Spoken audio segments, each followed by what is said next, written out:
exciting news. What do you think Doc can bring to the 76ers and to your game? A championship mentality with Doc. I think when the Warriors come down the tunnel, it's always a sight to see. Dressed in their best as they arrive in their building earlier. The commute in full swing as we get set for basketball here in the San Francisco Bay Area. Hi everyone, greetings from 2K Sports. Get ready for some NBA action. And on tap tonight, it's the Golden State Warriors going up against the Orlando Magic. I'm Kevin Harlan with Greg Anthony, Hall of Famer Doris Burke, and another Hall of Famer, David Aldridge, from the sidelines. Now we get a chance to check out the standings out east. Already we are in December. You look at the Magic, they're sixth best right now, looking to make a move up in the standings. Man, and looking at the Magic, they've played some good basketball this year. They have to consider this season to be a success in terms of where they are at this point. Yeah, they're certainly in better shape than I thought they'd be at this stage of the season. And by now we know when they're at their best, they can compete with any team in the league. A look at the starting group for the Magic. At the 4 and the 5, we have Gordon and Vucevic. Markelle Fultz out there with Evan Fournier, and it's Isaac in at the small forward position. And for the Warriors, Curry and Clay, the Splash Brothers, in the backcourt. Andrew Wiggins is out there with Draymond Green, and it's Wiseman in at center. Now here's Wiggins, and there's the pass to Wiseman. Isaac against Wiggins. Down low. And Curry the bucket on the assist by Green. Couple terrific centers in tonight's matchup here, Greg. Great pivots, but center matchups are far from traditional, it seems like, these days. No doubt about it, Kevin. Once you get into this now small ball mindset, this positionless game, I mean, you're seeing guys as short as P.J. Tucker play the 5. Because, listen, when you're 25 feet from the basket, if I'm 6'2 and you're 7'2, I can still guard you. So because of the spacing now, it allows you the luxury to play smaller. And up the court come the Magic on the break. And shot on the way. Warriors with the rebound. A three-pointer. Wiggins. Good, and Curry gets the assist. Well, increasing consistency from range. This is one of the things Andrew Wiggins is working on. Fultz looking around. Lays it up off the glass. And once he got to the 10, I think he was surprised to find himself that wide open. I think defensively, that is not the way you want to start. Giving up high percentage looks, that doesn't typically end well. And he floats in for the easy 2. Credit the assist on that one. Well, you can see why his teammates love playing with him. Vucevic willing to find the open guy. Curry dishes to Thompson.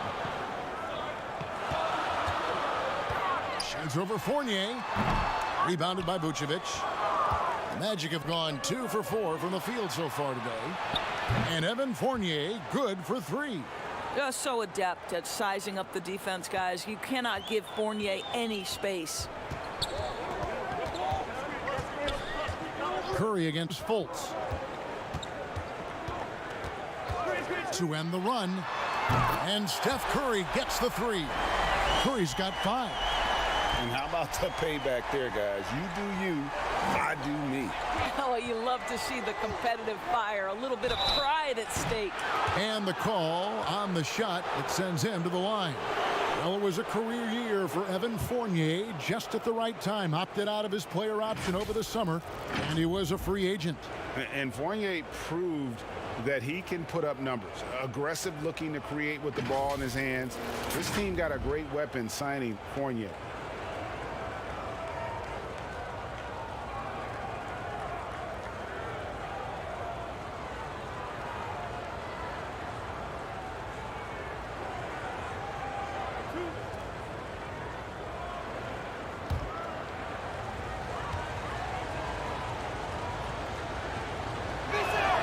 And that one falls for Fournier.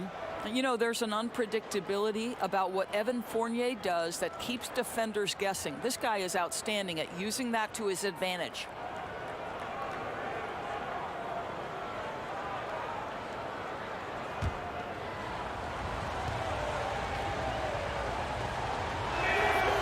And so Fournier nails both of them. Here's Curry. He's got 5. And here in the first, approaching 3 minutes played. And finished off by Wiseman. If you ever notice Stephen Curry's vision, his eyes are always looking for opportunities to find his teammates. Now here's Gordon, coming off a solid outing against Miami.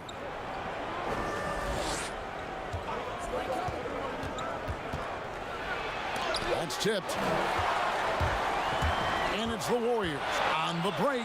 Here's Curry with the 3, and another 3 for Golden State. The Magic trail by 4. Okay, well, let's check in with David Aldridge, who's reporting from the sideline. Well, we were able to talk with Steve Clifford. Unsurprisingly, he's focused on what it might take to slow down Steph Curry. Coach told me whenever possible, we'd like to force him to shoot over length. That's going to take a total team effort and quick rotations. It's easier said than done. Kevin? Okay, David, thanks. Just 4 to shoot. Good on the three-point shot. Yeah, great outside shooting, really fueling this run. Now here's Fultz. 9 points last game out. Here's Vucevic. That one off the back iron and out. Boy, what a job defensively. You couldn't play that any better. Curry can't get it to go. Well, that's a blown defensive coverage, but it doesn't matter. He cannot answer the bell. Fultz with the ball. And the foul on Andrew Wiggins. That is his first foul of the game. How about that strong defensive performance for this half's Mobile 1 block? Some intimidation right away. Got to show those shooters you're going to be there all night long.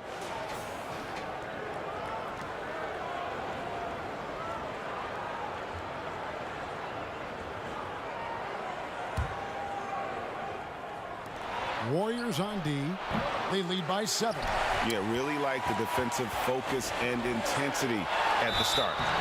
And he gets the whistle. 2 free throws coming up. Well, it's a lean frame, but it's an effective frame because Steph Curry knows how to position his body in a way that draws the whistle.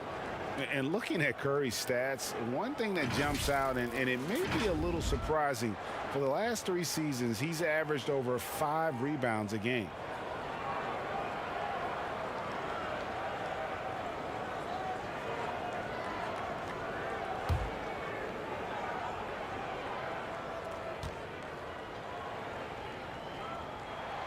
And he makes the first. And those rebounding numbers, GA, just speak to Curry's overall impact. And when you look at Steph's size and the amount of time he spends on the perimeter, there's no way he should be cleaning the glass like that. But you can't teach heart and you can't teach instinct, and he has both. And that one goes in. 2 from the line that time. Just solid. Really one of the very best there is at the free throw line. And it'll be Orlando with their first time out of the game right here. And with their offense sputtering, coaches got to get them back on track. And to me, they're just taking too many tough shots. And when they do get an easy one, the confidence just isn't there.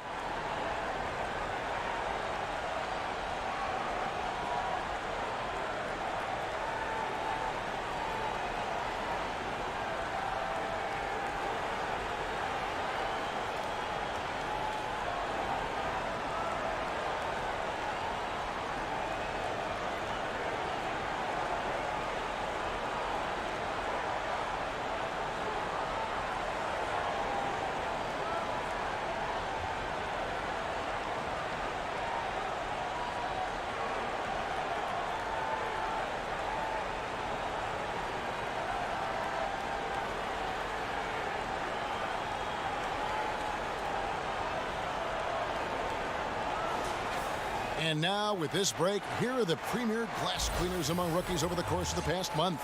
Number 1, James Wiseman. And every team in the league needs a guy who can go and get. I mean, his great work on the boards certainly endear him to the coaching staff. Isaac outside. Over Wiggins. Here's Gordon. No good. They had a chance to end the run there. The defense ready for him on that possession. They had to be, because he is so strong in the paint. And this, to me, is where Aaron Gordon can excel. This guy embraces contact on the way up. In a tough season a year ago for Aaron Gordon, Doris, fell short of the output he had the last few years and had a tough time hitting from the outside. Look, Greg, you're an former NBA player, so you know the history here. Trying to find a rhythm while fighting through injuries is very difficult to do. This guy's got unbelievable athleticism. He's sharpening his skills. I think it's just a matter of time for Aaron Gordon. And the first one drops. Greg, obviously, we're early on here. We already have seen some second-year players looking much more improved over their rookie year. I mean, if you put in the work, you're not guessing as much. And listen, the fact that you now have gone through the season, you've got a better sense of who you are and what you can do out on the floor. I know I cut way back on my turnovers at the start of my second year, and you go into the offseason with specific goals and areas where you want to improve. You think there's more growth between your first and second year than any other 2 years in your career? You could make that case, no doubt about it, because you're still thinking you could be one of the all-time greats no matter who you are at that stage, and so you tend to put in a little more emphasis in terms of improvement. I'll tell you, this lead's not going anywhere with this guy making plays. What a quarter. Fournier goes in. The shot that time not on target. And it's the Warriors taking it the other way. And this game, the first chance they've had to see Orlando. Should be an interesting game, as these teams don't see a lot of each other being from different conferences. Right. They'll meet 2 times this year, East versus West. Let's see which team can enforce their style of play. Now, here's Thompson after Jonathan Isaac's miss. Here's Curry. 12 points for him. Drills the three-pointer. Wiggins has got 6 points. Yeah, those are starting to add up, guys. Of their last 5 baskets, 3 have been triples. Curry against Fultz. Shoots over Curry. And too long on the shot. And it's Thompson with the ball. He'll bring it up for Golden State. A 12-point game. They defeated the Wizards in their last game. Well, on the road, you don't expect to look so comfortable on the offensive end, but that was the story of the game. It came down to execution. No wasted possessions, and that is absolutely essential trying to win on the road. Yep, that one goes. Well, Markelle Fultz continues to develop his floor awareness. Passes like that will create all kinds of chemistry. Thompson passes to Curry. No good with the triple. And the ball out of play. The Warriors will inbound. All right, a chance to check out the numbers for Draymond Green. A very nice season for him last year. Averaged 8 points a game, 6 assists, and 6 rebounds. You know, you look at the numbers and you think that this is great, but we know that he's capable of even bigger production. You know, the numbers look okay, but the eye test tells us unequivocally he is capable of more. That is the sign of a star right there. Boy, he won't miss many from that spot. The defense gets lucky there. Kicks it out to Wiggins. And again, it's the Warriors missing. The Magic trail by 12. Passes to Fultz. And here is Isaac.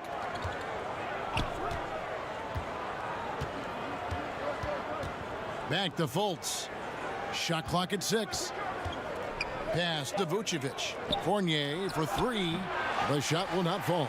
The Warriors go the other way with it. This has not been a good period for this guy. Out of sync, not letting the game come to him. He's got to settle down and make shots.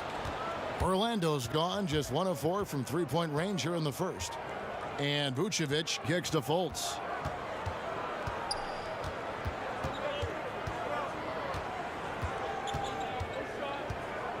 Pass to Fournier. The 3. Wow, drew the contact, and that 3 almost went in, so he'll go to the line for 3 free throws. That one on Thompson. This is his second trip to the free throw line. And how about a year ago? 82% on his foul shot, so he was reliable when he went to the line.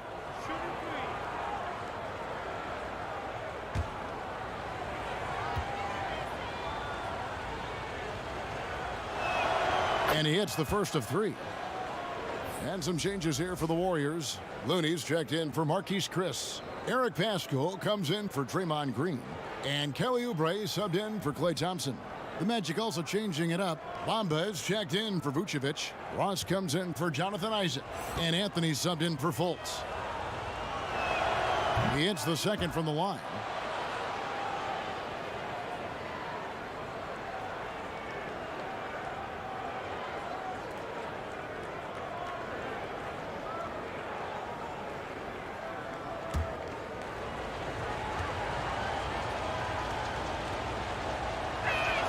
And he nails the third. You know, Greg, when you were in New York, you were on a super team of sorts. Compare that to the super teams they are forming now in the NBA.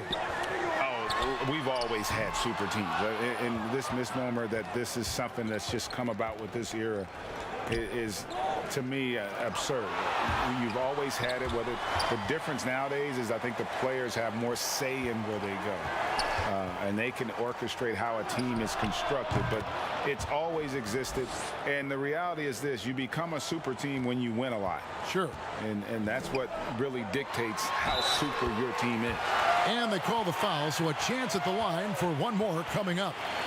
That'll put Eric Paschal on the line. It's going to be on Aaron Gordon. First trip to the free throw line for him tonight. And at the line last year, he was good on about 77% of his attempts. Ennis, he's checked in for Orlando.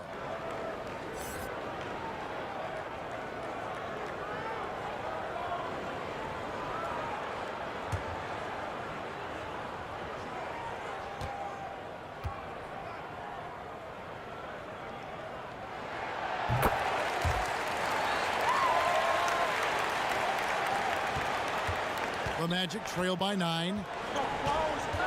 Here's the pass to Gordon. Back to Anthony. Passes it to Ross. The 19-foot shot misses off the right iron. Warriors shooting at a nice 53% rate to start the game. They are sticking to the campaign.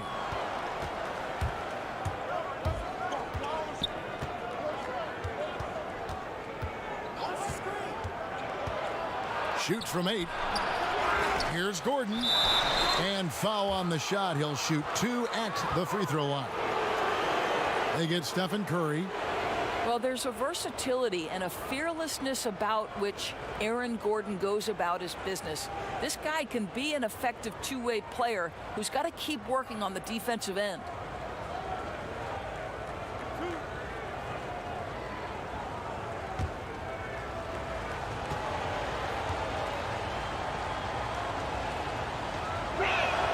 And the first one at the line is good. Well, you can't help but think of the dunk contest robbery with Aaron Gordon. Didn't receive max points on some of his dunks that clearly deserved it. Said he's done with the event after the last go, and I can't say I blame him.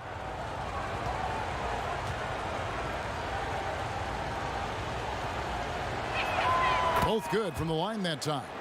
And with the dunk contest and Aaron Gordon, some of the dunks he pulled off, Greg, were outstanding. I mean, going over Taco Fall was the big one. The one-handed windmill was impressive as well. Gordon doesn't need a trophy. Everyone knows he's one of the best dunkers we've ever seen. Here's Anthony. Following the basket by Stephen Curry. Now a timeout called by Orlando. They come in fresh off a win against the Heat. Yeah, and defensively, boy, did they trust one another. Communicated well and just made it very difficult to get good looks in that one. You knew they were on a string all night on the defensive end, and it always helps when someone got caught out of position, help was on the way.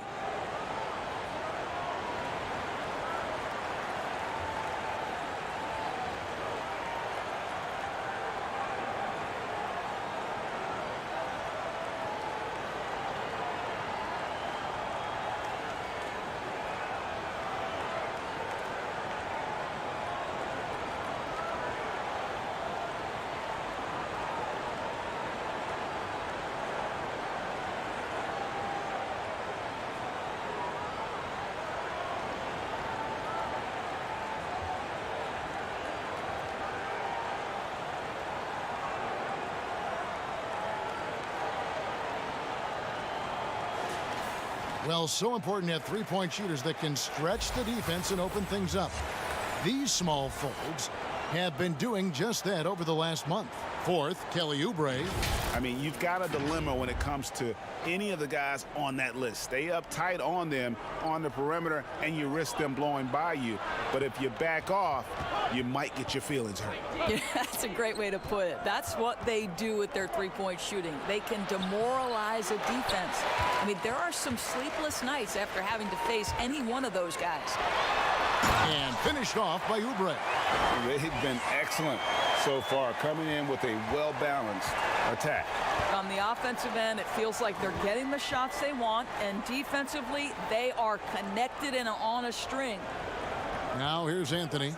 He's still scoreless so far in this one. And a foul call. Almost got it to go in, but he'll go to the line for two. I'm sure you've got a list, Greg, of players you've visited with over the years who you really enjoy spending some time with and talking to. I mean, there's so many, Kevin. A couple guys, and there is a little bias as a point guard, but Damian Lillard and Steph Curry and Chris Paul are three guys that, you know, I enjoy sitting down and talking shop with. Giannis, you know, witnessing his journey to greatness, all the while he remains humble and really appreciates his position. So several of these guys, I'm also not just an analyst, partner, but a fan, and a big fan of theirs. You are a fan indeed.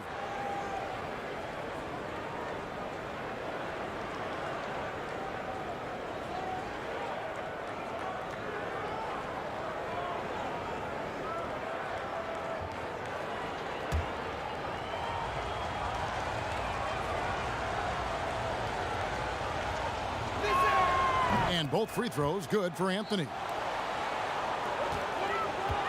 Warriors leading by 9. Curry with the bounce pass. Back to Oubre. And there it is for him. That's their third straight make off an assist. Orlando's gone 2 of 5 from three-point land here in the first quarter. Pass to Gordon. Up top, Ross. Defended by Pascal. And the jam by Ross. Boy, the drive ends with Terrence Ross taking a bit of a hit, but it doesn't matter. He scores anyway. Here's Curry. It's in and good for his 6th field goal in 10 attempts. Pretty much all of their buckets coming from inside the paint now. And so it's Ross. He brings it up for the Orlando Magic. They trail by 11. Pass to Bamba. And checking out some numbers for Andrew Wiggins. Last year, getting it done. Last year averaged 21 points per, 5 rebounds, and 3 assists.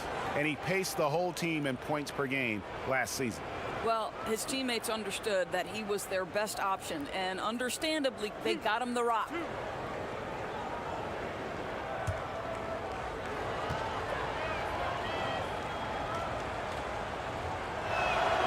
And that one falls for Bamba. Well, Mo Bamba is the prototypical modern NBA big, right? The size combined with the shooting ability.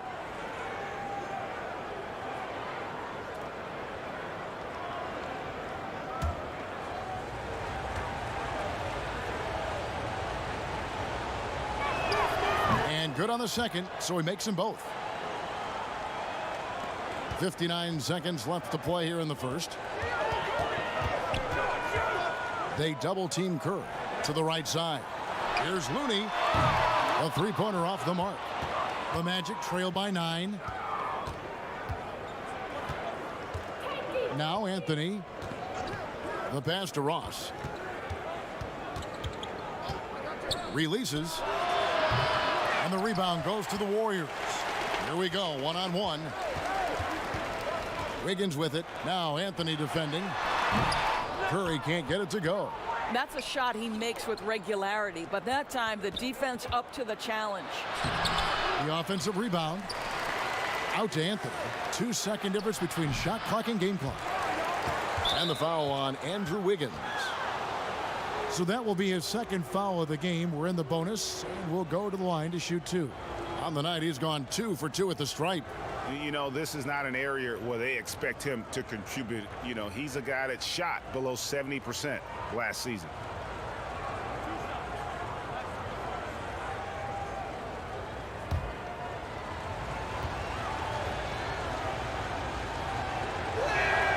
first free throw is good.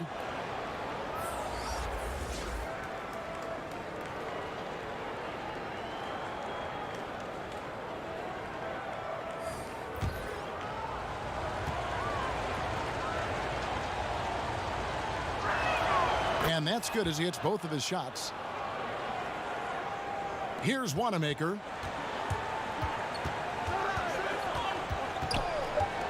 Passes it to Thompson. The putback. It's been all about Stephen Curry for the Golden State Warriors.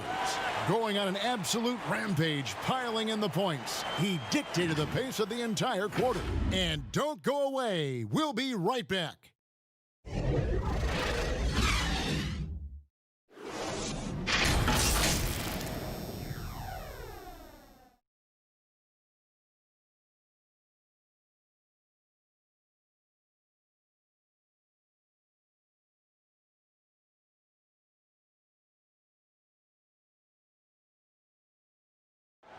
So, Greg, as you know, we asked Steph Curry, a great self-motivator in his own right, who holds you to the highest standard?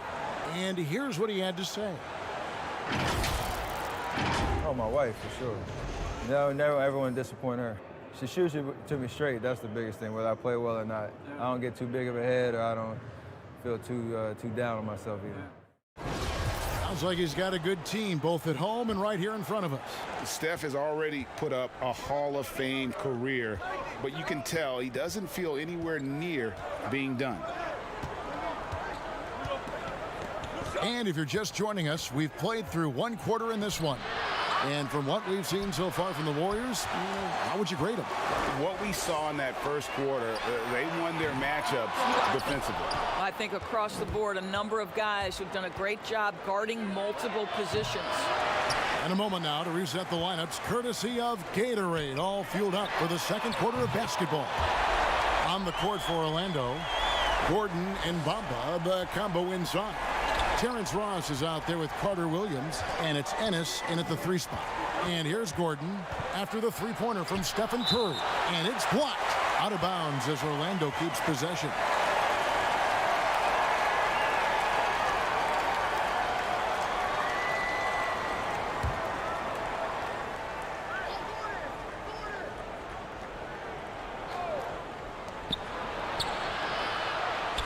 Curry against Carter Williams. For 3, Ross nailed from three-point land. Ross has got 8 points. Yeah, Terrence Ross in his comfort zone from distance. This guy has always had the eye of a sharpshooter. Oh, taking it to the rack with power. Hammering down the two-hand slam. And so here's Orlando. The Warriors making the shot. Pass to Gordon. And Pascal pulls it down. And the stroke definitely lacking confidence this quarter. Nothing on target. The quick look, no good that time. The Magic trail by 9. You know, oftentimes we talk so much in terms of Steph's scoring ability, but I tell you what, he's one heck of a floor general as well. Greg, he probably doesn't get enough credit for how he controls the pace, his ability to orchestrate the offense. He can create for himself, certainly, but don't sleep on his ability to create for his teammates. Here's Carter Williams after James Wiseman's bucket. Here's Bamba shooting foul as the whistle blows. He'll shoot 2 free throws. Greg, you were drafted 12th overall by the New York Knicks and then 2nd overall by the Grizzlies in the expansion draft. So you've had a very unique view of being in that position in 2 different settings. Yeah, I mean, 2 very different cities, but really each beautiful in its own way. The New York draft, obviously coming out of college, that was like a dream come true to go and play for Pat Riley and then get the opportunity to go and be a part of a brand new team in a new country, if you will, was also a really cool experience as well. I hope we can take a petition started by you and me to get the NBA back in Vancouver. I miss and going Seattle, to Vancouver. right? Let's get back in both Seattle. those cities. Exactly. The Magic making a switch here. Vucevic is checked in.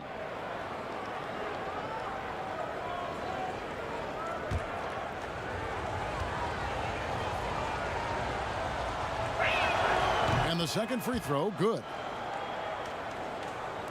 And the Warriors with possession here. They've led by as many as 14 points. That shot wide open. That's now 22 points for Steph Curry. And that makes it 2 3-pointers in the quarter so far and 4 for the game. It's stolen by Curry. And here we go with Curry running it up the court. He muscles it in through the contact, and they call the foul. And he's on his way to the free throw line. Assists like that have typified their effort today. Terrific ball movement. And just as Kelly Oubre was coming into his own as an NBA starter, a meniscus tear in his right knee ended his season. Now, back in action. We'll see how quickly he can recover his explosive athleticism. Marquise Chris, he's checked in for the Warriors.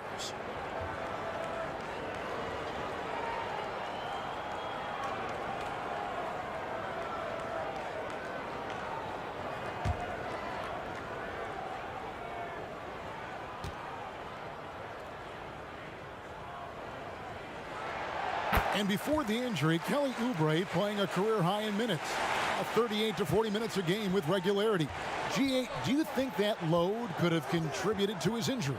Well, Kevin, all young players want those minutes, but that right knee had troubled him for a while. PRP treatment back in 2017, and perhaps some questions for the Suns training staff. And Doris, one thing that's never been an issue for Fultz, that handle. Great at navigating in traffic for himself or creating opportunities for his teammates. Right, Markelle is so adept at using change of pace, change of direction. It's a little bit of a herky-jerky motion. He'll lull you to sleep and then out of nowhere cross you over. This guy is fun to watch.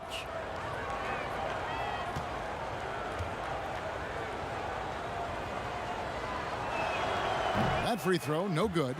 Well, think back to the 2017 draft, guys. Some were surprised to see Markelle Fultz be the first pick. And when you think back on that draft, there's certainly a lot of what-ifs. And the Warriors making a change here. Green's checked in. Fournier's checked in for the Magic.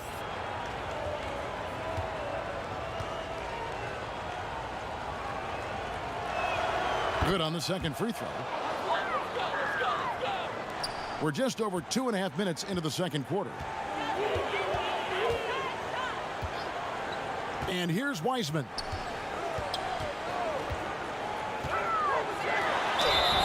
And foul on the shot, so he'll get a chance at the line. That one on Vucevic. The Warriors shooting their 5th and 6th free throws of the game.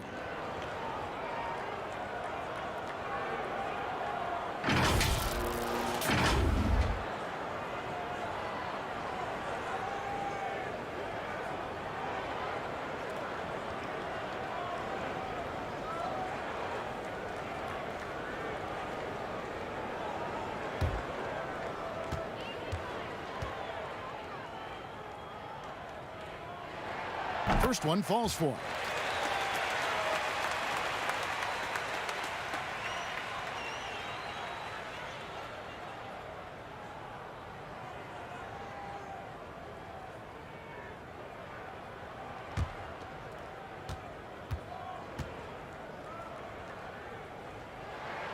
He's perfect from the line this time. And it's been a really good day for him at the line. Some other bigs have well-documented problems on their free throws. He's not one of them. Now here's Fultz. He has 5. Here's Vucevic, and slam dunk by Vucevic. He's got the size to make that an easy finish. Vucevic, deep position, and he's golden. Thompson surveying the floor. Wiseman kicks to Thompson. It's good from long range. Thompson's got 6. And really, as the three-pointers keep dropping, you get the sense that the frustration is mounting for the defense. Fultz, the bounce pass. Here's Vucevic. Draymond Green pulls it in. Green's got 5 rebounds tonight, and it's Thompson with the jam. Boy, showing off his versatility. Klay Thompson attacking the interior of this defense. The Magic trail by 18. Pass to Carter Williams. Here's Vucevic, and a great assist by Carter Williams as that one goes in. Vucevic has got 4 points now in the quarter. And he's going up for the alley-oop. Wiseman no good. And the timing just not there on that attempted alley-oop. Just a missed connection, and it happens. I'm sure they will go back to it if given the opportunity. And that'll be 2 free throws coming up. Officials on the call with the foul. How good is Green at drawing solid contact? He plays with a ton of heart. He's really good at making the defense commit. And one thing that's great about Draymond, you can run the offense through him. Last year, he averaged just as many assists as rebounds. Right, Greg, and obviously he has to be surrounded by great shooters because that vision is there, and he can throw every type of pass. He's extremely unselfish, but guys have to deliver on the catch.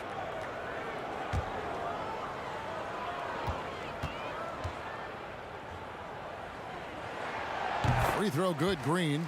Well, there's so much you can come to depend on with Draymond Green. Certainly skill in terms of his passing and rebounding and defense, but how about the emotion and leadership as well, guys? Andrew Wiggins, he's checked in for Wiseman.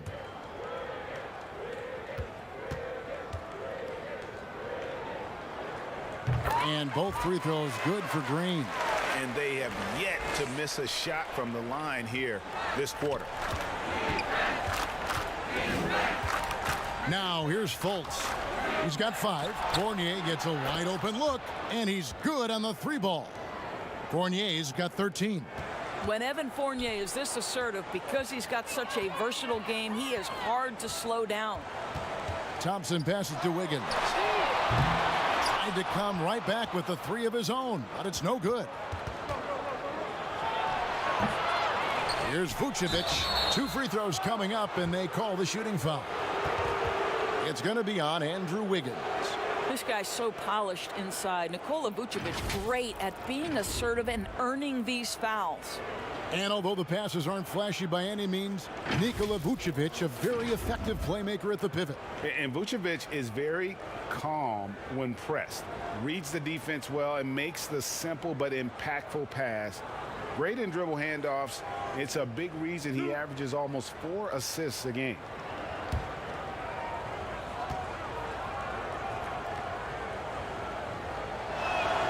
Free throw drops for Vucevic. And we all know that defense, not necessarily the strong suit for Vucevic, but it's an area that he has definitely shown some improvement. No doubt, Greg. His greatest strength, obviously, is ability to get on the backboards and rebound with a high efficiency and production. And the key is he's worked to mask those defensive deficiencies. Not a lockdown anchor, but certainly a better team defender than when he entered the league. What you love about Nikola Vucevic is every night you know he's going to play hard and he's going to do whatever it takes to win. You love playing with teammates like that, guys. And on our sideline, our reporter, David Aldridge. Thank you, Kevin. The NBA continues to build international academies to develop prospects from other countries. Already, academy graduates are playing Division I college basketball. And before long, NBA players should start emerging from that pipeline. The league continues to reach out to find overlooked youngsters who have a gift and give them the opportunity. Guys? Outstanding, David. Thank you. And here's Fournier. He brings it up for the Magic. It's a 16-point game. And Vucevic kicks to Fournier. To the inside. Carter Williams against Green. Clock is at 3. Here's Fournier. Out of hand on it. Well, you think about this guy as a 3-and-D guy, but Oubre showing why he earned that label. How about that effort on the defensive end? His shooting has been outstanding. Definitely one of the reasons they're up in this game. Outside Fournier. And contact on the shot, so he'll be shooting free throws here.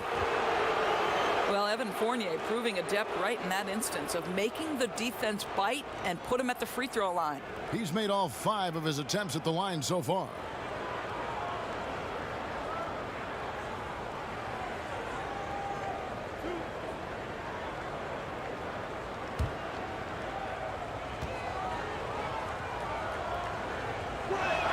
First free throw is good. Looney's checked in for the Warriors. And a switcher also for Orlando. Anthony's checked in for Carter Williams.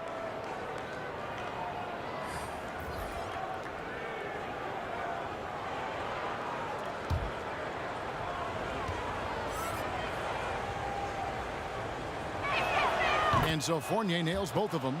And his work at the free throw line has been terrific tonight, making the most of his chances. Wiggins with it. He had 19 points in the win against the Wizards in Washington.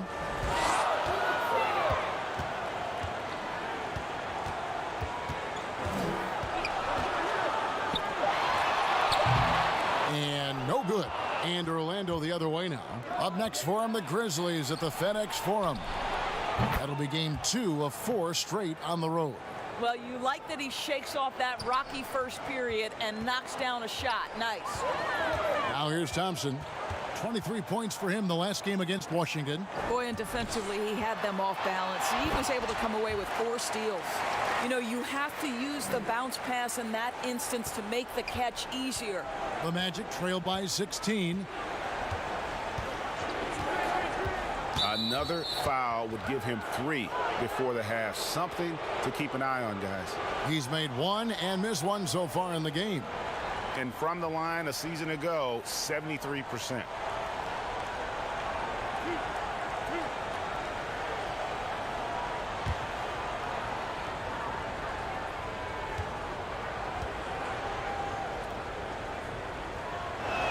That free throw good from Fultz.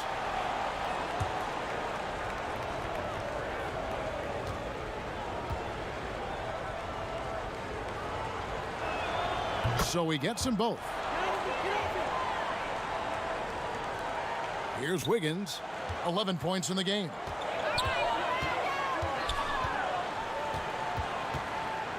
Now the pass to Thompson. Over Fultz. The shot by Thompson, no good. The Magic trail by 14. Anthony in the corner. No good on the 3. In the corner, it's Wiggins. And the 3 off target. Orlando's gone 2 for 5 from three-point land since the end of the first. Fultz finds Isaac. The 9-foot shot. Tries again. 2 free throws coming up, and they call the shooting foul. And taking a look at some numbers from Markelle Fultz, how he performed last season. He was around 12 points a game, 5 assists, and 3 rebounds. Well, fans of this team will take this kind of production from him without hesitation. I tell you, he has been a solid contributor. They have called his number, and he has delivered for them.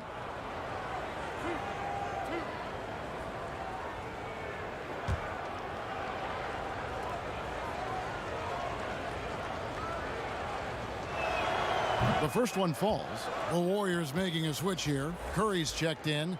Mohamed Bamba, he's checked in for the Magic.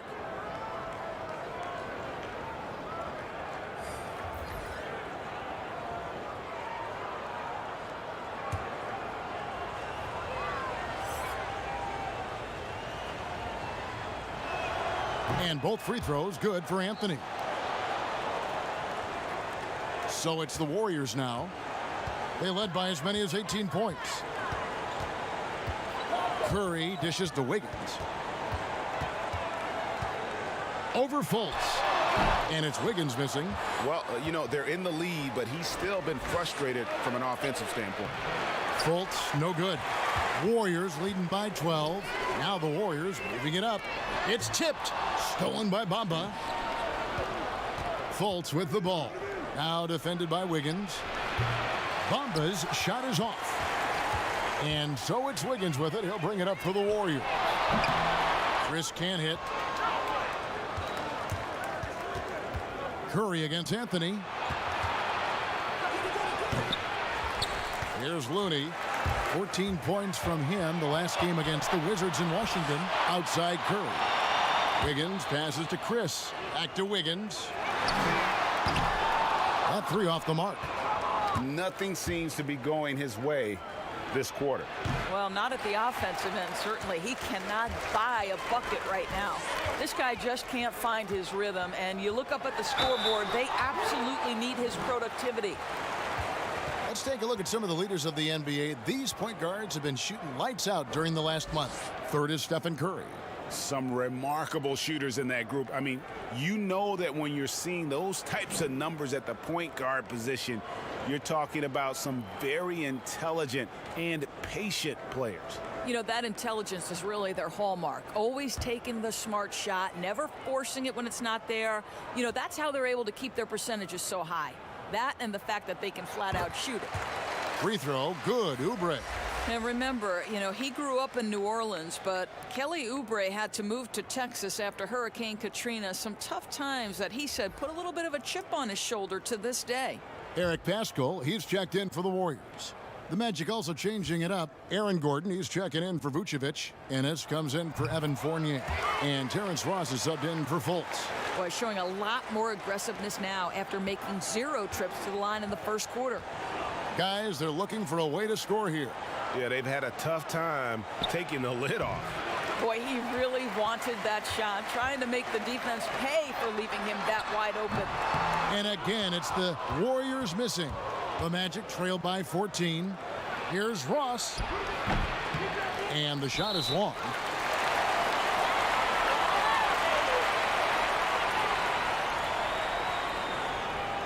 The Warriors have made a mistake at the line yet. 10 of 10.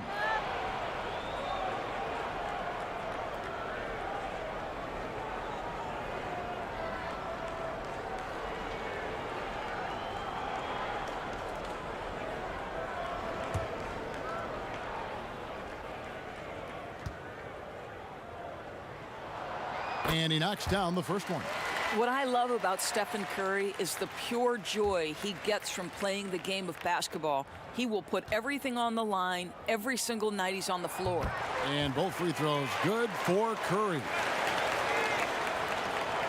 The Magic trail by 16. Passes it to Gordon. Back to Anthony. To the middle. And the dunk by Bamba. Boy, you better keep the 7-footer Mo Bamba away from the cup. What an easy finish. Curry gets the bucket. I'll tell you, this guy is proving to be a problem for the defense. In this quarter, he has been special. And Steph Curry with the foul.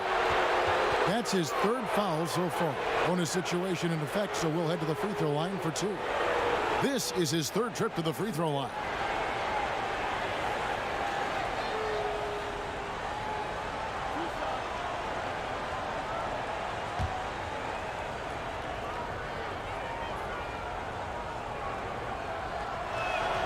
And the first one drops.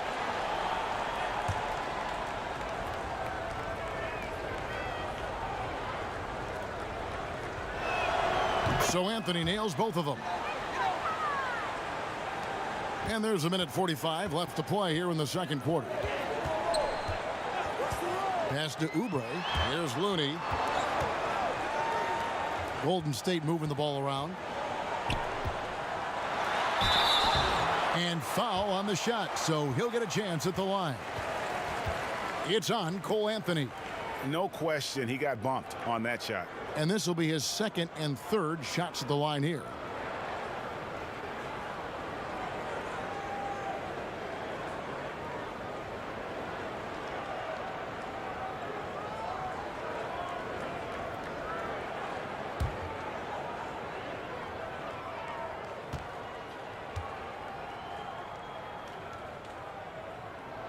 The first free throw is good.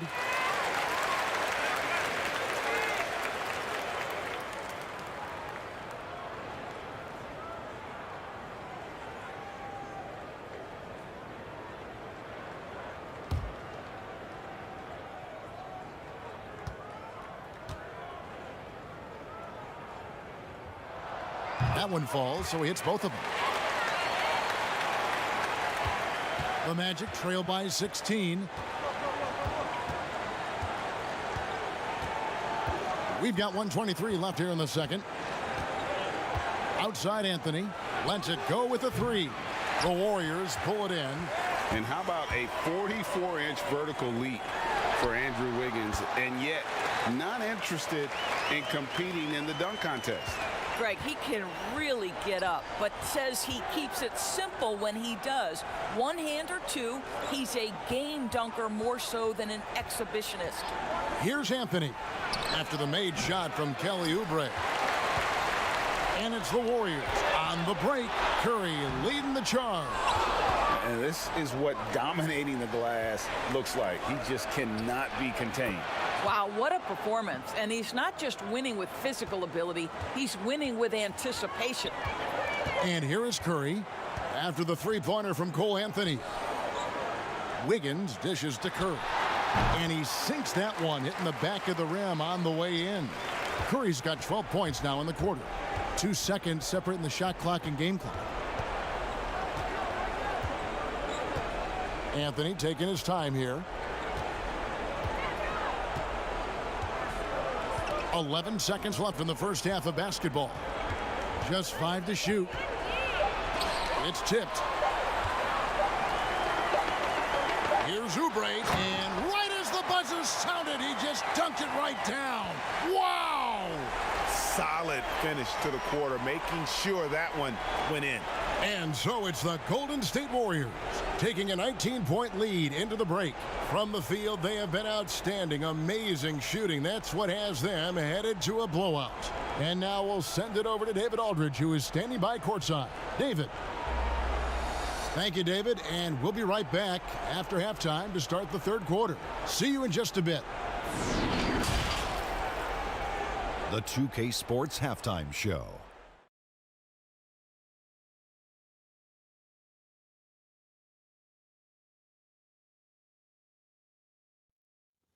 Welcome back to 2K Sports, everybody. Ernie Johnson, Shaquille O'Neal, Kenny the Jet Smith. Let's talk about that first half. What a start it was for Stephen Curry. He ended up with 28 points. Even with all the rings, Kenny, Draymond still plays with a monster chip on his shoulder. Yep, he's king of the hill. I would call that. What would you call him, Shaq? I would call him the M-O-T-T-S. M-O-T-T. That's what the triple single. But he's got a high triple single. Think about that. That's not funny, right? 9, 9, and 9. Not to him. No, it would be. He gets like 9, 9, and 9. Look, he'll never have Shaq like number or Kenny like number, but few players in the league are as important to their team's success. He's very important. Yes, and the defense. And I didn't make that up. A good friend of mine made that up. Yeah. And that should do it. With the second half about to begin, let's send you back to Kevin Harlan.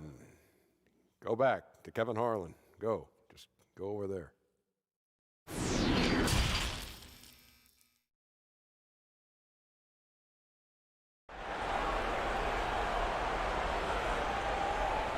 And with a big gap on the scoreboard, the second half begins with very different goals for these teams.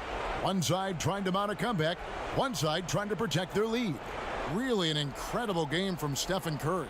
He's done a fantastic job of finding open space to operate within the first few quarters. One of the things every player is after is efficiency at the offensive end. And boy, this young guy has done just that. Well, we've got a second half of basketball for you. We think it's going to be pretty good. A big comeback, though, is needed for this game to be competitive, and it probably has to happen quickly. Curry and Clay, the Splash Brothers, in the backcourt. Draymond Green is out there with Kelly Oubre, and it's Wiggins in at the 3 spot. That's the Warriors' 5. And now another look at that mobile one-block defensive performance. And he's all over that shot, has it read the whole way and gets the position he needs to make a play.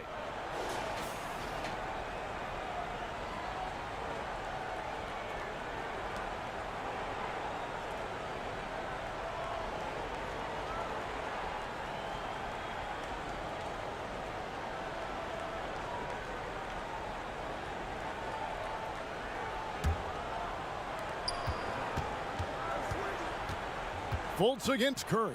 Fultz kicks to Vucevic. And it's off from three-point range. Warriors leading by 19. Curry with a wide open look, and it's good off the back rim and in. Curry's got 30 points. As a catch-and-shoot player, Steph Curry is as dangerous as it gets. Pass to Fournier. And it's blocked. And Curry has it in the corner. Over Fultz. It's Curry. That time on the assist by Wiggins. Wiggins has got assist number 8 here in this one already. Second half of basketball, just over a minute played so far. Vucevic. Let's look at the stats for Gordon. He had a strong showing last season. Last year averaged 14 points per game, 7 rebounds, and 3 assists. And he gives them a nice rotation on the front court. He is a quality reserve. Well, the one thing you can't teach is size. He's not as developed skill-wise as some guys, but certainly a valuable backup for this team.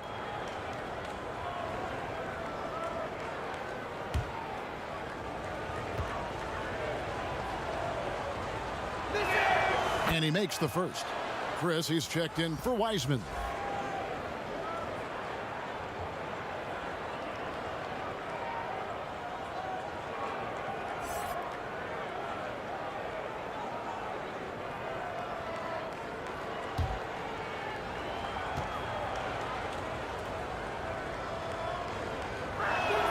And both free throws good for Vucevic. Here in this third quarter, just over a minute play. Curry outside, hits the three-point bomb. Curry's got 35. Wow, what a start to this half. 3 for 3, dictating the pace on the offensive end. They're rolling early. Here's Fournier, and it's blocked. Oh, the freak athleticism. Chris with the tools to be an elite rim protector. And it's Wiggins missing. And the well is running dry for him right now. Nothing falling. And this is where you hope that he can find something easy so he can see the ball go through the net. Want easy looks? Don't allow the defense to set up. What a beautiful fast break opportunity, and the finish pretty good. You know, looking at the turnover story, they've had a few miscues along the way, but as we see on the scoreboard, it hasn't hurt them. And we're just around 2 minutes into the final half of play now. Green against Fultz. And the pass to Vucevic. The basket good off the assist from Fultz. Fultz has got his 4th assist with that last one here tonight. And it's Curry with the ball, bringing it up for Golden State. The biggest lead of the game was 24 points. Chris passed to Wiggins. Some nice passing by Golden State here. And he lobs it up toward the rim. 80% shooting to start the third, 4 for 5. Just over 2.5 minutes gone by here in the second half. Time call here. The Magic decide to talk it over. Curry with a strong contribution so far in this one. And he is absolutely dialed in from outside. They need to close out on him much quicker when he's lining up those threes.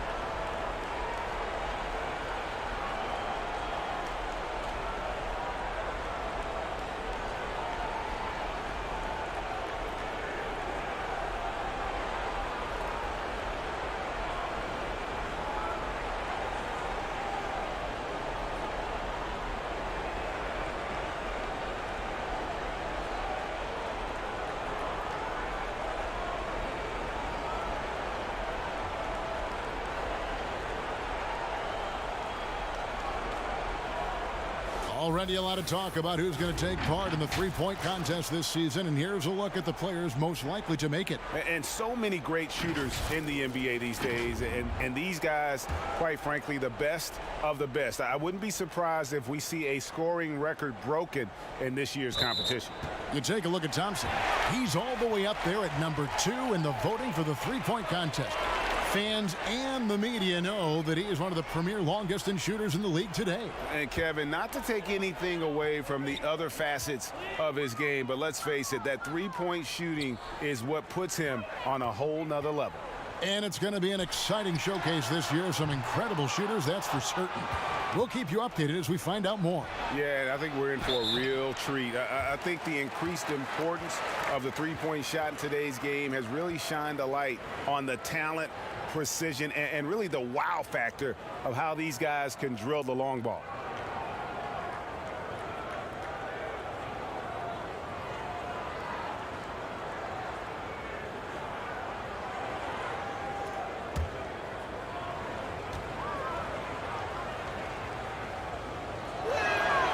That one is off.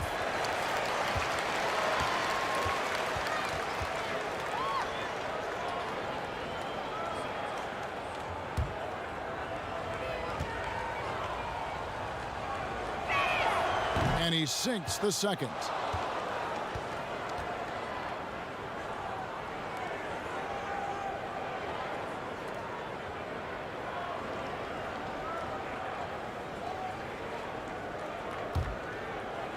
Clock keeps going. 3 minutes into the second half now. Fultz finds Vucevic. The Magic again can't hit. And he's a good shooter from outside, but not sure from that deep. Boy, we're seeing it more and more. Guys looking to create additional space by stepping back further from the line.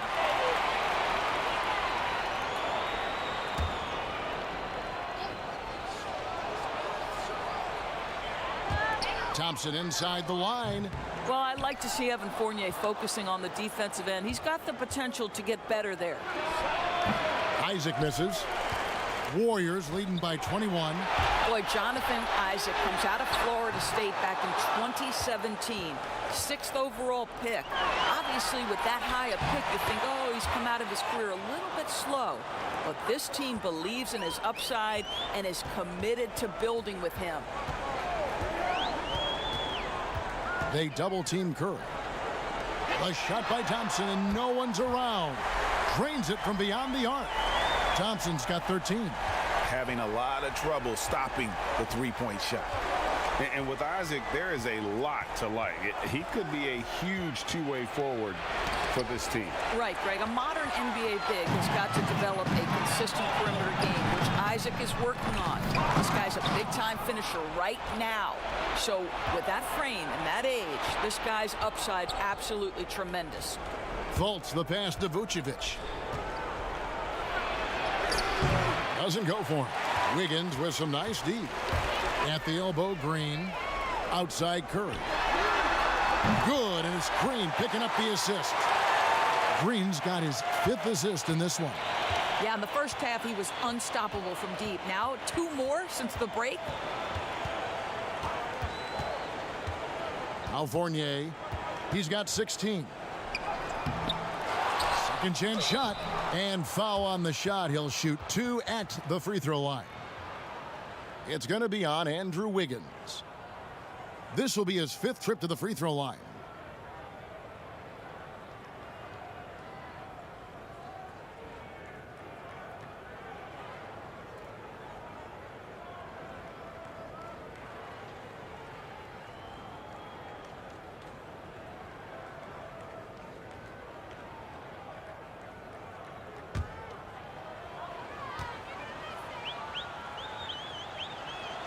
First one falls for him. Eric Paschal, he's checked in for the Warriors. And a switcher also for Orlando.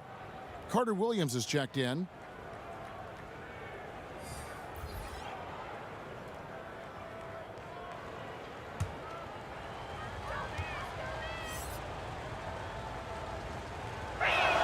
And so Fournier nails both of them. And so it's Thompson with it. He'll bring it up for Golden State. Pass to Curry, jacks up a 3, and Vucevic pulls it down. Orlando's gone 0 of 2 from deep to start things here in the second half. Carter Williams against Curry. Vucevic, and Vucevic throws it down. I tell you what, that's an excellent pass there. Carter Williams almost with like a sixth sense to see the play as it develops. Vucevic with the block. They retain possession. Some nice passing by Golden State here. Curry can't get it to go.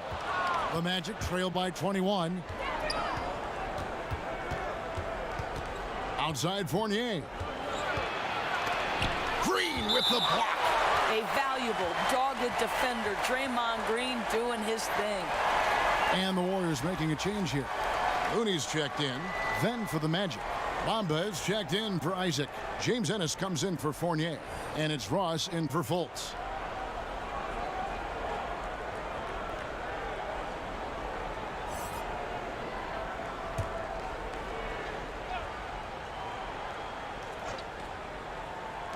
Here's Carter Williams. The Magic again can't hit.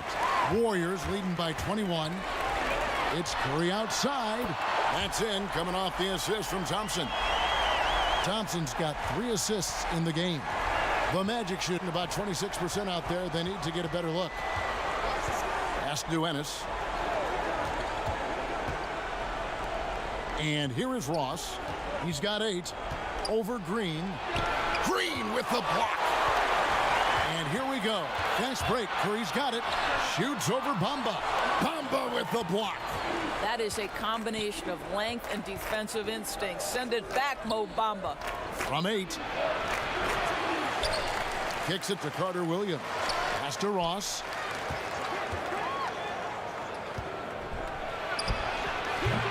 The Warriors pull it in. Looney's got his 7th rebound of the game with that last one. The pass to Curry. Back to Pascal.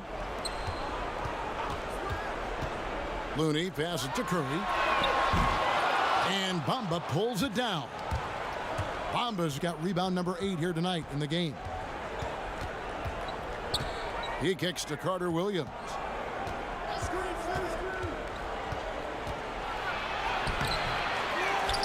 And the dunk by Bamba. Well, excellent pursuit of the basketball by Mo Bamba. Love his effort there. Outside Curry. Sinks the three-pointer. Curry's got 44. All night. He just won't let up. They've been looking out of sync offensively. Yeah, their offense has ground to a standstill. Now here's Carter Williams. Still getting warmed up offensively. No scoring yet from him. Passes it to Ross. Shot clock at 3. And they come right back with their own three-pointer. And guys getting into a nice groove here, starting to feel it. And this is partly what the game has become, right? A matter of dueling three-point opportunities. Orlando's gotten the three-point bug tonight. They've taken 15 shots outside the arc. They're 6 of 15. Well, obviously, this is where Mo Bamba is so dangerous. You make a mistake on the defensive end, he's going to take free throws. And this is his 4th trip to the free throw line tonight.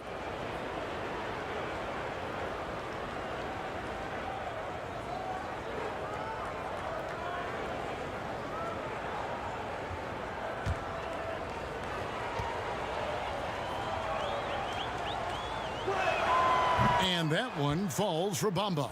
And some changes here for the Warriors. Wiseman's checked in for Looney. And Kelly Oubre subbed in for Draymond Green. And a switcher also for Orlando. Anthony's checked in.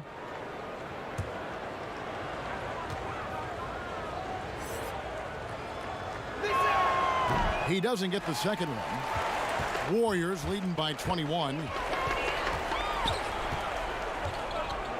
Pascal kicks to Curry. Misses the 3. Orlando's gone 1 of 3 from downtown since halftime. Anthony nowhere around. And some very quick points for him on that possession. Anthony's got 11 points. This guy is a pick-your-poison kind of player. Very hard defensively to cover all your bases with him. Curry, good.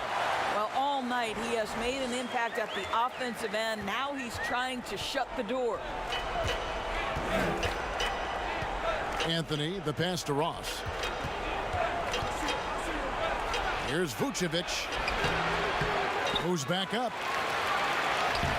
That one, no good. Good D by Thompson. Here's Oubre, and the basket is good, and he's got a chance here for one more at the line.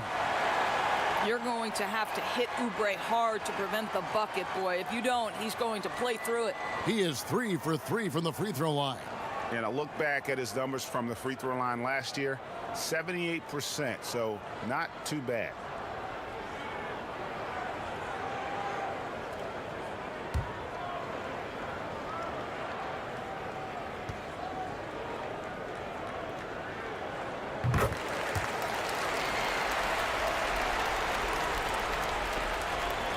Anthony with it.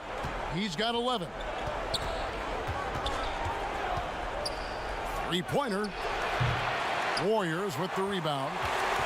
Wiseman's got 6 rebounds here tonight. Vucevic against Oubre. Well, seized up just a little bit at the last second. That's when he normally converts. Pascal with the steal. Curry is inside. Anthony on him. And here's a look at some numbers for Vucevic. Last season, he played outstanding. He averaged about 19 points a game, 11 rebounds, and 3 assists. And he brings it for them every game on the offensive end. Well, I think you can tell he relishes this role, being the catalyst on the offensive end, night in and night out.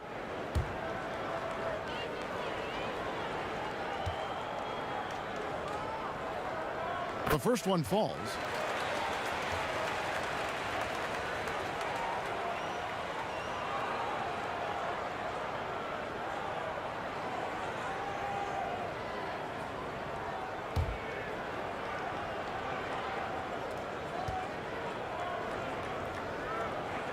Stephen Curry hits them both. Here's Anthony. He dishes it to Ennis. Back to Anthony to stop the run. And Pascal pulls it down. Pascal's got 5 rebounds tonight. Curry looking around. And that one is off. So Orlando will take it the other way. And Terrence Ross, the wing from Washington, signed a 4-year deal with the Magic in 2019. The team loves what he brings as a 3-and-D type of player. Another bucket. Wow. My goodness. 50 for the game. Yep, he is putting on a show. He's gone 6 of 6 from the free throw line. And over the course of last year, he was up over 90%. And with a stroke like that, you see why. The Warriors making a switch here. Wiggins is checked in.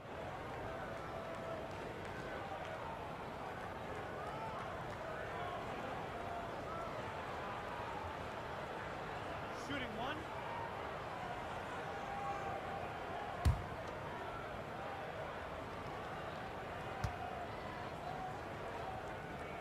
That's good from Stephen Curry. Impeccable from the line since halftime. Now a timeout called by Orlando. And no doubt, Coach wants them to shore up their interior defense. I think right now they're giving up way too many easy looks. That is a recipe for disaster.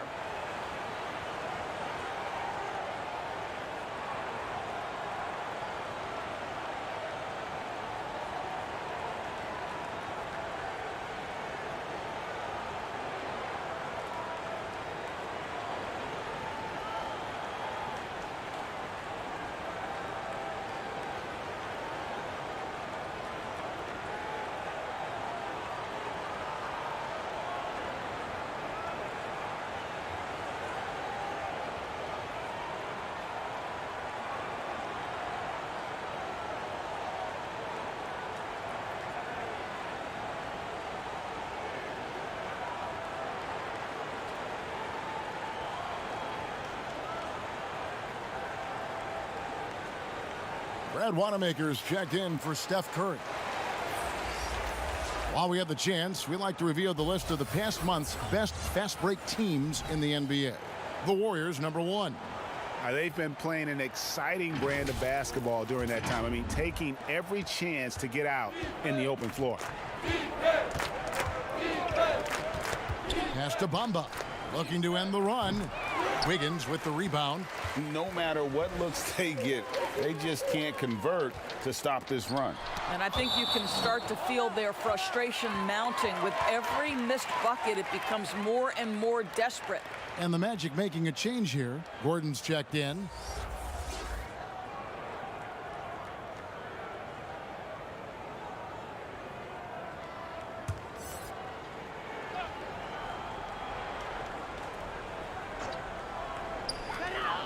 .121 left in the third.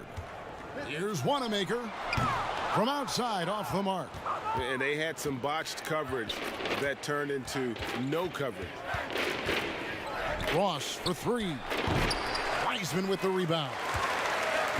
Wiseman's got his 7th rebound of the game with that last one.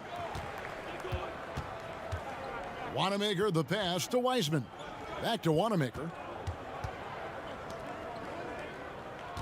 Haskell against Bamba. Shot clock at 5. Fires top of the key. Shooting foul as the whistle blows. He'll shoot 2 free throws.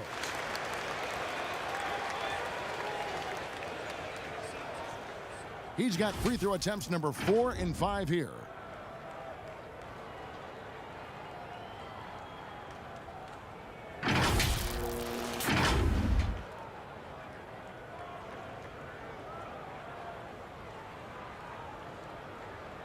Two shots. Relax on the first.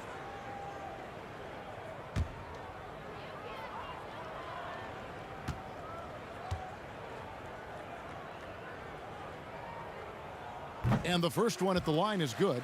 Evan Fournier is checked in for Ennis.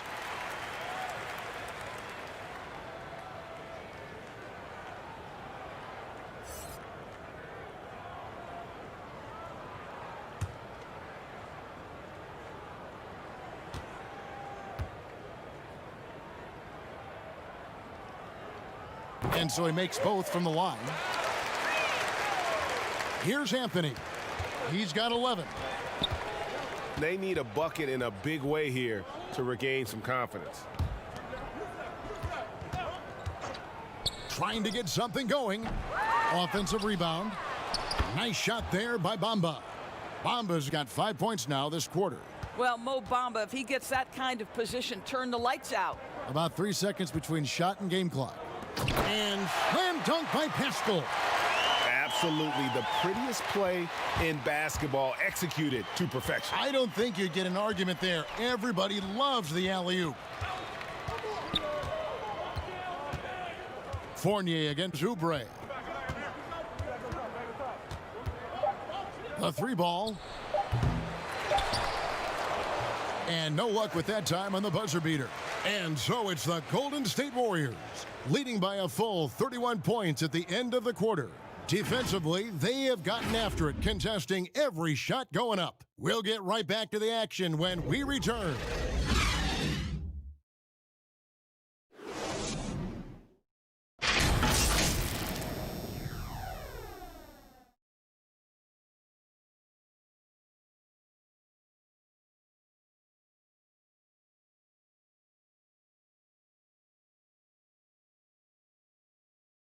And let's take now this moment to bring up our State Farm assist of the game. And the definition of teamwork right there, guys. I mean, what great communication between them, and what a beautiful feed. Nothing better than chemistry, right? Working together to create a bucket.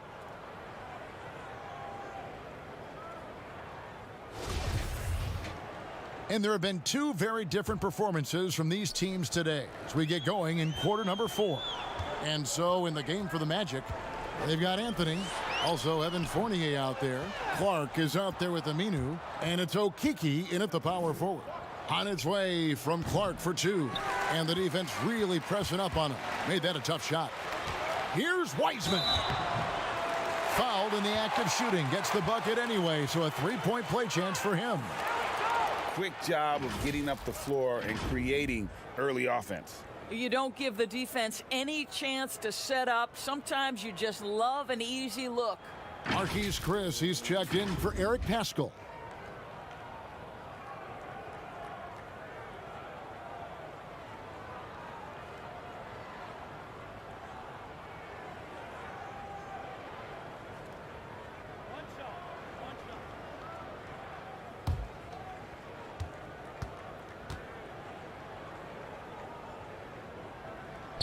That free throw good from Wiseman. Here's Fournier.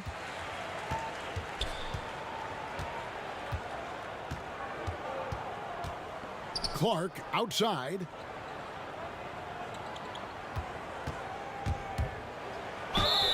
And a lot of contact on that one, so he'll shoot 2 here. Wiseman. And so he's picked up his final foul, and he will sit for the rest of this game. Yeah, and luckily they've got terrific depth at that position. If there's one spot on the floor where they can afford to lose somebody, that would probably be it.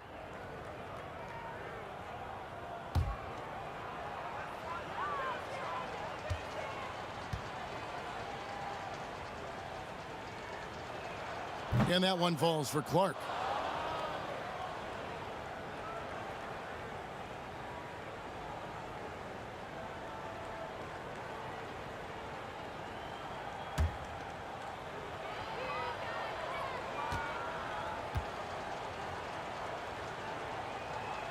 And so Clark nails both of them. Here's Wanamaker.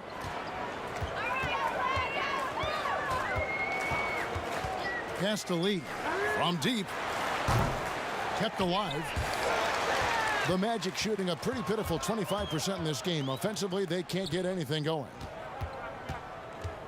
Fournier, that's for 2. And it's wide right. It's off the rim. Listen, that's a look he can hit, but right now he can't throw it in the ocean. And again, no good by Golden State. Here's Okeke. Now Fournier.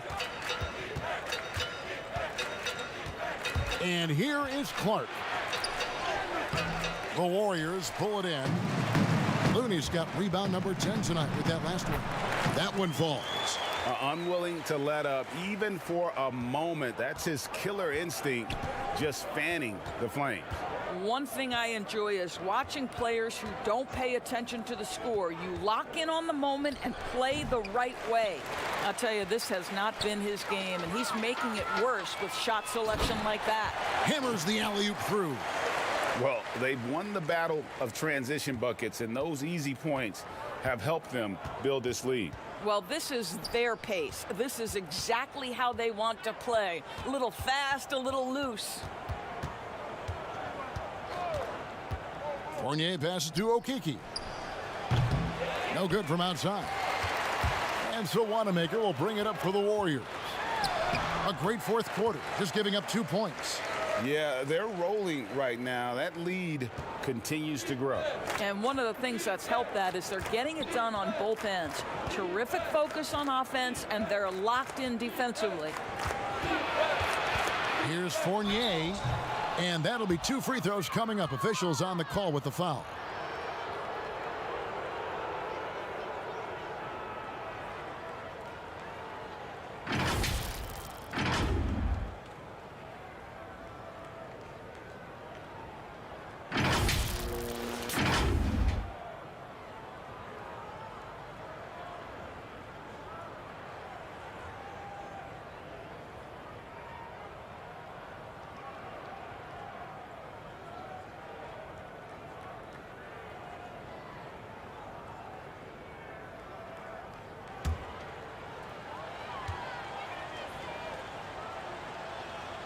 He's off on the first.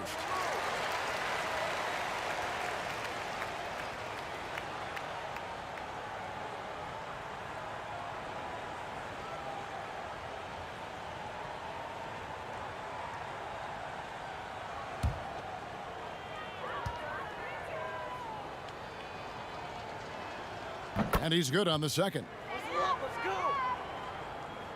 And over 2.5 minutes in the books here in the fourth. The pass to Bazemore. Here's Looney. Some solid defense from Clark. I'll tell you, despite his struggles at the offensive end, this team still finds themselves in control of the ball game. Lee against Fournier. Passes it to Clark. Clock at 6. Another shot. And it's Looney with the rebound. Looney's got rebound number 11 for him here tonight. It's almost as if there's a lid on the hoop for him right now. He still hasn't gotten one to fall in the quarter. The Warriors making a switch here. Poole's checked in. And a change for the Magic. Carter Williams, he's checked in for Evan Fournier.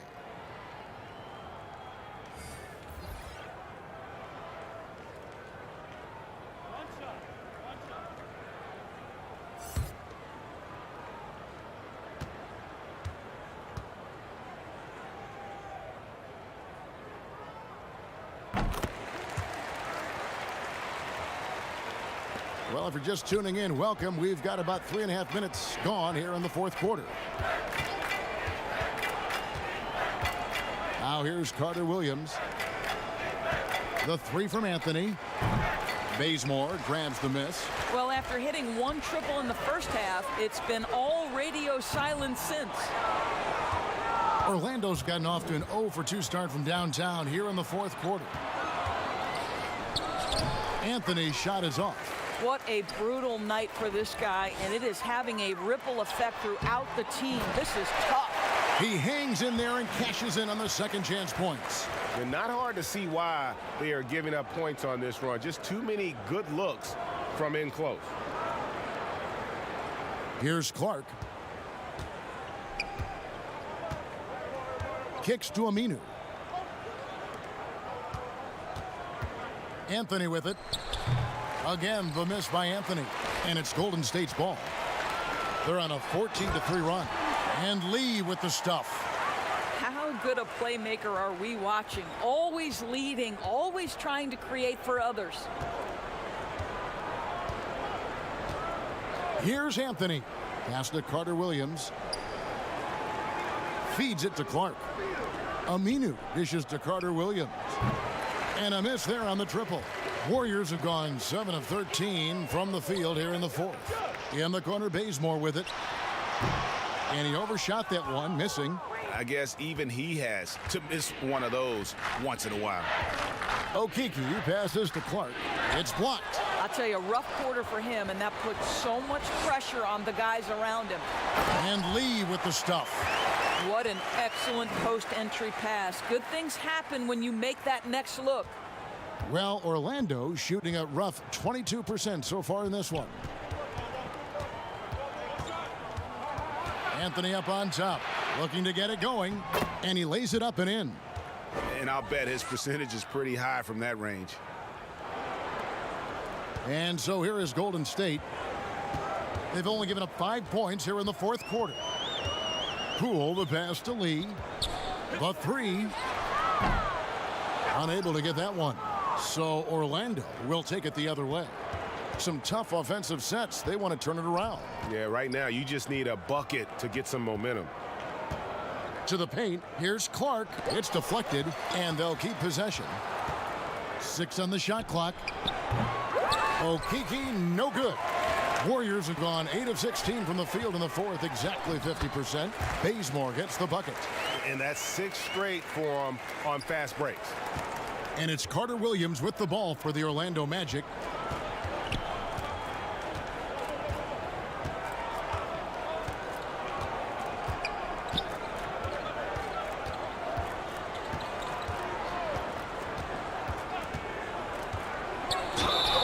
And he gets the whistle. 2 free throws coming up.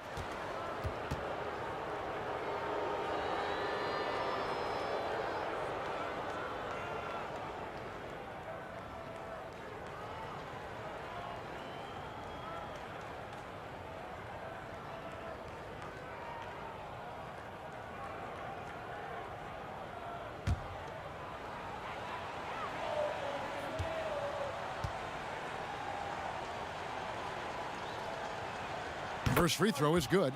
Ennis, he's checked in for Orlando.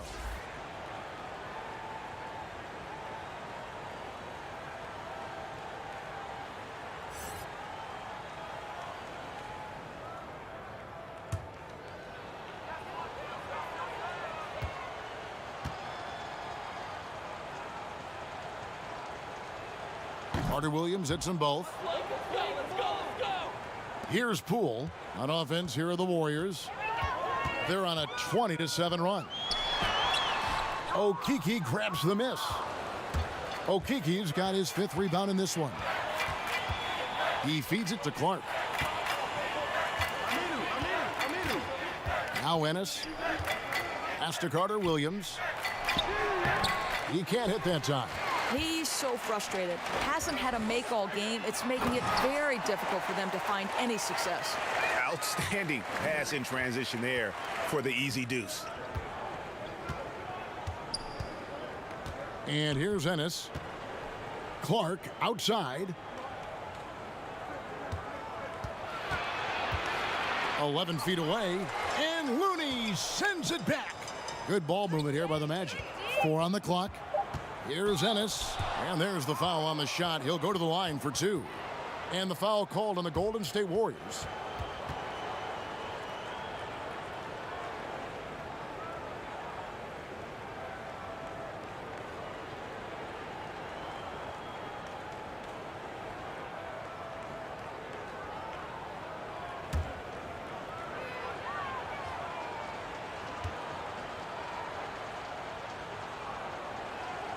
Free throw drops for Ennis. Green, he's checked in for the Warriors.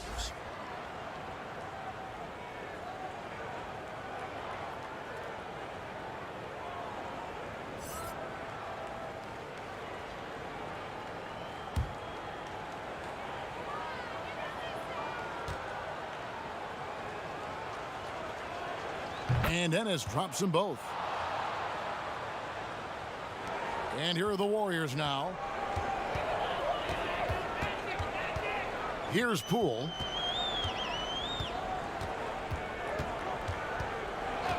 Lee outside. Good on the triple. Lee's got 9 points now in just the second half. Their ability, again, to stretch the floor, particularly in this second half. And guys, boy, when you're hitting, it sure does work. It obviously opens up major options at the offensive end. Here's Carter Williams. It's blocked. 5-on-3 break. Green with the ball. Now defended by Carter Williams. And the call on the shot that sends him to the line. And a moment now to check out who the Warriors have coming up on their schedule. On Sunday, they'll be facing Kawhi Leonard and the Los Angeles Clippers. Then on Tuesday, they'll be playing against Damian Lillard and the Portland Trail Blazers. And you know, for that matchup with Charlotte, it's the second game of a back-to-back, and you know they're going to be feeling the effects of it. Playing that much basketball in that short amount of time really takes a toll. Brad Wanamaker's checked in for Lee.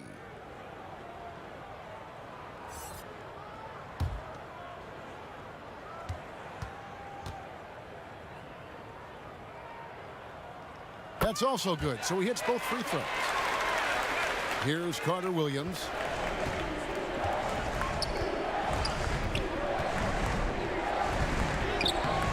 It's hauled in by Wanamaker. That's not the type of opportunity he fails to convert very often. And it's the Magic with the ball.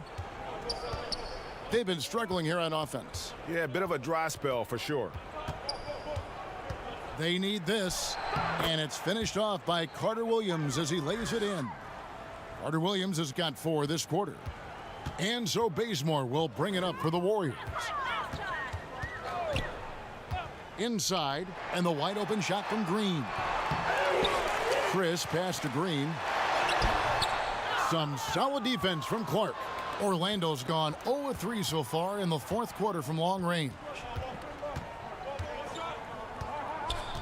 Now, here's Aminu. He kicks it to Ennis.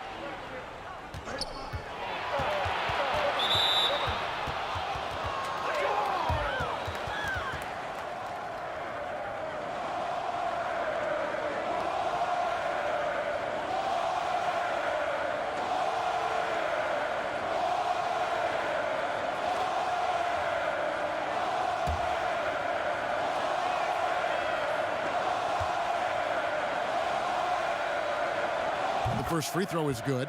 And the Warriors making a change here. Lee's checked in.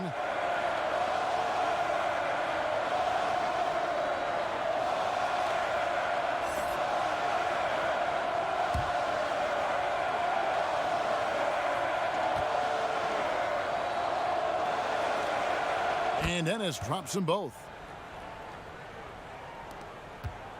Golden State's gotten just 1 of 4 3-pointers to go down for them here in the fourth. Here's Wanamaker. Chris with it. Back to Wanamaker. Takes the assist and lays it in. Picked out the pass nicely. Wanamaker's got his first points of the night. The Magic shooting a rough 22% so far in this one. .157 left to play here in the fourth. The pass to Okeke. Once again off the mark, Orlando. This could get even more out of hand if they continue to put up points. Wow, Kevin, what a performance we are seeing. Now Chris. Passes it to Poole. 6 to shoot. Lets it go from 14. A second chance effort. Chris can't hit. Chris has gone 1 of 4 so far. And as we head to the final buzzer here, a crushing blowout. Big time dominance, and this will go in the record books as a gaudy win for the Warriors. This was a team performing to its fullest capability. A hugely satisfying win. A game that not many will soon forget. And on the other side, one that I think most will try to forget. And now, for the year, this is going to take them to 7 wins. And so they'll take the first game of the season series, a team they'll only see twice. They're certainly happy to start it off with a win. The one player that really stands out, of course, in this one, it was a dazzling game for Steph Curry. They simply can't stop him right now. This guy playing with passion and focus. Kevon Looney is checked in for the Warriors.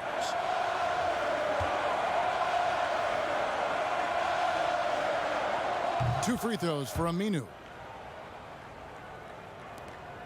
1:19 left in the fourth quarter. Down low. And foul on the shot. He'll shoot 2 at the free throw line. Oh, the officials are all over that one.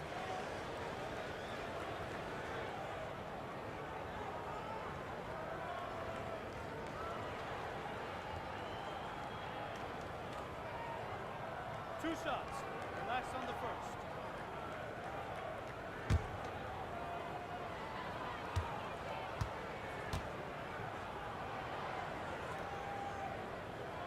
first. The free throw dropped for Bazemore.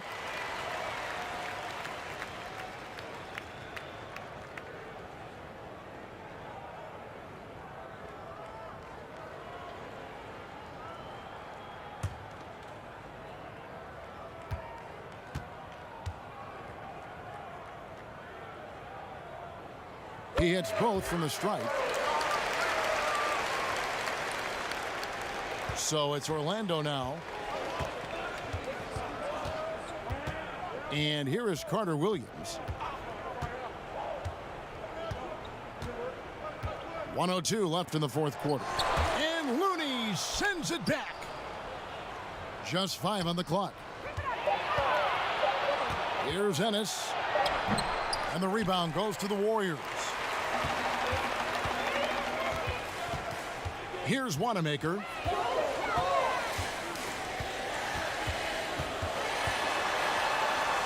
Shoots it up. 2 free throws coming up, and they call the shooting foul. Yeah, easy call.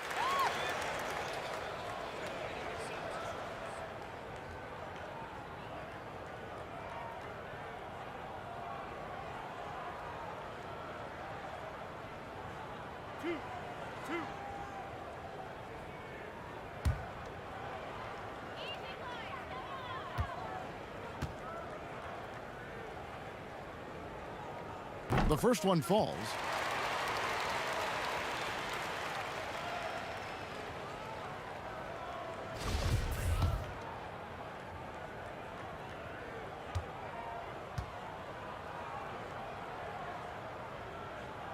Both shots good from the stripe. 35 seconds left in the fourth quarter. Now here's Carter Williams. Clark outside. Pass to Okeke. The Magic again can't hit. And if that's the best look you can get on a possession, what a waste of a trip down the floor. Well, missed opportunities, and they can certainly add up. You cannot afford to take that kind of shot. Here's Wanamaker. So we see the Warriors taking the game here. And the outcome of this one was never in doubt. And boy, they really put in a supreme effort. It just felt like once they had that lead and it was comfortable, they were not going to relinquish it. And now let's catch up with David Aldridge, who's standing by from the sideline. All right, Dave. David, thank you as always. And that'll do it, folks. For Greg Anthony, Doris Burke, and David Aldridge, this is Kevin Harlan along with our terrific 2K Sports crew, thanking you for tuning in. We'll see you later.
I truly admire that many NBA legends have used their voices on social media to speak out on social justice issues. And here's Kyle Korver back with the story of how two-time NBA champion. We get a look at the sun shining in the buildings of downtown Salt Lake City, Utah, our broadcast location today. It's time for the NBA, live on 2K Sports. With David Aldridge on our sideline, and here with me, Greg Anthony and Steve Smith, this is Kevin Harlan. Now we get a chance to check out the standings out west. Already we're in December. Take a look at the Jazz. I know they would have liked a better start, but they're 10th in the conference right now. And seeing where Utah is, they had much bigger things in mind when the season started. They didn't think of themselves as a middle-of-the-road club, but right now, that's where they are. I thought this might happen. Confidence can take you a long way, but you also have to have the talent to back it up. And with pregame routines coming to an end, we're just about ready for our tip-off. First, though, let's get a report from the sideline and say hello to David Aldridge. Kevin, thank you very much. We know Rudy Gobert is ultra competitive, but he knows it's not about winning his individual matchup. He said, it's a 5-on-5 game, a team concept. That's always been my mindset. Obviously, I take pride in being the best defensive player in this league, but I play to win. That's my focus. Kevin? Thanks, David. That's David Aldridge, our NBA Hall of Famer. Now the outcome tonight, Greg, could come down to the big men up front. You know, versatility will be key. The front court that can be physical but also pass it, stretch the floor will likely be the victor. Let's check out Chicago's starting lineup. Markkanen and Carter are up front. White and Levine team up in the backcourt. And it's Williams at the 3 slot. And for the Jazz, Conley and Mitchell, the talented backcourt pair. Favors and Gobert, the tough pair inside. And it's O'Neal in at the 3, the small forward. And so off the tip, it's Utah. Now, here's Mitchell.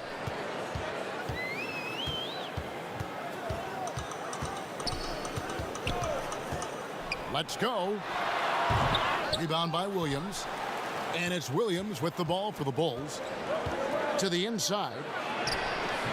Markkanen can't get it to go. O'Neal against Williams. Williams with the steal.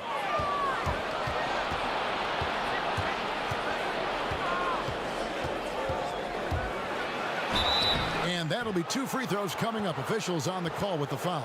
Well, I tell you what, he earned his money on that foul. Bulls shooting their first foul shots of the night here. And going back a season ago, they were a pretty average team at the line, about 76% altogether.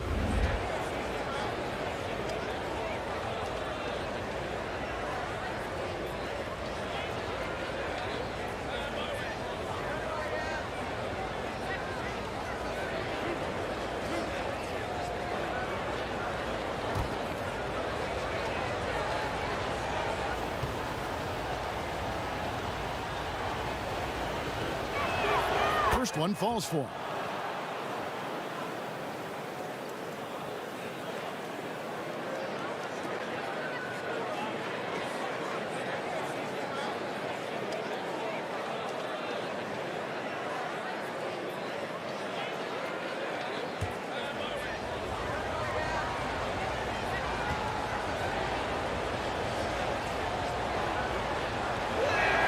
And he makes both free throws.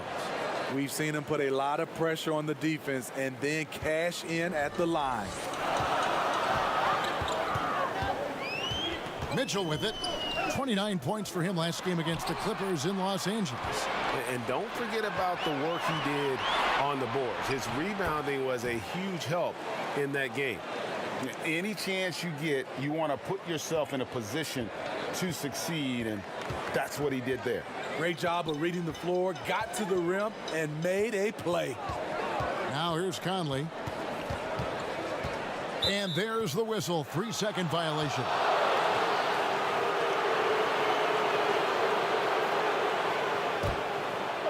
And here are the Bulls now. And this game, the first chance they've had to see Utah. Yeah, this is a great rivalry, guys. I mean, even though they're in opposite conferences, you look back and these teams have a lot of history. And it's good, 2 points. You see Levine's filled out his frame, shakes off contact, and completes the play. And the deep ball has come alive the last few seasons for Zach LaVine. He set a Bulls record for made threes in a season last year. Hey, Greg, Zach LaVine continues to work and improve his shot, which has been fantastic. He not only trusts his shot at this point, but feel it's a strength now. He's more willing to look for jumpers in big possessions now. And Utah has possession after the Bulls pick up 2. Outside Conley, and the pass to Favors. Over Levine. They get it back. Gobert.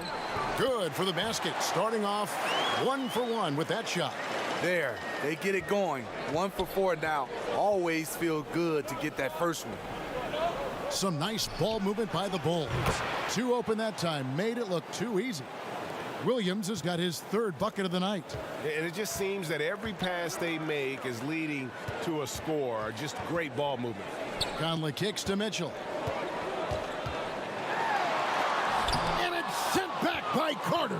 That time, Carter's length and vertical paying dividends. He has tremendous potential as a rim protector. This is his first free throw of the game. In their last contest, guys, he was unconscious from the foul line.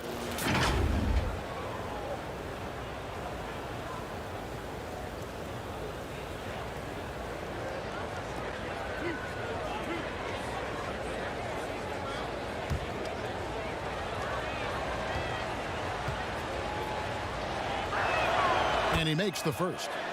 Well, we've seen some head coaching changes, Greg. We're early in the season. How long does it take to fully implement, do you think, a new system with a new coach? You know, it's a tough question, Kevin. It really can depend on how difficult or complicated the system is. But all things being equal, the experienced teams often learn faster because they just understand the game better. Drafted 13th overall because of his great length and athleticism, Zach LaVine has really rounded out his skill set. And what an alley-oop. Those two read each other so well. It's a play I'm sure they love to run. Right the pass to Markkanen. In the corner, it's LaVine. Pulls it up. His second shot goes in, off to a good start, 2 for 2. And what a way to start this game, dominating at both ends of the floor. They came in prepared, focused, and really jumped on the other team early. Now here's Gobert. 20 points for him last game against the Clippers in Los Angeles. And his defense was absolutely outstanding, especially his 2 blocks, which helped turn the game. And there's a lot of talk about Gobert's rim protection, but his rebounding is every bit as important on the defensive end. Yeah, that's finishing off defense. Once you force them to miss, you don't want to allow second chance opportunities. Rudy Gobert averaged over 10 defensive boards a game last year. That was the best numbers of his career and top 3 in the league.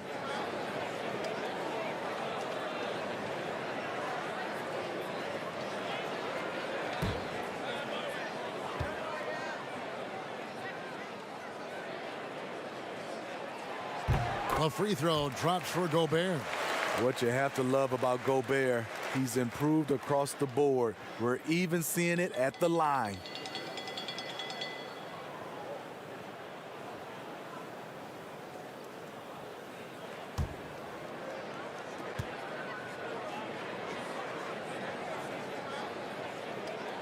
And Gobert drops them both. And so LaVine will bring it up now for the Bulls. Carter outside. He kicks it to White.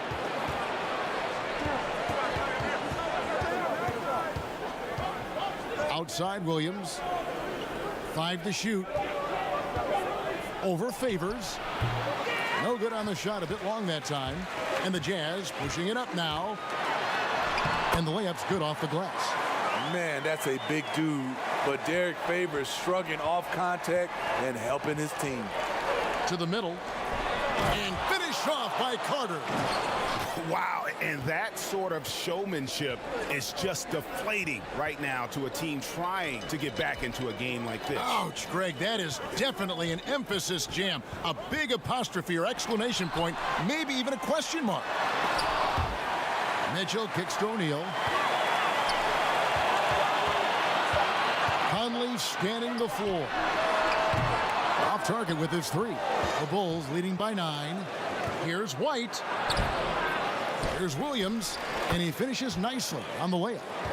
Williams has got 11. They've wasted no time settling into their offense.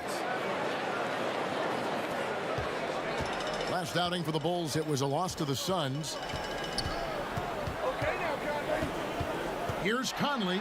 Favors trying to break free and foul on the shot, so he'll get a chance at the line. And such a great all-around player for over a decade now. Conley is one of the class acts in our league. He is, GA, one of the best floor leaders we have. He's completely unselfish. Also, 3-time NBA Sportsmanship Award winner, and in 2019 was named NBA Teammate of the Year.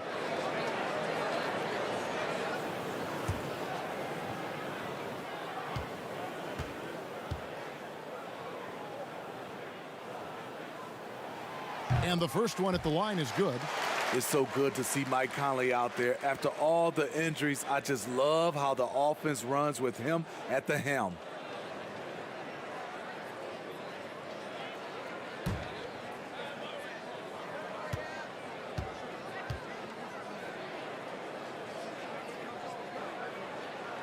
And so he hits both. The Bulls leading by 9. Outside, Levine passes to Carter. His three-pointers off the mark. Jazz shooting a lowly 30% to start this game out. Here's Mitchell. Off the mark there with the three-point shot. He just doesn't look like himself this quarter. Something's missing. And it also shows you how difficult this game is. He's just a little bit off, but it can result in missing everything. Now Conley. Mitchell outside. Outside Conley. 5 on the clock. From deep. Rebound collected by Levine. And when you are as good a shooter as he is, you have to have the confidence to take that shot. It might not always fall. You know what another option is? Just give the ball up. Let someone else make a play. Greg is a point guard. What is it you like to see from that position on the floor? I think first and foremost, leadership. It's so valuable at that spot. And, you know, you always got to have your head high because your teammates are feeding off what you put forth in terms of your body language and enthusiasm. So, you know, the typical stuff about organizing the offense and setting the tone on the defensive end, that stuff's important as well. But so much of how you carry yourself out on the floor when you deal with adversity and you know that you're going to, it is really paramount. He's a quality player, Wendell Carter Jr. The future for him is very bright, and he works hard at his game. Here's what Utah's going with right now. Joe Ingles, who's checked in for Favors. Bogdanovich comes in for Royce O'Neal. And it's Clarkson in for Donovan Mitchell. Good on both. Here is Conley.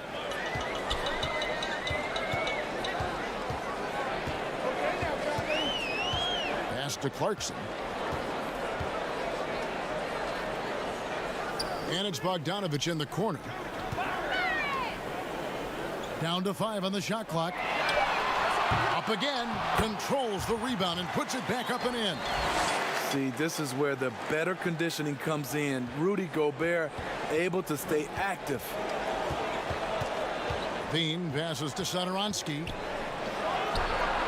Beasting on defense. First he closes out hard on the shooter, then he attacks the glass. Filthy. And contact on the shot, so he'll be shooting free throws here. And entering the league as a complimentary scorer, Bogdanovich put up 20 points a game last year. That was a career high in the 4th straight year that he improved his scoring average.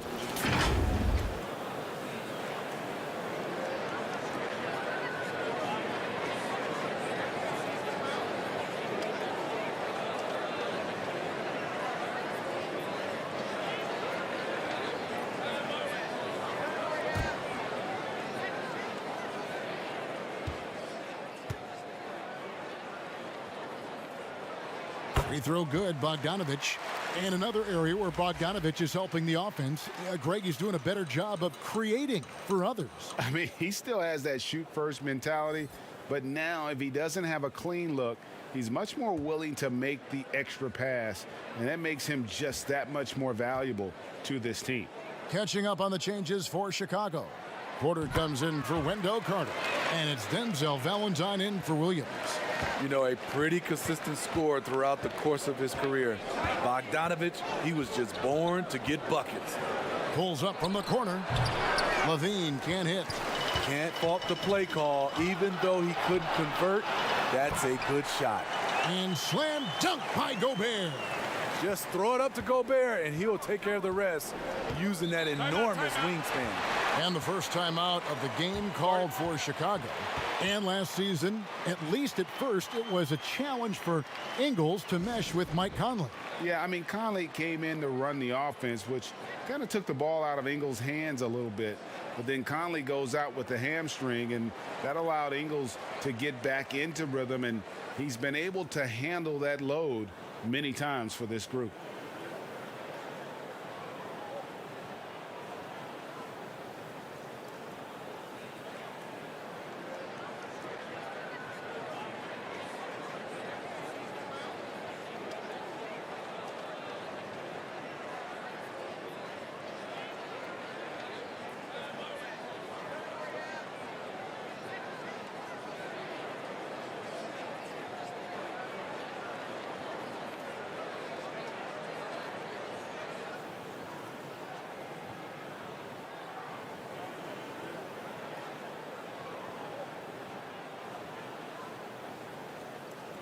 And checking out some stats for Levine.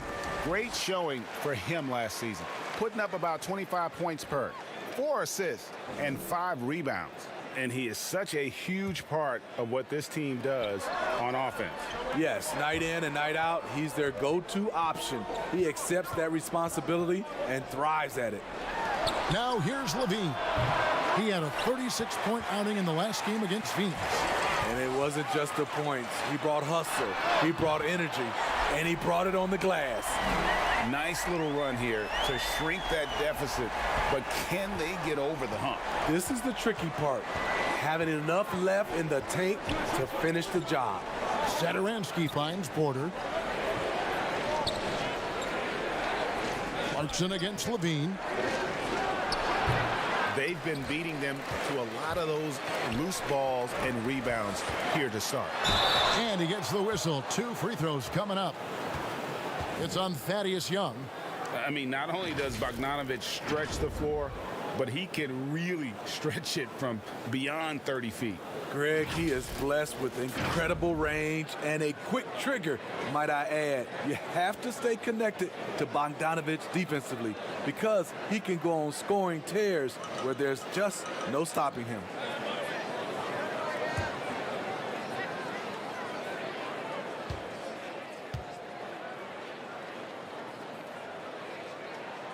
That free throw, no good.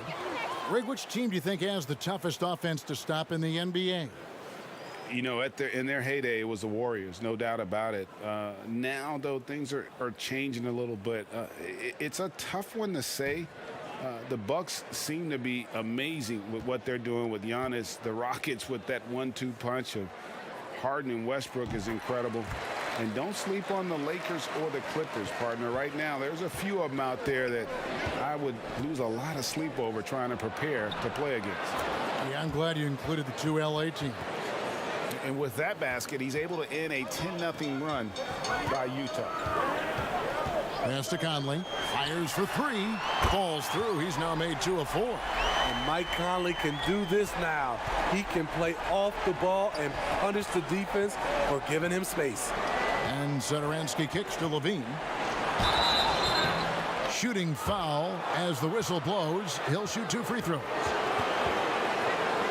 On the night, he's gone 2 for 2 at the stripe.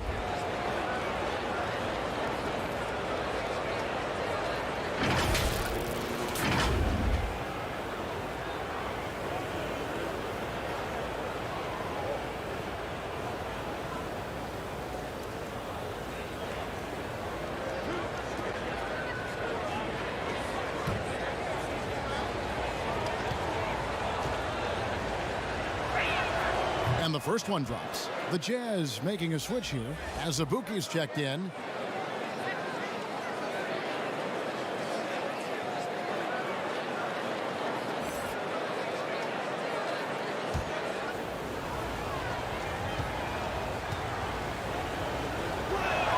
And so Levine nails both of them. Jazz trail by 4. Clarkson dishes to Azubuike. Nice ball movement by Utah. From the line, it's hauled in by the Bulls. And that one gives them a +5 rebound advantage, Kevin. Out to the right wing. Valentine wide open. He fires. Sinks the triple. And the Bulls lead by 7. And that's exactly what he's looking for, draining the triple. Clarkson bounce pass. The rebound by Young. Chicago's gone 2 of 4 from beyond the arc to start the game. A three-pointer is right on target. Yeah, we're seeing some fireworks from them already. They established the pace. They made shots. This is why they're way out in front. Here's Azubuike. Conley, the pass to Clarkson. Will it go? And he gets the whistle. 2 free throws coming up. And while we've got this moment here, now let's take a look at last season's leaders in converting turnovers into points. Number 1, the Bulls. Yeah, I mean, the best in the league at forcing those miscues and then capitalizing at the other end. Their defense led to their offense.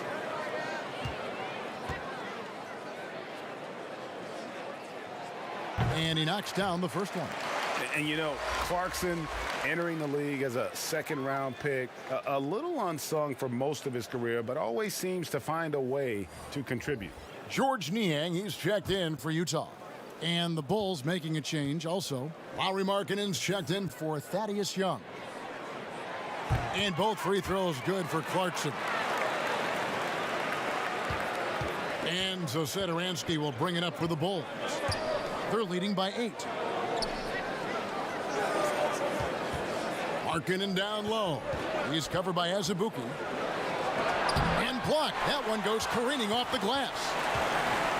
And for the Jazz, the shooting looking a little out of sorts early. 37%. And it's Bogdanovic off the drive. Azubuike. Great positioning on the putback. This is basketball 101. This is the size mismatch you look to create. And Satoransky kicks to Valentine. Picked off in midair. And now Utah, fast break. Markkanen pulls it in. The Bulls leading by 6. In the corner, it's Levine. And contact on the shot, so he'll be shooting free throws here. Yeah, and early on doing a really nice job at the free throw line. The Bulls have been a perfect 8 of 8 at the line.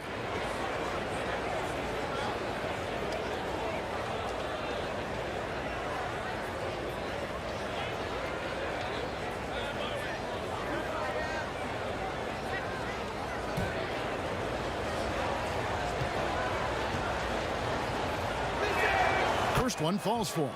Yeah, a lot of whistles here early, as well as foul trouble starting to be an issue.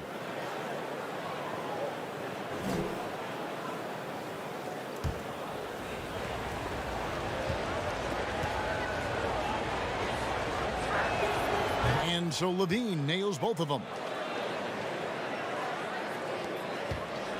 Jazz trail by 8.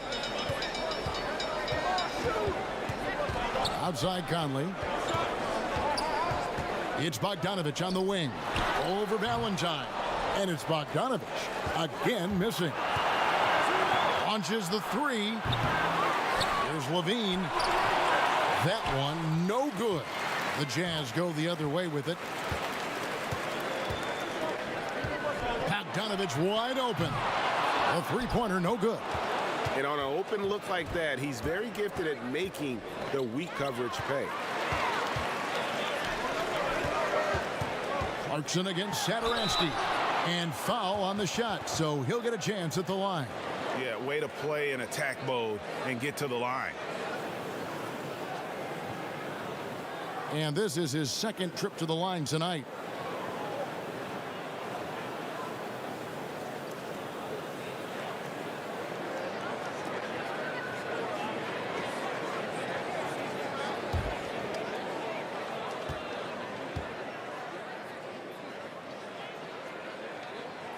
And the first one drops.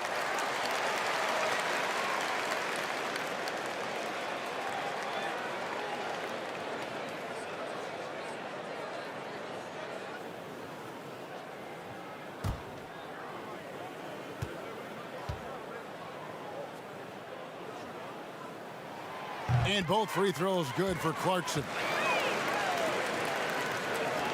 There's 37 seconds left to play in the first quarter. Satoransky the pass to Porter. And he takes it in for the layup off a very nice feed. A prime example of Satoransky's feel and vision for the game is making it easy for his teammates. Here's Clarkson, and there's the whistle on the shot. Took the foul, shot misses. He'll be shooting 2. And there's the call. Chicago the foul. And this is his 3rd trip to the line tonight.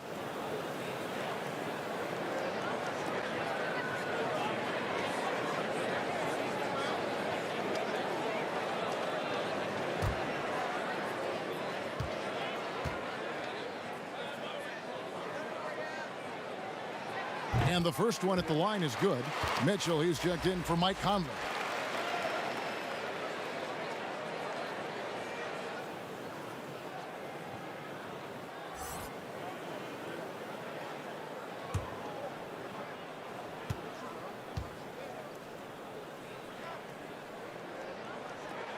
And both free throws good for Clarkson.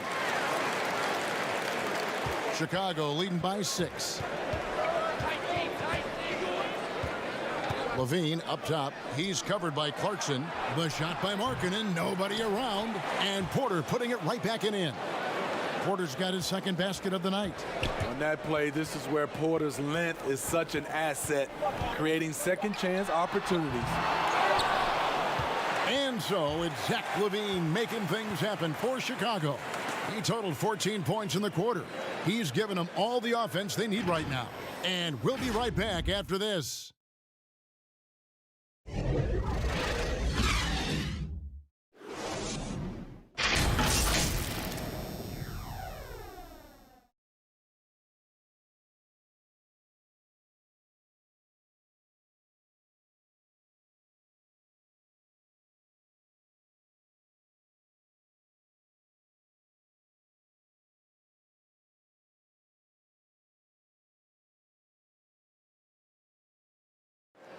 And recently, we chatted with Zach LaVine about the team, and he pointed out what he sees as an advantage.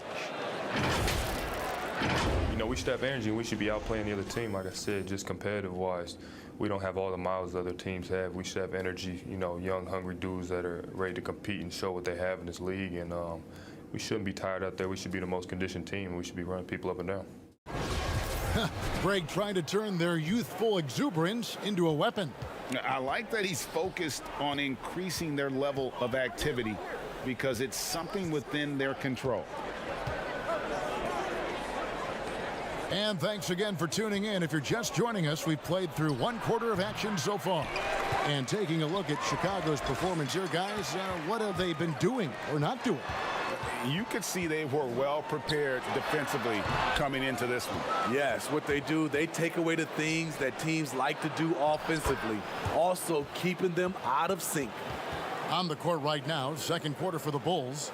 They've got Lowry, Markkanen, Satoransky there with White. Then there's Valentine, and it's Porter in at the 4-man position. Now let's go to the sideline and catch up with our Hall of Famer, David Aldridge. Hey, Kevin.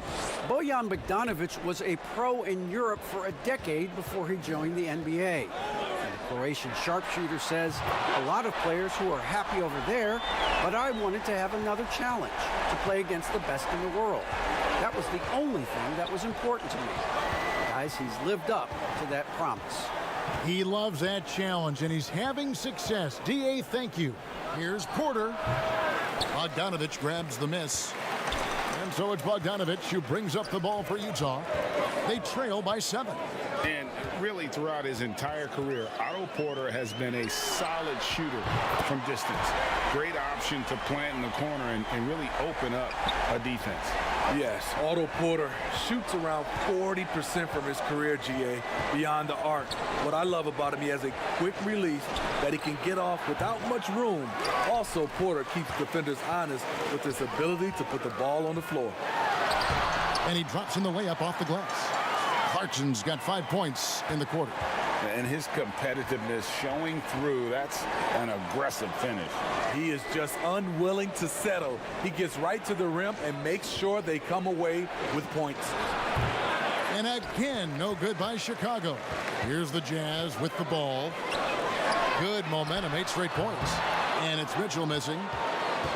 Chicago's gone 3 of 7 tonight from three-point territory. Clarkson against Porter. Score of the basket is third after 5 shots. Well, we've seen that movie a few times, haven't we? An easy bucket in the paint. And here's Clarkson. 11 points in the game. Hands it from downtown. Mitchell's got 6. Because he's so good at putting the ball on the floor and making plays, the 3 is going to be available to Donovan Mitchell. I'm glad we got to see the mobile one block once more. What a play. Every basket's a big one in a tight game, and he is not about to give up an easy look. Derek Favors checked in for Utah. Royce O'Neal comes in for Jordan Clarkson, then for the Bulls. Carter comes in for Markkanen, and it's Williams in for Valentine. To the paint. Here's Carter. And the call on the shot that sends him to the line. Greg, did you know when you were playing that you'd eventually want to call games, be in the broadcast table? Kevin, no idea. I didn't have any clue. And quite honestly, didn't really think that there was a career that one could have in terms of broadcasting, you know, because cable was just kind of coming on as I was retiring. You didn't have your own network and the things that we take for granted now. So looking back on it, no, but boy, am I glad I did. I am glad you did too. You probably don't remember this. Doc Rivers and I were doing a game. You came over to say hi to the two of us, went back out on the floor. Doc nudges me and said he'll be great in TV someday. We saw it then. He's a good mind. The man knows what he's talking about. And Utah making a change here. Gobert's checked in. He hits both from the stripe. And for those of you just joining us, we're in the second quarter with about 3 minutes gone by. Mitchell looking it over. Over White. Favors trying to break free. Again, Mitchell missing. They keep calling his number, which is partly how they've dug this hole. And again, no good by Chicago. Here we go, one-on-one. Gobert the pass to Favors. And Derek Favors with the slam. Good find, and one of Gobert's advantages as a passer, he can see over everyone's head. And Satoransky kicks to Williams. The pass to Porter from downtown. Rebounded by Donovan Mitchell. Mitchell's got 4 rebounds in this game. Shoots over White. Misses off the left iron. The shooting numbers just aren't there yet in the quarter.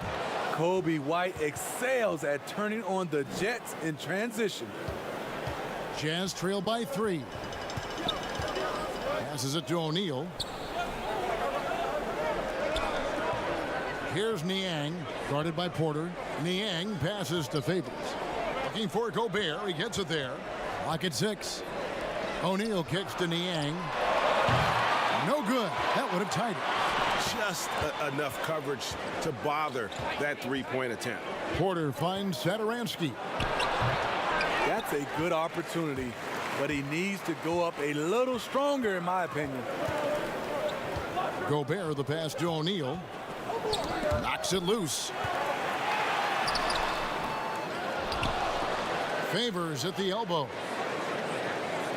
Here's Niang. And they're unable to get the tying basket there. Carter, the pass to Satoransky. Back to Carter. Williams trying to break free, and it's Carter missing. And it's Mitchell with the ball for the Utah Jazz. It's a 3-point game. Following this one, they get to host the Cavaliers. No good off the back of the rim. At some point, when you recognize someone's this out of rhythm, you have to shift to something else. Throughout the evening, he's gotten to his spots, and the defense has not adjusted. And here is Mitchell, following Otto Porter's 3. O'Neal against Williams. The putback, it's good on the putback. It's his work ethic. Gobert has done everything he can to become a threat offensively. Time called here. The Bulls decide to talk it over. In addition to going over the game plan and making whatever necessary adjustments have to be made, Greg, this timeout also the time for players to get rehydrated or hydrate for the first time with some Gatorade. Plenty of basketball still to be played here, and they have to get recharged. That's a great point. Without proper hydration, a player can completely run out of gas down the stretch of a game, and that's something that none of these guys can afford to have happen. If you're going to battle all the way to the finish, you have got to be hydrated.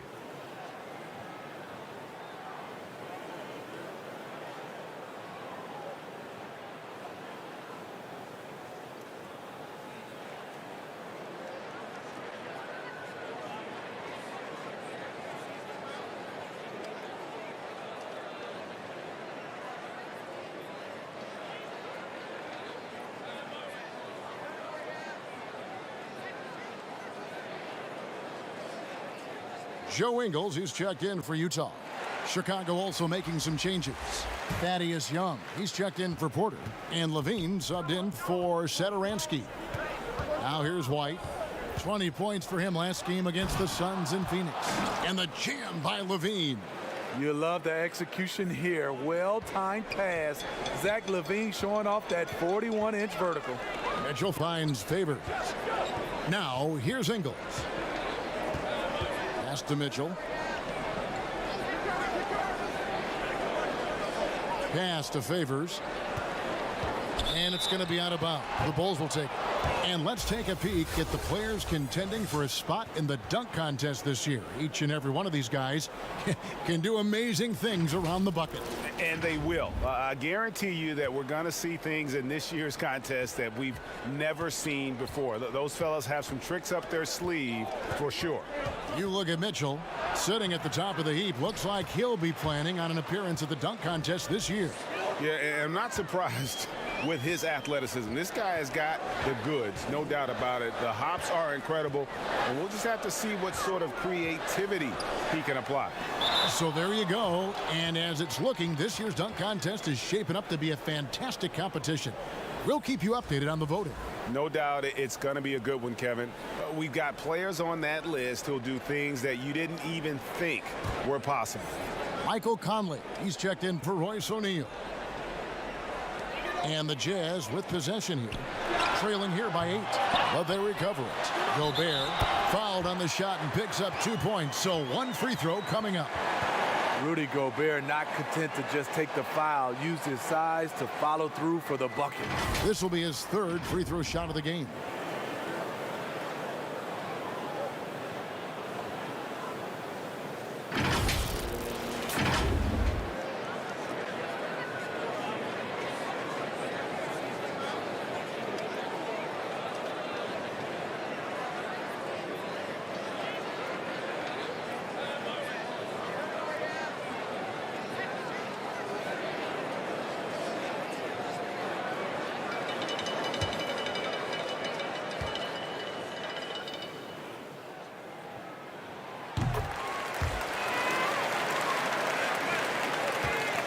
The Bulls leading by 5.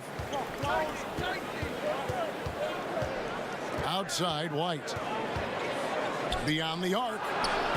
Gobert pulls it in. Gobert's got rebound number 9 now. What an effort here tonight. Chicago has gone 1 of 4 from three-point range in the second. Not a whole lot dropping out there for them.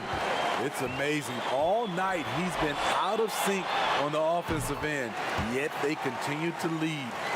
And you can see the break slowed down for him to kind of pick his spot, and boy, was he open. Levine against Mitchell. Here's Young. Rebound, Utah. Gobert's got the glass covered here tonight. 11 boards for him. Kicks it to Ingles. That doesn't go in. Had a chance, though, to take the lead. So the Jazz, their last game, a loss to Los Angeles. And that was a game to forget. You'd like to find some teachable moments, but I think they'd like to just turn the page and move forward. Nothing wrong with that. Sometimes we overanalyze things. Can be better to just let it go. Trying to go for an alley-oop, but excellent defense and anticipation there to stop it. Here's Williams. Good D by Mitchell. Jazz trail by 4. Now Now, here's Ingles. On the wing, Mitchell. He's guarded by Williams. There's the three, and there's Mitchell. That's good on the assist by Gobert. Gobert's got 3 assists tonight. Chicago calls timeout. Last game matchup with the Suns, a tough loss there. Guys, you don't have to be a rocket scientist to figure it out, though. If you're going to shoot in the low 30s, you're going to end up losing a lot of games. They couldn't hit a thing out there. With that awful shooting percentage, you will be lucky to win one game in this league.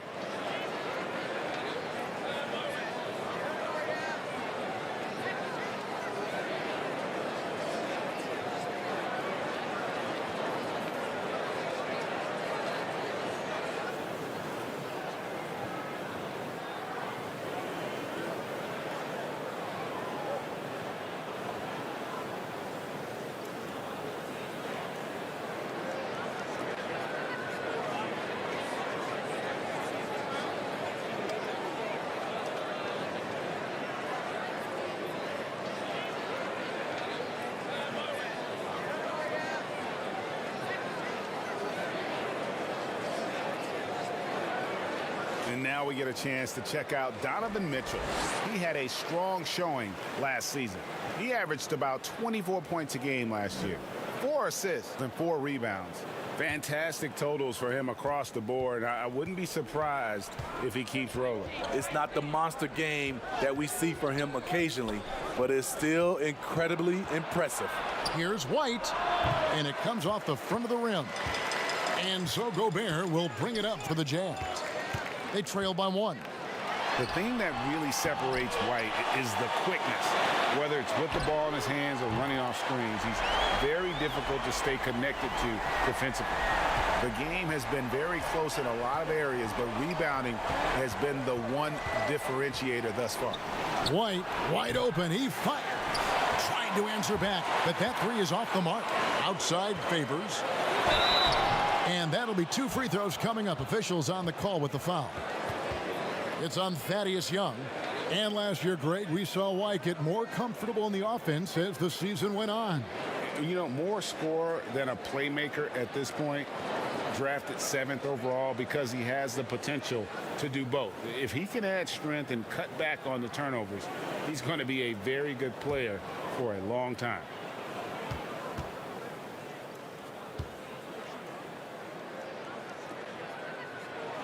And that one falls for Favors.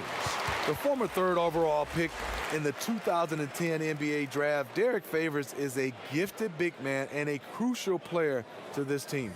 Looking at who's out there now for the Jazz. Bogdanovich, he's checked in for Rudy Gobert, and it's Clarkson in for Mitchell. Lauri Markkanen's checked in for the Bulls. And he makes both free throws. And they have yet to miss a shot from the line here this quarter. Guys are looking for a spark here. Yeah, a cold stretch offensively for sure. Doubled by Bogdanovich. Carter, the pass to Levine. Good ball movement here by the Bulls. 5 on the clock. Williams, that's for 2. And nothing is falling for him right now. And here's Conley outside. Chicago grabs the miss.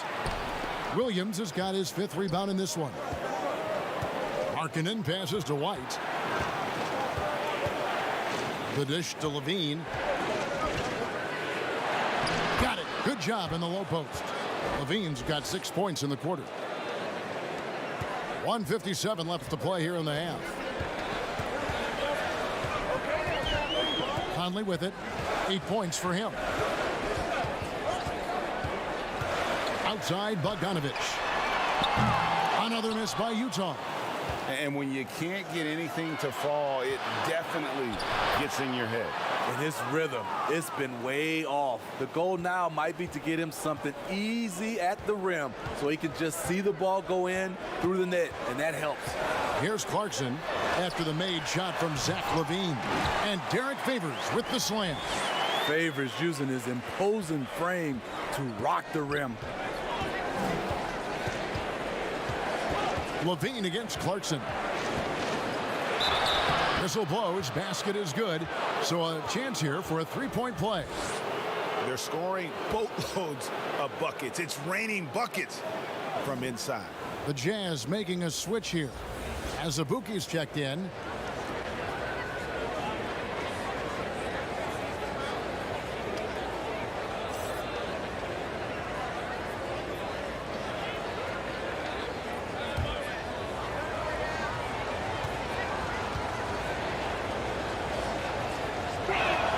And that one falls, and that puts him up by 1 point. And in the first quarter, he was consistently getting to the line and really causing headaches for the D. Haven't seen that same type of consistency here in the second. Clarkson, nice spin off the left rim and in. Clarkson's got 7 points for the quarter. My goodness, how about the degree of difficulty on that shot? White goes in, got a piece of it. Right side, Bogdanovich. Williams with the block. Oh, and a fast break for the Bulls. Carter leading the charge. Good D by Bogdanovich. Doesn't register as a block, but he did everything you want defending that shot. You know what he did? He timed it well and did a good job of contesting without committing the foul. And Levine with the slam. An explosive, high-level athlete. You see why Zach has won multiple dunk contests. Clarkson against Levine. And it's sent back by Carter. With 1 on the clock, that shot is off. And so it's Zach Levine making things happen for the Chicago Bulls. A terrific quarter for him. And now he has a total of 27 points. Shouldn't take him long to get up over 30. It's time now to go courtside as we send you over to David Aldridge from the sideline. David, take it away. Thanks, David. And we'll be back shortly following halftime to get the third quarter underway. And now, the 2K Sports Halftime Show.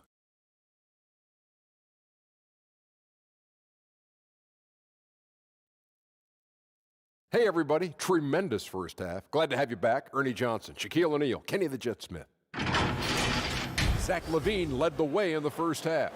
He had 27 points, 5 rebounds, and 1 assist. He seems to have carried the momentum from his last game right into tonight. And Kenny, what did you think about what you saw from Chicago? They obviously came in wanting to push the action. And so far, so good. They're looking to get easy transition baskets because the other team is not getting back in that defense. And Shaq, how do you think the Jazz were playing? The three-point shot has really, really helped them out. I don't always like to see teams rely on the three, but when it's dropping like that, I say roll with it. They keep setting good screens, running these pick and rolls, they'll be tough to beat. And that's a wrap for our halftime show. The third quarter just about to get started.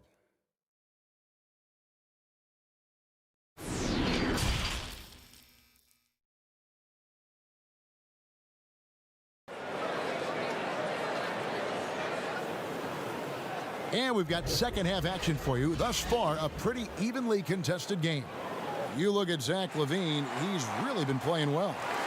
Man, he's been running wild on them through that first half. Absolute dynamite on offense. This is his challenge, to continue to dominate, to help them try to close strong here in the second half. And as we get into this third quarter, as we've seen so far, neither team able to create much separation on the scoreboard yet. Conley runs the point with Mitchell flanking him. Favors and Gobert, the tough pair inside. And it's O'Neal in at the small forward position. That's the group starting the second half for Quinn Snyder. On the sideline, let's catch up with Hall of Famer David Aldridge. Kevin, thanks. For the Utah Jazz last season, there was a lot of fallout from the COVID crisis.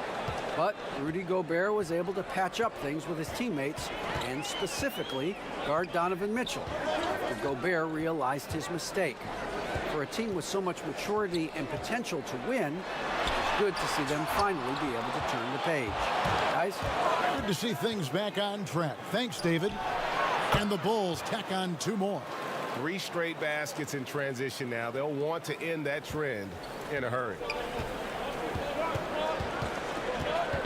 Here's the pass to Favors.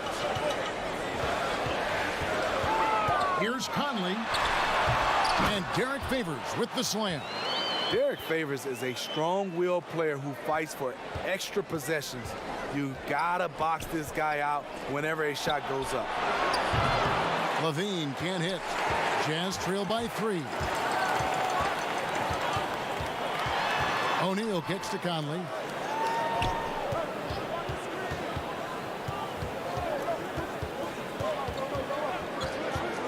Mitchell outside. 5 to shoot. Takes a 3. Here's Favors. And a slam dunk by Favors. Doing his job on the glass and doing it with force. And Greg, it's not everybody in the league who can make those kinds of plays. You know, this is one of his specialties, keeping plays alive, creating second chance opportunities. Now Mitchell. He's got 12. He kicks to Gobert. Mitchell outside.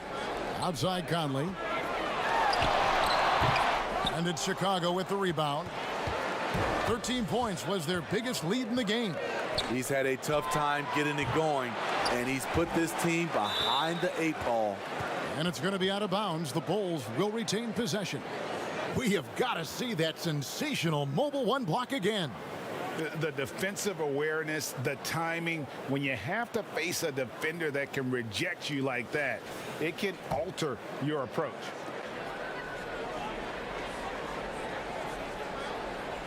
Goes up off the inbound, and a kind roll that time off the rim as that one falls.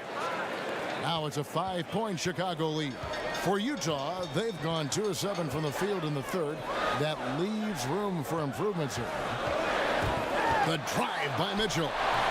No good that time, so the Bulls will take it the other way.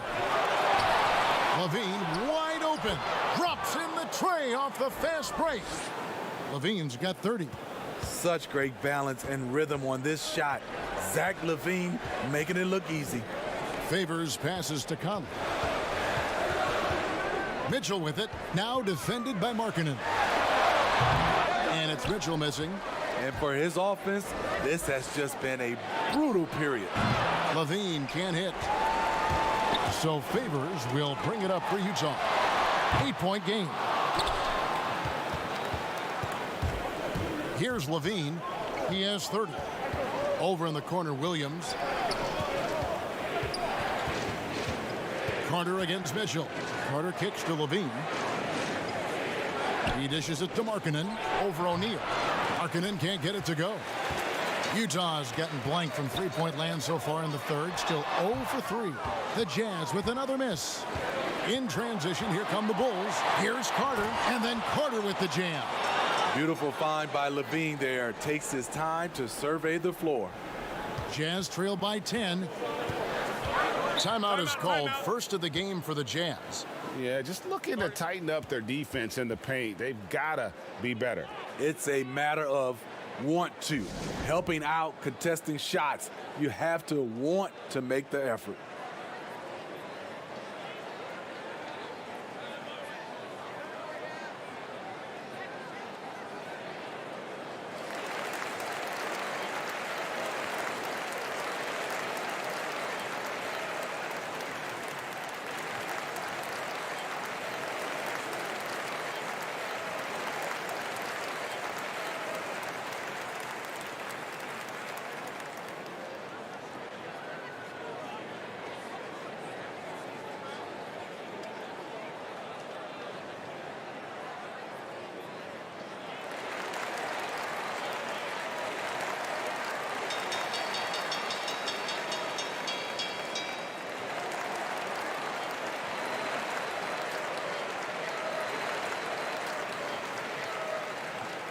George Niang, he's checked in for Mike Conley.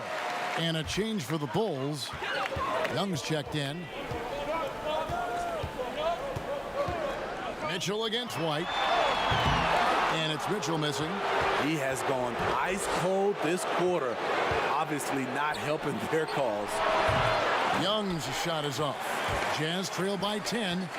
And getting traded from Utah to New Orleans last year, Favors became a grounding force for a very young Pelicans team. Yeah, and Derek Favors knows what it's like to be that rookie coming in, having a lot of physical ability and facing high expectations. He did a great job, in my opinion, providing veteran leadership. And personally, he had one of his more productive years overall. Gobert going to the line. The defense couldn't do anything but foul the big fella. He is 3 for 3 from the free throw line.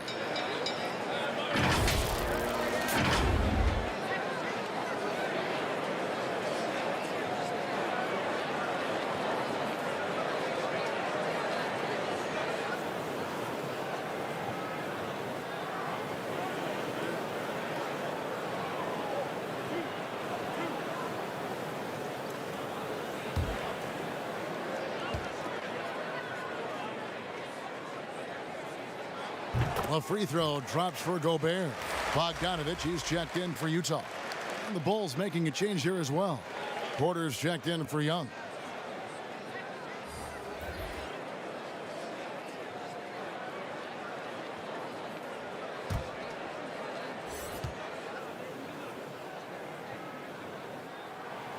And he can't hit the second. And here are the Bulls now. They're on a 13-5 run here. Here's White. Sweet little floater. White's got 12. What a turnaround for him since the half. More aggressive and more effective. O'Neal kicks to Mitchell.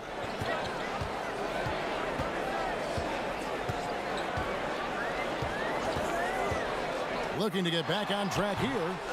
And there's Favors putting it right back in. Favors got 6 points in the quarter. Always better to be lucky than good when it comes to offensive rebounding. Unless you're as good as he is, then those tip-ins are all about skill. Porter finds Carter.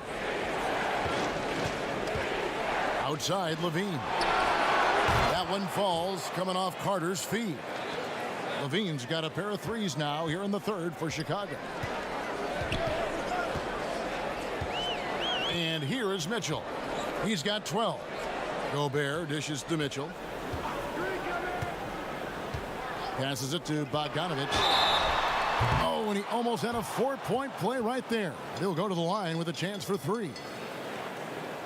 It's going to go on Otto Porter Jr.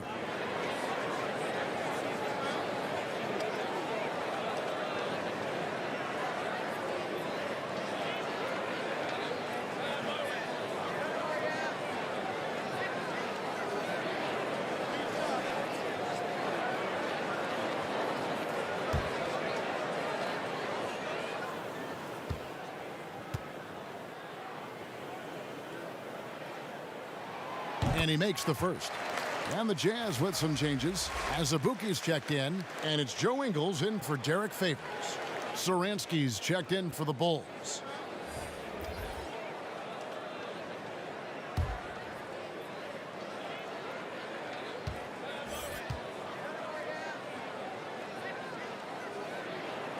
He hits the second from the line.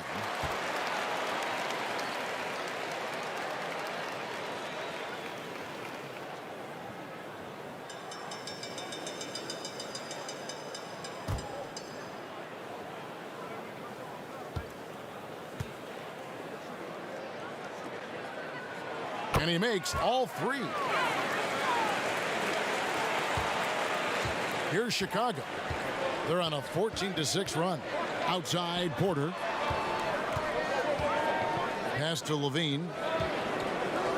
Here's Carter, and that one clearly a foul. Gets the whistle, and 2 shots coming up. And a chance now to look at the schedule for Chicago. On Sunday, they'll take on Karl Anthony Towns and the Minnesota Timberwolves. And then on Tuesday, they'll be playing against LaMarcus Aldridge and the San Antonio Spurs.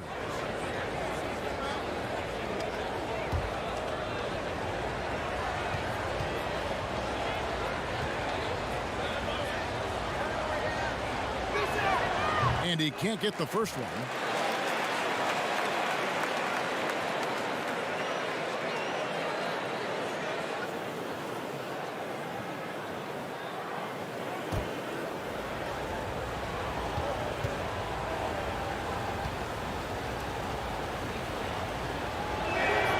Good on the second free throw.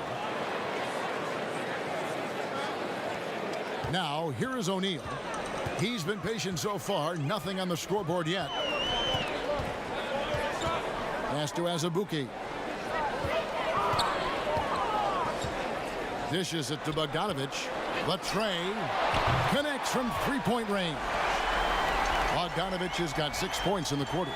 With unlimited range, Bogdanovich forces you to extend your defense. Here's Porter. Bogdanovich grabs the miss. And so it's Bogdanovich who brings up the ball for Utah. They trail by 7. Williams scanning the floor. Utah has gone into a slump here from three-point range, shooting just 1 of 5 here in the third. The Bulls leading by 7. To the inside. It's stolen by Ingles. O'Neal with it. Kicks to Clarkson.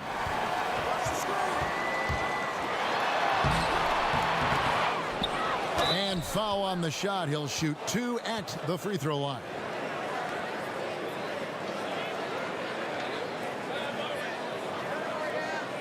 And it'll be his 4th time going to the free throw line in the game.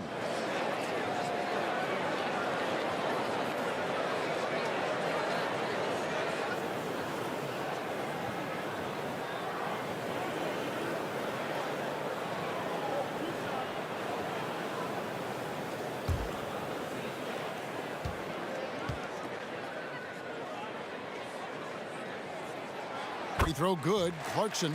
Young's checked in for Chicago.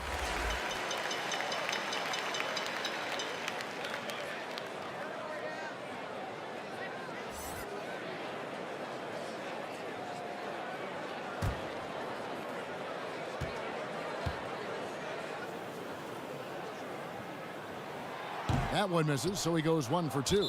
And the ball goes out of bounds. Last touch by Young. All right, a chance to look at the numbers for Ingles. How he did last season. Put up about 10 points per game, 5 assists and 4 rebounds.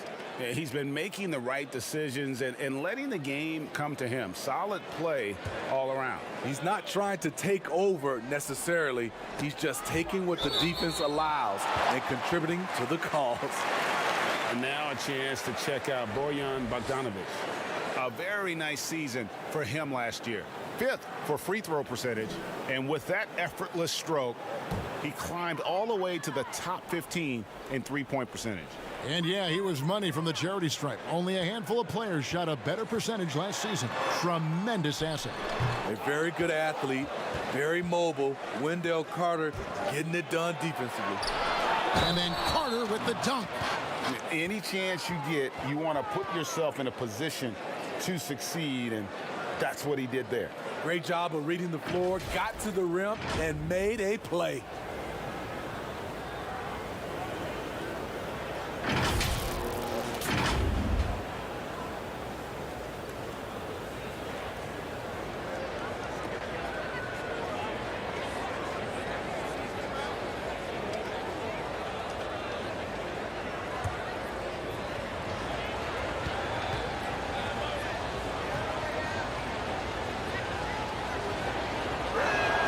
And that one falls for Carter. Here's Clarkson. He's got 14.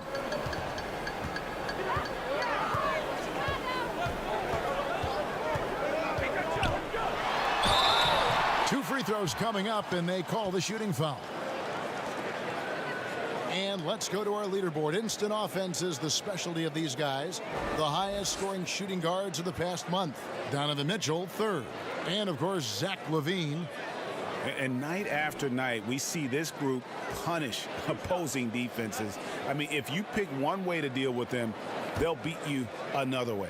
All teams are looking for offense from the 2-guard position. These guys provide offense.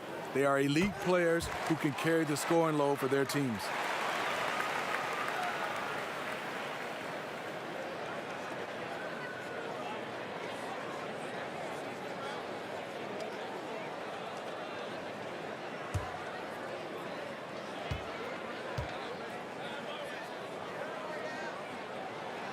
And both free throws good for Clarkson. And he's been rock solid at the free throw line tonight. A little bit of an unexpected bonus for them. And there's the pass to Levine. And 2 free throws coming up, unable to get that one to go with all the contact. What I like about Zach LaVine right now, he's really finding ways to get to the line more. Great shooting for him at the foul line tonight, 7 of 7.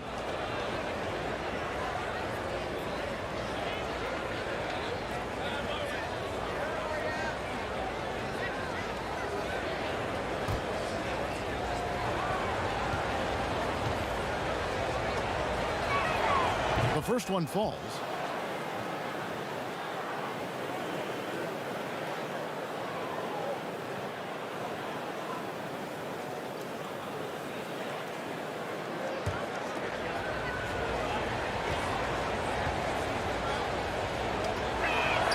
And so Levine nails both of them. Jazz trail by 9. Now Clarkson, 16 points for him.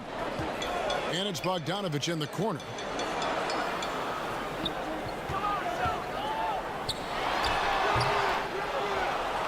Here's Young. He's been quiet so far. Still no points in the game. Levine can't hit. Utah's gotten 1 of 6 3-pointers to drop since coming out of the locker room at halftime. Here's Bogdanovich, and contact on the shot, so he'll be shooting free throws here. And so he's picked up his final foul, and he will sit for the rest of this game. Bulls making a switch here. Markkanen's checked in. In the game, he shot 6 of 7 from the line. And a lot of his points coming by way of the free throw.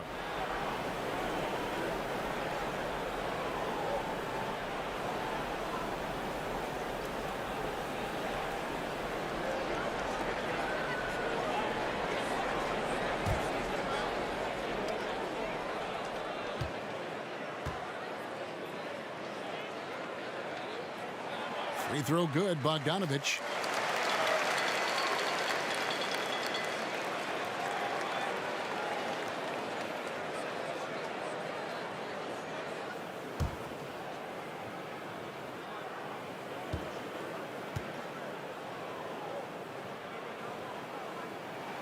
And so Bogdanovich nails both of them. And here's Levine, who brings it up for the Bulls. At the conclusion of this game, they're off to Minnesota, where they'll take on the Timberwolves. That is game 3 of this 4-game trip. Bangs home the trifecta. Porter's got 12 in the game. Hey, in his first year in the league, Porter hit only 19% of his threes. But over his career, he's raised that average to right around 40%. Now, here's Clarkson. 16 points for him. And Levine with the block. And here we go, the Bulls fast break. Levine with the ball. He's 6'5", but he has elite athleticism. Levine with the size to compete on the interior. He's been spending quite a bit of time at the foul line. This is trip number 6.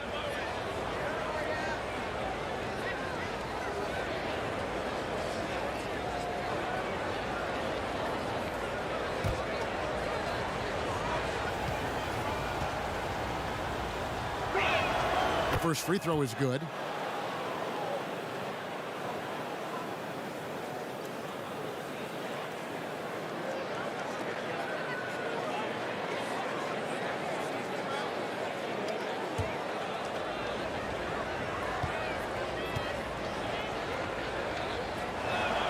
And so Levine nails both of them. Here's Clarkson. They're looking now at a sizable deficit. And there's still time left, so they don't necessarily have to really rush the game. And they need to avoid that. And the Jazz call time here. Trying to find some answers offensively. Yeah, these guys need to work together as a team, as a unit.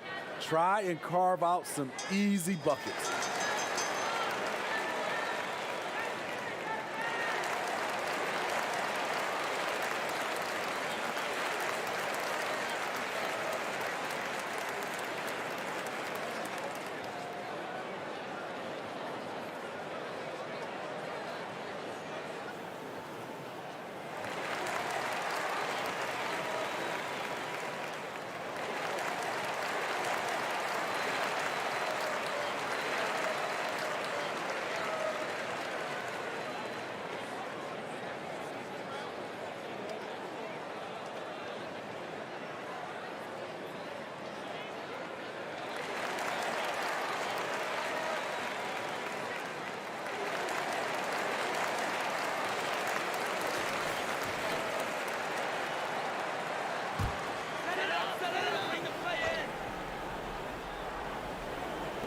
On defense, the Bulls leading by 12. O'Neal passes to Azubuike. And here is O'Neal. Nothing yet on the scoreboard for him. Just 3 to shoot for 3. Here's Bogdanovich. Markkanen pulls it in. Markkanen's got 4 rebounds in this game. And they call the foul, so he's got the and one chance here to make it a 3-point play. These are big buckets. He's been instrumental in helping them try to close out this game. Gobert, he's checked in for Utah. Mike Conley comes in for O'Neal, and a change for the Bulls. White's checked in.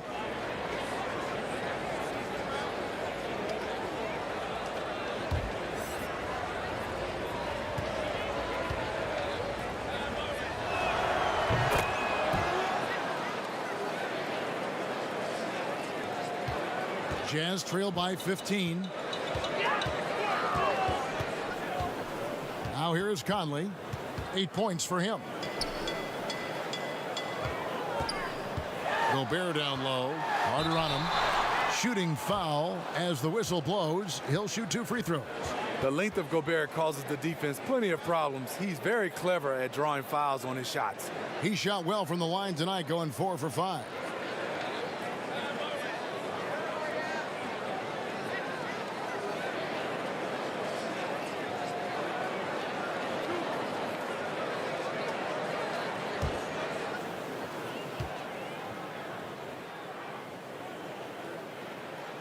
First free throw is good.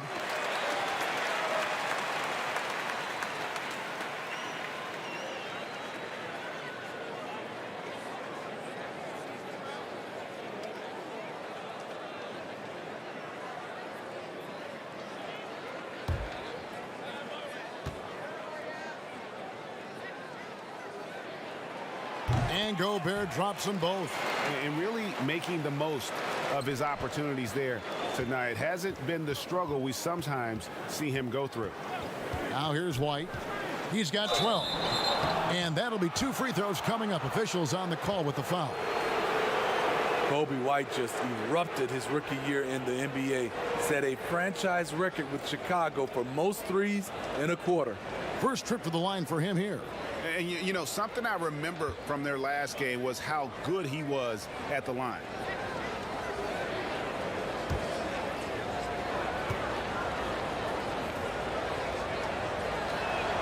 And he knocks down the first one.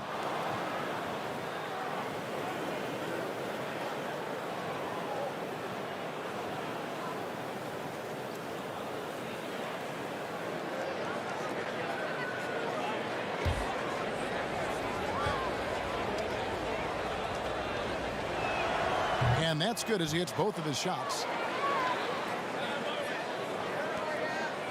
And so Clarkson will bring it up for the Jazz. 15-point game.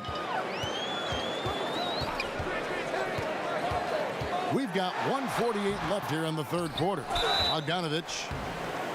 And no good. But close on that one, so he'll shoot 2. It's going to go on Otto Porter Jr. Look at Bogdanovich getting physical. Works hard to get the shot off and the foul. He's been knocking down free throws tonight, going 8 for 9.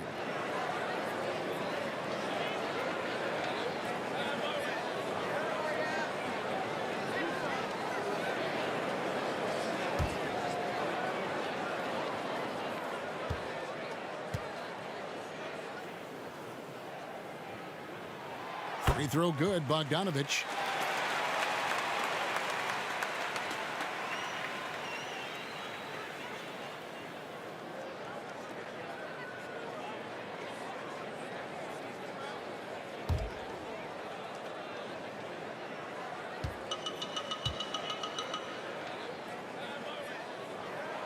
And so Bogdanovich nails both of them.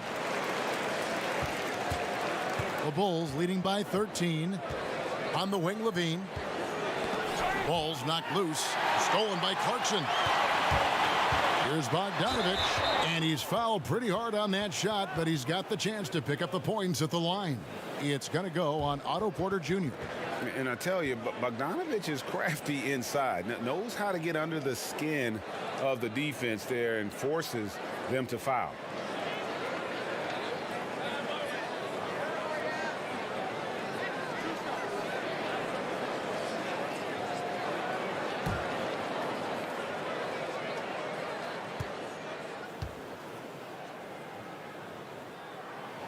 First one falls for him.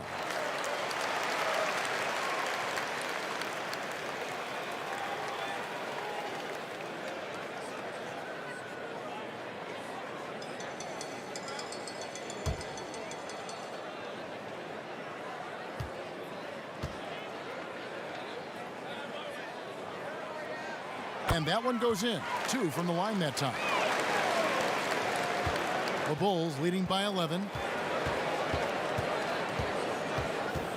White with it.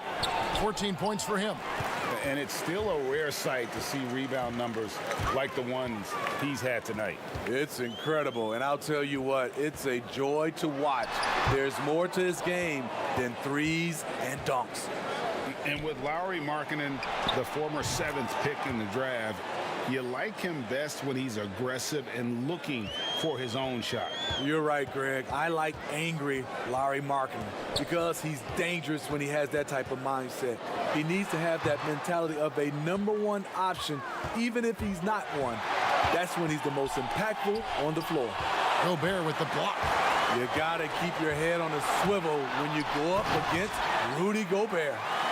And didn't do anything fancy there, but didn't need to. Nope, his only concern right now is getting the points on the board, and I don't mean style points. Now here's White. Lets a floater go.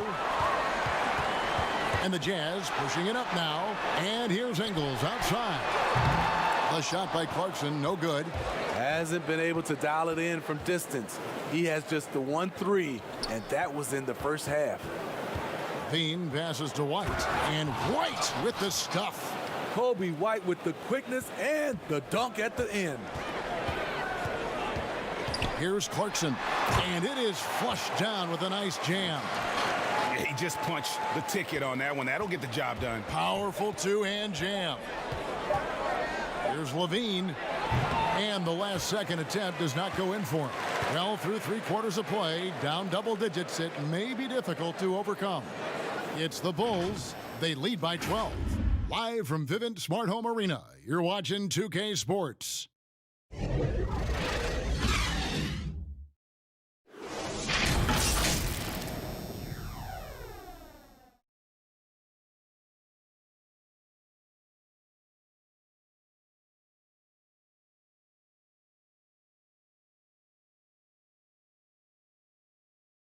And a moment now as we take a look at our State Farm assists of the game. And, you know, you can always count on him for at least a couple of these pretty assists over the course of a game. And this one, a thing of beauty. You see why they trust him with the ball in his hands. He can make the simple play, and he can pull off the spectacular. And with the 4th quarter upon us, time is running out for this game to become competitive. Jazz trail by 12. On the court for the Bulls, getting this 4th quarter started. White and Levine team up in the backcourt. Markkanen and Carter are up front, and it's Williams at the 3. And then Mitchell with the dunk. Just look at the way Mitchell's built. The strength in the upper body. Here's White. Pass to Levine. Good ball movement here by the Bulls. Down low, Markkanen. It's rebounded by Derek Favors. Favors has got rebound number 11 for him here tonight. Kicks it out to Mitchell. Outside Conley. And with that one, the lead is trimmed to single digits.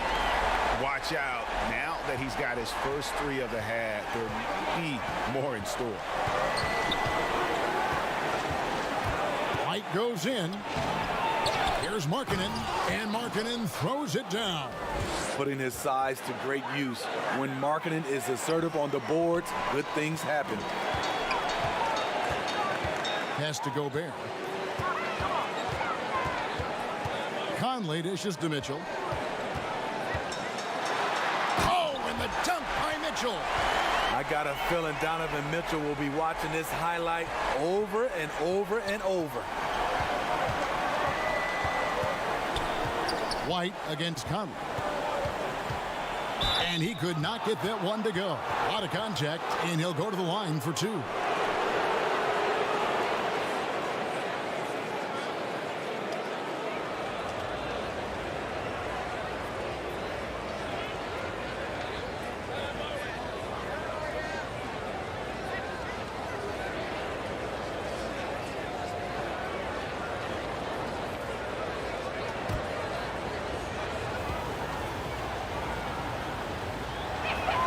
And the first one drops.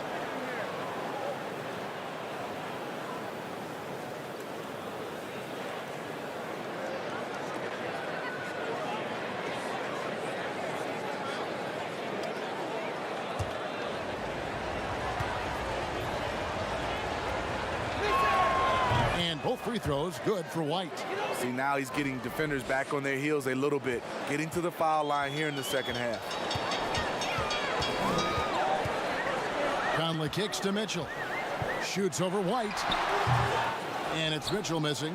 Hard to create space in that mid-range area. He would have been better passing that off. A tad short, but it's good off the front iron. And the Bulls lead by 11. The defense is there, but because of the height disparity, there's no real contest. Conley, the pass to Bogdanovich. And he gets the whistle. 2 free throws coming up. You got to respect how under control Bogdanovich is. When he's penetrating quickly inside, he makes the D hit him on the way up.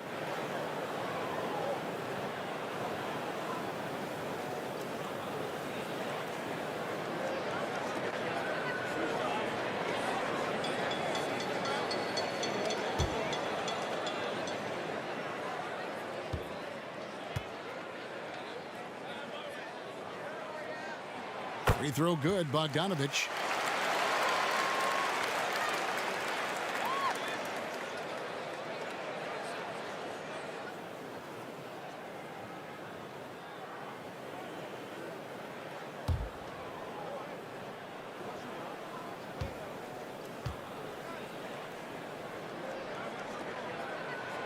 No good on the second free throw.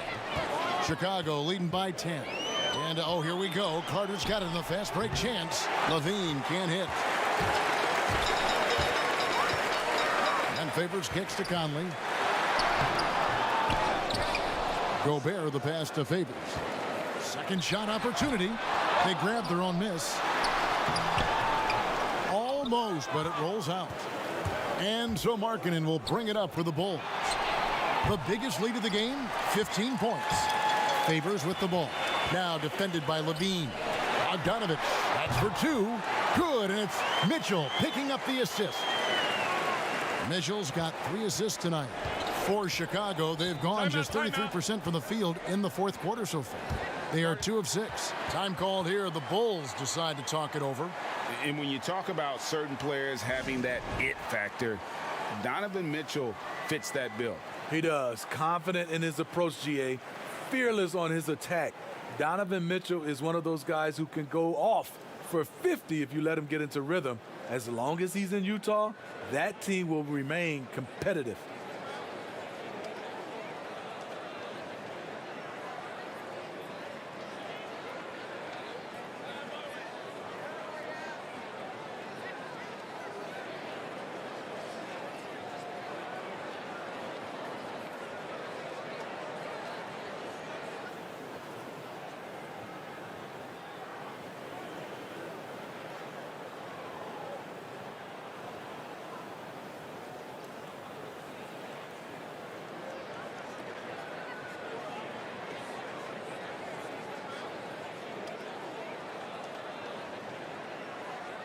And let's catch up with our sideline reporter, David Aldridge. Well, over that last break, Kevin, I got a chance to listen to what Billy Donovan said to his team. He said, this is where mistakes can kill us. This is where mistakes can turn this thing completely around. Protect the basketball and make the simple play. In other words, guys, no hero ball right now. Levine against Mitchell. Conley for three. And it's Chicago with the rebound. Carter's got rebound number 13 for him here tonight. A putback, controls the rebound and puts it back up and in. And the Bulls lead by 10. Right there, Carter using his instincts and motor to track down the miss and convert into second chance points. Now here's Conley, and he banks in the layup. Conley's got 5 points in the quarter. Great job of screening there. Nice job to take it to the rim and get the finish. I like it. That's a great battle at the rim. He just couldn't finish. And stolen by White. And it's Carter missing. Out of character for him to miss that shot. Maybe just a little too casual there. But they'll get another chance. Tries again. And oh boy, a lot of contact there, but he gets the call and will shoot two. Tough. He's just so hard to keep off the foul line when he pushes the action. I love his activity here in the second half.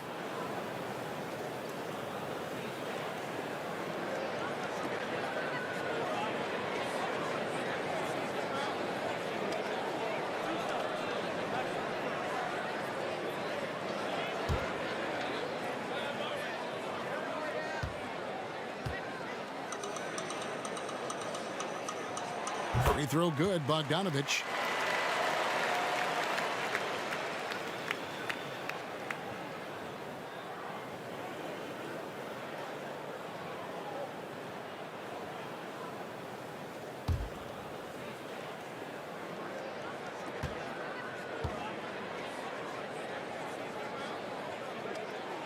And so Bogdanovich nails both of them.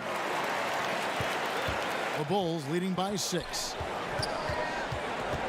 On the wing, Levine.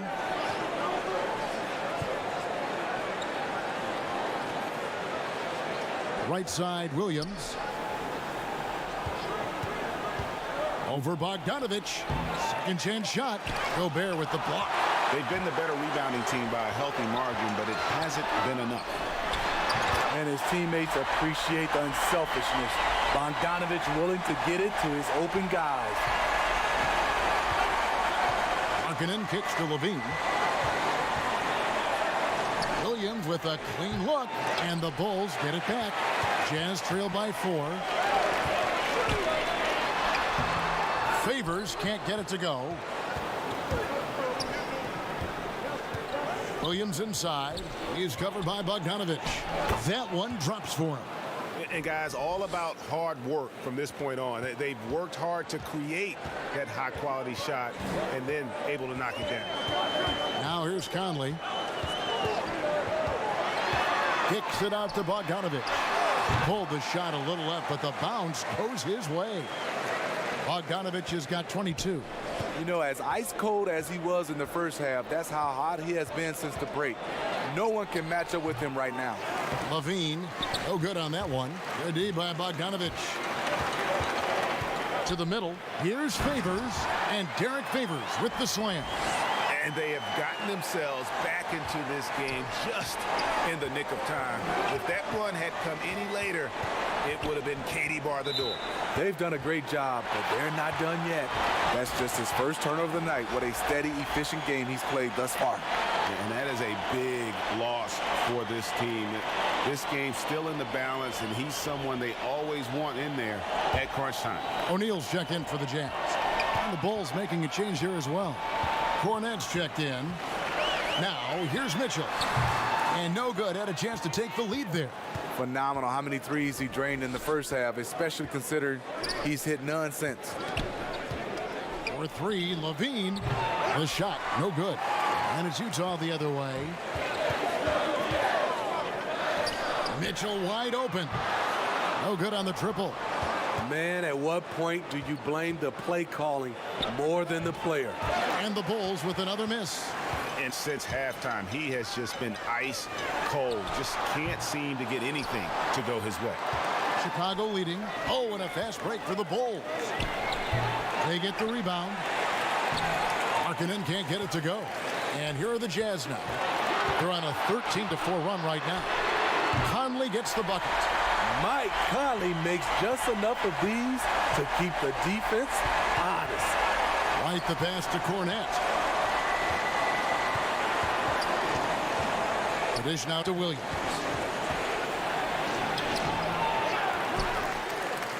And he makes good on the layup. Williams has got 6 in the quarter. Game winding down, and they just keep changing leads. And guys, no separation yet, and I really don't think we're going to see any all the way down. Utah calls timeout. You look at Zach LaVine, he's really been playing well. Absolutely on fire. They need to regroup and figure out a way to slow his roll.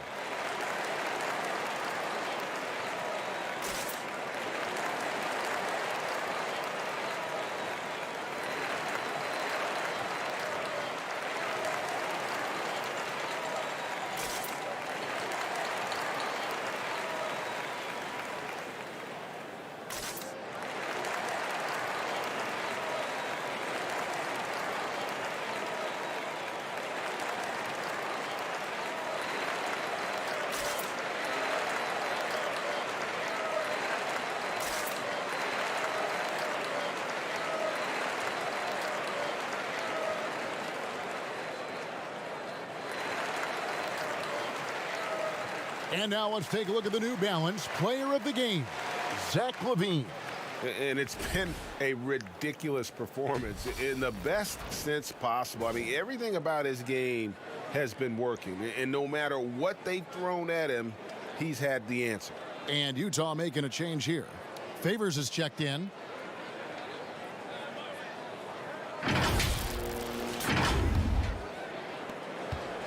On offense, here are the Jazz. They're on a 16-6 run.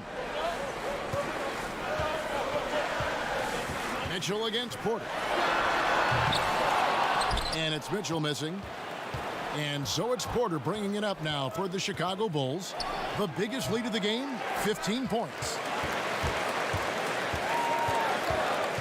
Mitchell up top. He's guarded by Williams. Pass to Favors. Stolen by Markkanen. Now LaVine. He kicks it to White.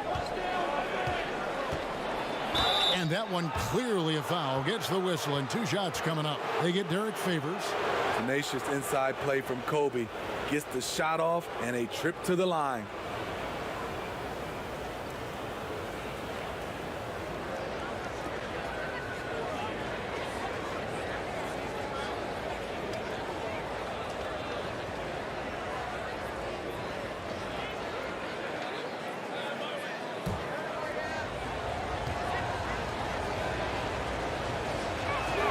The first one falls. Lonley's checked in for Otto Porter Jr.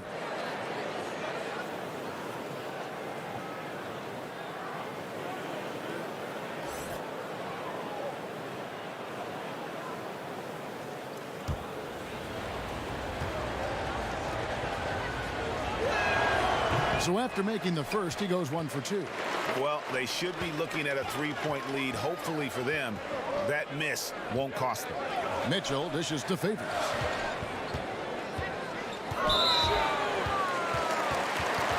Chandler Hutchison. He's checked in for Chicago.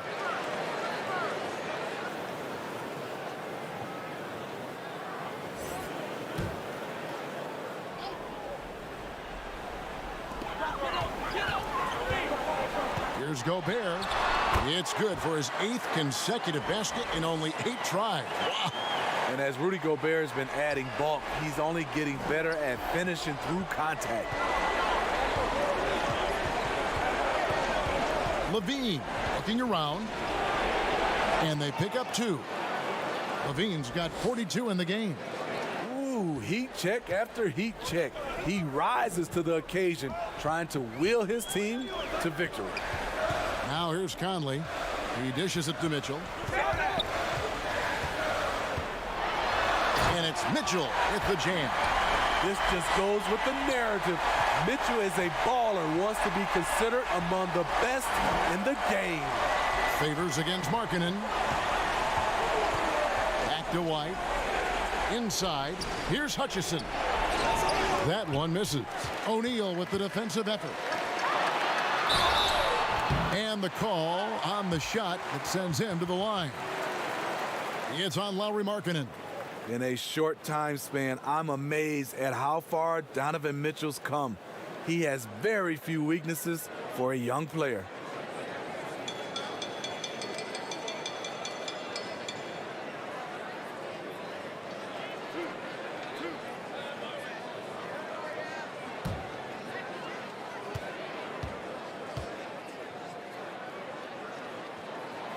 Free throw drops for Mitchell. And the Bulls making a change here. Porter's checked in.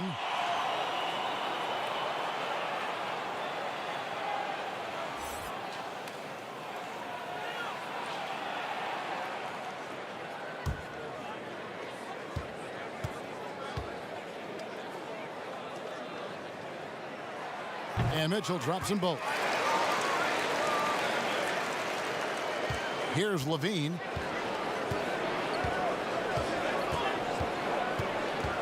Pulls from the top of the key, but they get it back.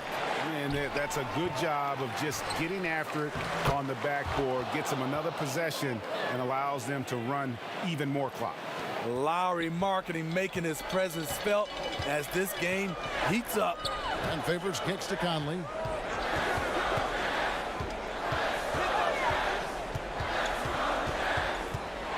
With the teardrop, Williams with the block. One-on-one fast break. Here's Porter. Tries yet again. Stolen by Mitchell. And the Jazz pushing it up now. Here's Conley. They get it back. Mitchell's shot is good. Mitchell's got 24. This is what impressed scouts with Mitchell. 6'10" wingspan for a player who is 6'3". That's going to get you some rebounds. Now here's Levine. Kicks it to Williams. Utah with the rebound. Mitchell's got 9 rebounds in the game. Getting it done. Wasted no time on that shot, but it's off the mark. Markkanen finds Levine. Outside Williams. Lets it go from deep. A rebound by the Jazz. Gobert the pass to Mitchell. Over Levine. Goes back up. Williams with the block. It's 2-on-1. And it's Levine that time on the assist by Markkanen. Markkanen's got his 7th assist of the game with that last one.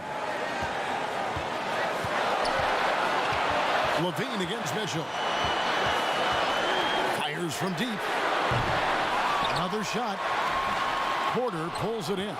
The Bulls shooting just 39% from the field, struggling to find that net. Offensive rebound. Here's Markkanen. It's good! Big-time basket at a big-time moment. This is why we all watch. The NBA is about these moments. Utah calls timeout. They trail by 2. 52 seconds left to play in the final quarter.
.52 seconds left in the game. O'Neal passes to Gobert.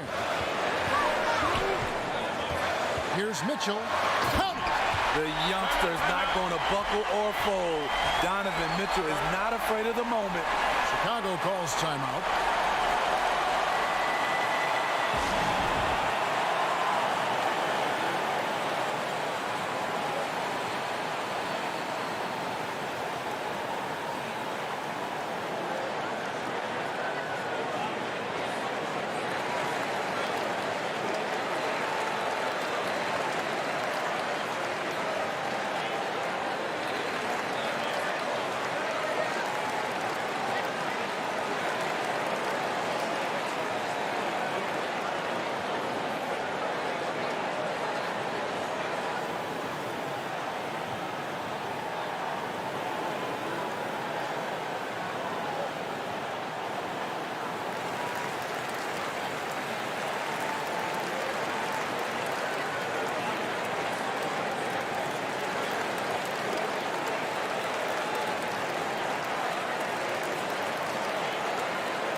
quarter passes to Markkanen. Money! Not only can you count on Markkanen to give you points, he can do it when it matters most. And so it's Mitchell who brings up the ball for Utah. This one for three. Wow, came this close to a 4-point play. They'll head to the line for 3 free throws. It's on Zach LaVine.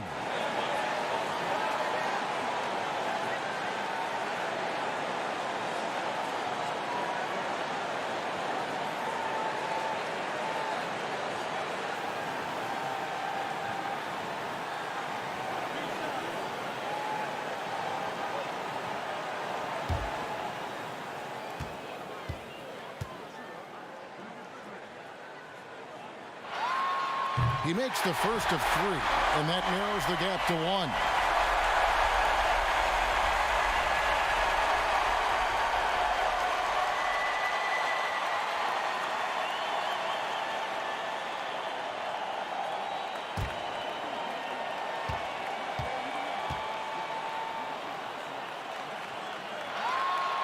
The second one drops, and that ties the game up.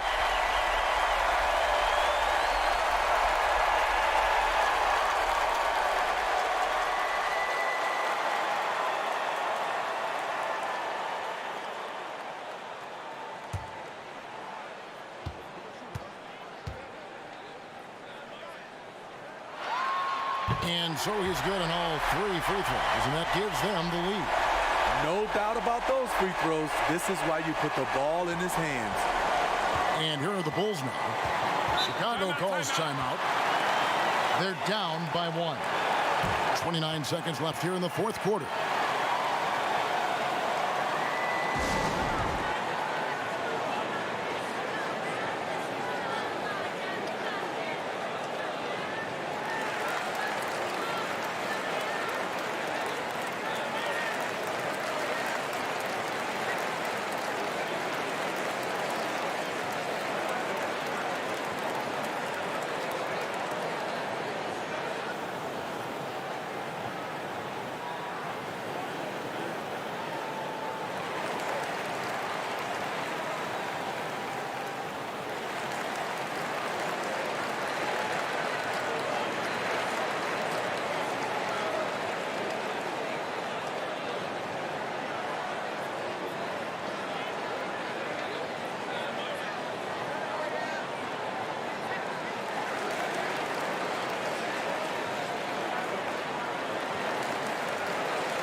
White dishes to LaVine.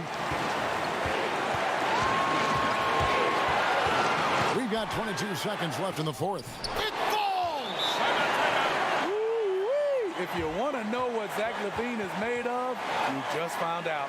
And the Jazz call time here. They're trailing by 1. 19 seconds left in the fourth quarter of this one. Guys, what's your take?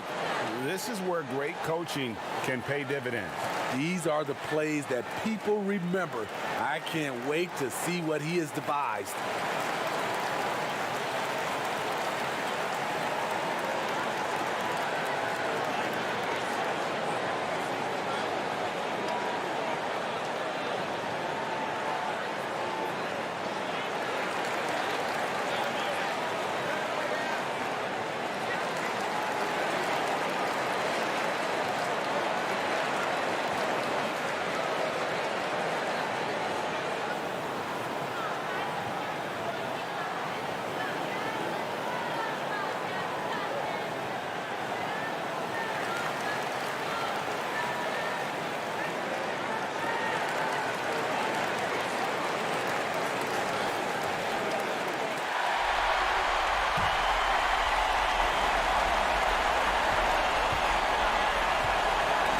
Stolen by LaVine.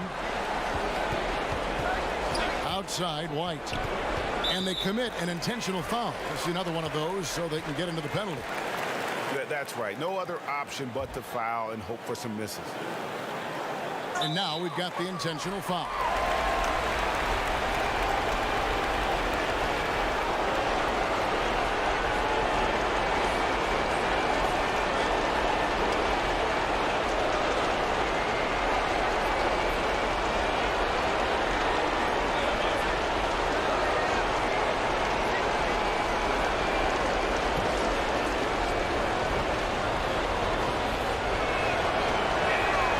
drops the first one, and that will put them up by 2.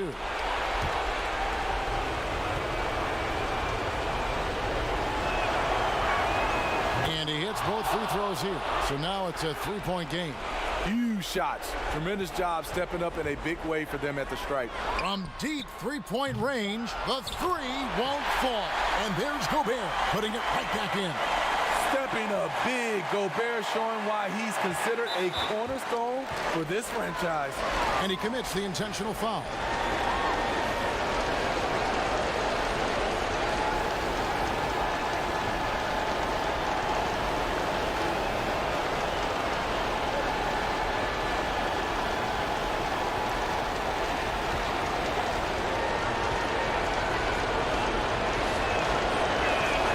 First free throw is good, and that will put them up by 2.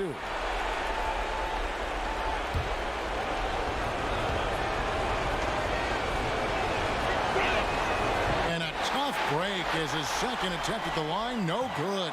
And so the big win by Chicago in a tight game. This win, such a tremendous emotional boost for him. Really an accomplishment and crazy finish to take a road game like this and simply deflate an entire building. And that'll wrap it up, folks.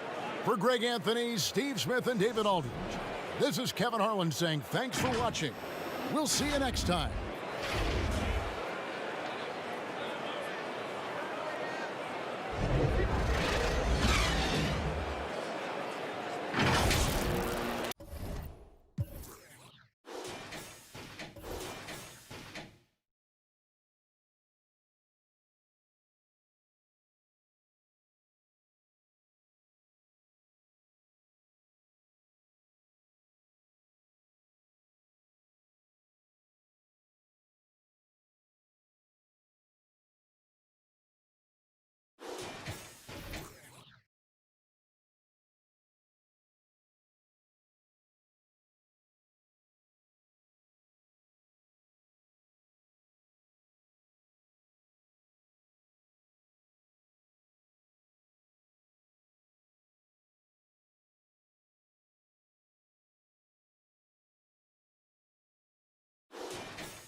When I think about the tradition of athletes that I want to be a part of, men and women who have stood up and spoken up, the kind of OG I think about is Craig Hodges.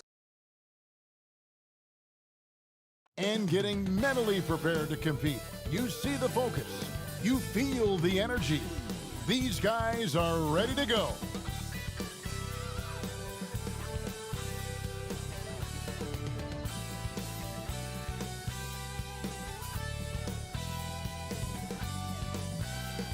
The lights of downtown reflecting off the Willamette River in this terrific look at the picturesque city of Portland.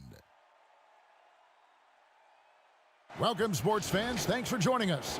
It's the NBA on 2K Sports. Hello, everyone. With Chris Webber and Greg Anthony, I'm Kevin Harlan. We'll be hearing from our Hall of Famer on the sideline, David Aldridge. Now we get a chance to check out the standings out west. Already we're in December. Look at Portland, third best record here in the early going. And checking out Phoenix. Not in the same realm right now in terms of their record. And I think with Phoenix, they're one of those teams that hasn't quite figured it out this year. A lot of talent, a lot of heart, but nothing to put them up on that next level. Yeah, they're kind of in that caught in the middle type group. You know what I mean? You wonder if they need a personnel change to get over the hump. And nothing tips off a broadcast like getting the lowdown from the sidelines. And we've got David Aldridge there for that. David, good evening. Kevin, thanks. Star players move around more than ever, it seems, but guys like Damian Lillard are emulating legends like Dirk Nowitzki, who stayed put in Dallas his whole career. Dame said, "I'm not loyal to a fault. I'm loyal to the person that I am. I want this city to feel what it's like winning the championship after such a long time." Kevin? He stays working and stays true. David, thank you. Fans can be impatient, Greg, especially for the fans of teams that are slow to start a season. And Kevin, the media as well. Right, I mean, right. I played in New York, and you know, in that town, you go big or you get talked about, no doubt about it. But with the way things have evolved now, and every team is a national team because every game's televised, it's starting to happen more in some of those smaller markets as well. It's just a harsh reality of pro sports. Looking at the starting five for the Phoenix Suns. Saric and Ayton at the 4 and the 5. Booker and Bridges are the wings. And it's Paul in at the point. And for the Trailblazers, the high-powered backcourt pair, Lillard and McCollum. Nurkic is out there with Anthony, and it's Hood in at the 3 slot. Boy, that was a momentum killer to start last season, wasn't it, Greg? 25-game suspension for DeAndre Ayton. And he sprained his ankle in his return game. The Suns at full strength, able to win some games. He's obviously a huge part of their future.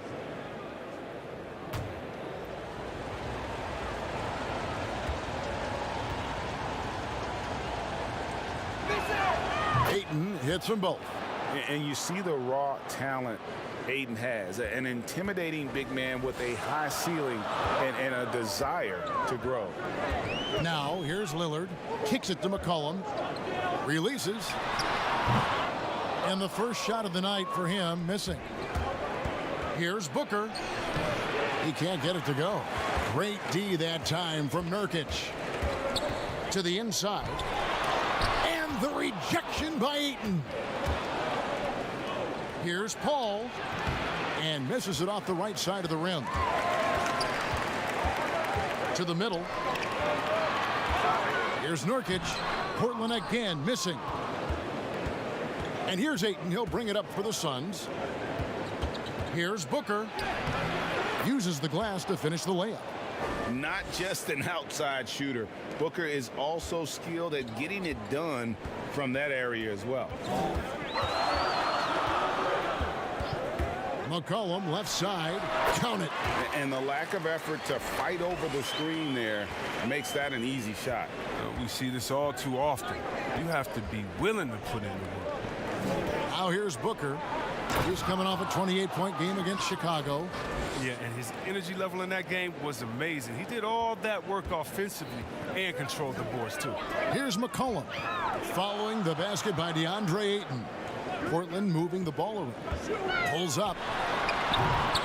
Bridges with the board. They're struggling here early. 1 for 5 now. The D has them bottled up so far. Paul's shot is off.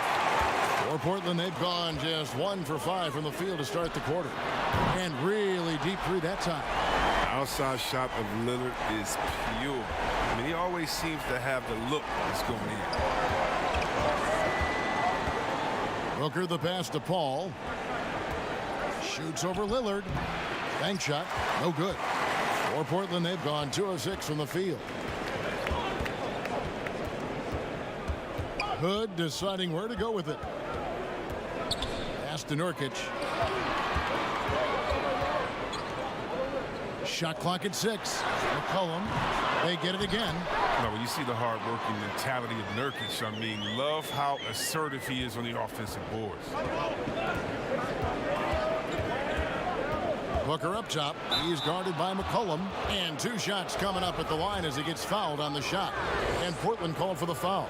And basketball in the blood for Devin Booker. I mean, his father, Melvin, started at the University of Missouri and played pro ball. Started in high school. Devin trained with his father, trying to follow his path.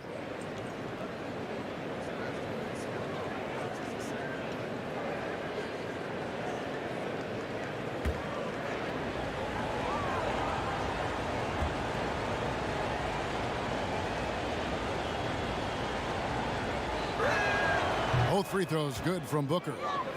And we know the story. Booker moving from Michigan to Mississippi to live with his father and develop his skills. And 4:30 a.m. alarms to train on the beach before the summer sun, getting to practice 2 hours early and staying late. Booker, not a freak athlete, so he had to work harder and drill the fundamentals. Count it, good. I like to see this Lillard patient reading the D. He finds the open man. Paul dishes to Booker. Portland grabs the miss. They are coming off that win against Atlanta. Yeah, I mean, we saw them do a little bit of everything in that game. Showed a lot of versatility. Yeah, the offense looked cohesive last night. Whatever challenge the opposition presented, they answered with confidence. From past the arc, drops in the tray. Booker's got 7.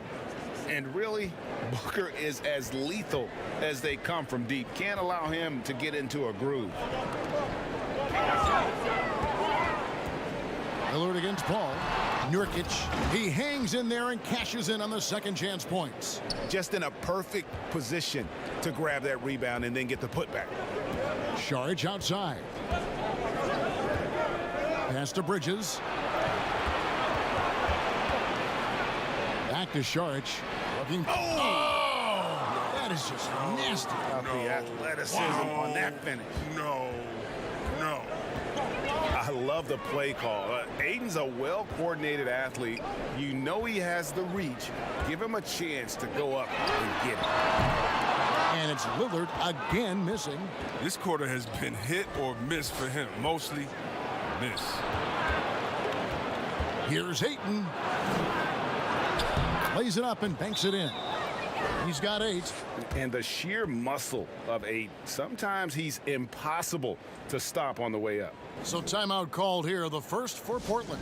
Trying to find some answers offensively. Some bad shot selection as well as some bad luck. I mean, that's not going to help you score points. The 2K leaderboard provides us now with this list of last season's assist leaders. 5th on the list, Damian Lillard. Very few guys pass the ball better than he did. I mean, he didn't just have eyes in the back of his head. It's almost as if he had them on both sides, too.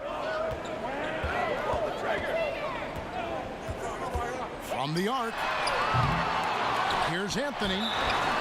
And foul on the shot. He'll shoot 2 at the free throw line. It's going to be on Saric. And really the defense fouling there to prevent the layup, but that's exactly what you need to do. And last year showed that there's still a place in the NBA for a guy like Melo. Mostly a mid-range shooter in the league that has turned away from that. But buckets are buckets, and Melo can still light it up.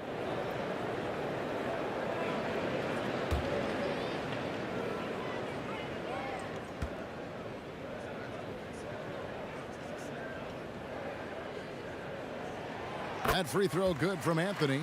Well, Carmelo Anthony was out of the NBA for about a year, calendar-wise. Greg, were you surprised it took him so long to get a look and get back in the NBA? Kevin, I wasn't shocked, but absolutely I was surprised. I mean, it was always going to take the right fit for Melo and the right team. And in this case, it was the Blazers. But Melo showed he has legs left in the league and can still be a positive. Well, Melo made his way back into the league last season. He was immediately a heavy minutes player for the Blazers. Looked good as a third scoring option for the team. Now here's Paul. He picked up 30 points in their last win against Chicago. And they kept fouling him. I mean, it only made him more aggressive. He wound up having a huge night at the free throw line. Offensive rebound. Lillard misses. Well, you have to like their work on the boards, Kevin, particularly here to start the game. Ayton against Nurkic. And Ayton gets double teamed. Paul for three. Another three for Phoenix. And with Melo not having to bear so much of the scoring load, I think was good for him.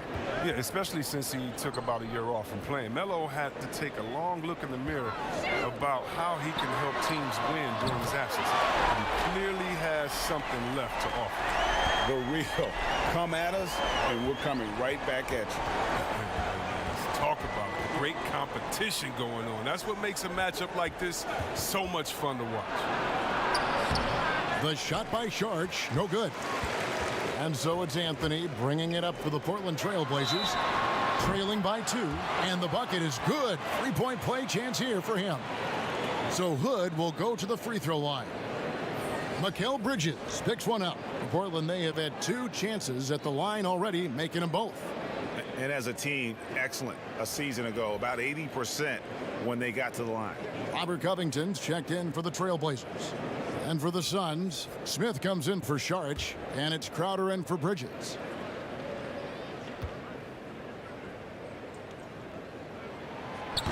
Flattening the lottery odds, Greg.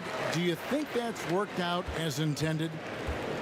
You don't hear as many predictions about who's going to get the 1 pick or the 2nd pick. I think that's good for the players and the fans. You don't want anyone rooting for you to lose. No, absolutely not. And terrific floor awareness. I mean, it's obvious Covington has a great feel for when his teammates are wide open. Suns trail by 4. Paul left side. Here's Smith. Good, and Paul gets the assist. I like that pick play. I mean, you can see how easily it makes it for him to get to the cup. McCollum outside. High post, Nurkic. Ayton's there. Back to McCollum. Three-pointer. The shot is good. It's his 2nd bucket in 5 tries. The ball movement on this run has been fantastic and is a big part of why they've been able to get these good looks. Here's Booker. And that one hits back iron. And that one gives them a +5 rebound advantage, Kevin. Hood with it. Now guarded by Booker. And Lillard kicks to McCollum. No good there. The Suns go the other way with it. This, of course, the first opportunity to play Portland this season. And last year, an entertaining season series between the two ended up battling to a draw. And we're watching 2 teams looking to make that next step. I mean, they want to break out of this middle of the pack thing, you know, prove they can do some damage. And the basket by McCollum. This is one area where Lillard wants to develop. He knows his team needs his playmaking. No good from Booker. I don't know if it's been the main factor, but this off night has definitely been one factor here. Nurkic can't hit. Suns trail by 5. Here's Ayton. And stolen by Hood. Lillard with it. He played real well against Atlanta in that last game. Now the pass to McCollum. Again, the Trailblazers good for 2. You got to know McCollum is looking to fire off the pass. This is why you must play up on. And first time out of the game called for Phoenix. And team strategies closely guarded. One aspect of the game the fans aren't always privy to. Yeah, and sometimes it's the most subtle moves that make the biggest difference.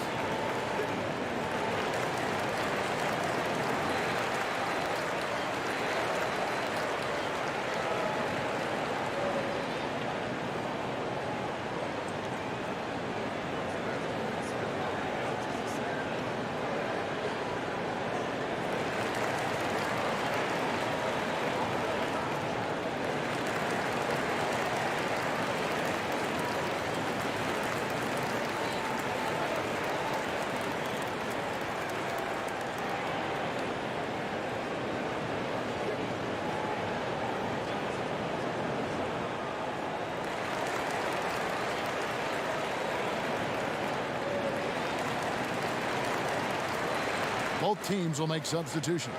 All right, had a chance to look at the numbers for Devin Booker. He's coming off an excellent season. He was around 26 points per game, 6 assists and 4 rebounds. And you look at his score, and he was #1 on the team last season. His ability to play through contact, his exceptional concentration, that's what makes him a great finisher. Now here's Jones. He had a 12-point outing in their last game against Chicago. And he was also a big factor for them defensively. I think he tallied 4 blocks in the game. Here's Covington. Can't hit that one. Good D by Jones. And so it's Jones. He'll bring it up for the Suns. 7-point differential. Here's Booker. And the Suns miss again. And here's Portland. They're on an 18-7 run. Lets the 3 fly, and Jones sends it back. Now here's Booker. Not a lot of room. Here's Crowder. And foul on the shot, so he'll get a chance at the line. And when he's not shooting threes, Crowder is attacking the paint. That's how he plays the game. What you love about Crowder, he gives you a little bit of everything at both ends. I mean, defensively, he'll take on anybody. He's smart, draws a lot of charges. Offensively, he can stretch the floor, and he'll make the extra pass. He's also an opportunistic rebounder.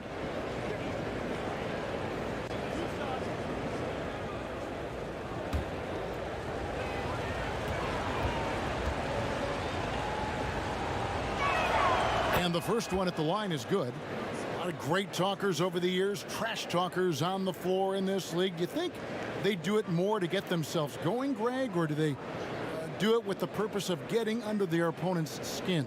And Kevin, that's a great question. And believe it or not, you see both. I've seen guys who do it to get under your skin, and I've also seen guys that do it for their own benefit. That's how they derive their confidence. And so it's about you figuring out what works for you. I've seen some guys, they don't say smack. They don't say a word during the course of the game, but they will cut your heart out. So it's just about what fits your personality in terms of making you play your best. Well, I'm glad you don't trash talk here on 2K, Greg. I'll tell you that.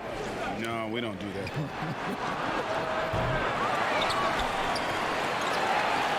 Trailblazers leading by 7. It's McCollum on the wing over Moore. Offensive rebound, Cantor, and he gets the basket. Officials blowing the whistle, so a chance at the line for one more. And loving the hustle here early. I mean, they struck first on the offensive glass. The Trailblazers shooting their 4th shot at the foul line here.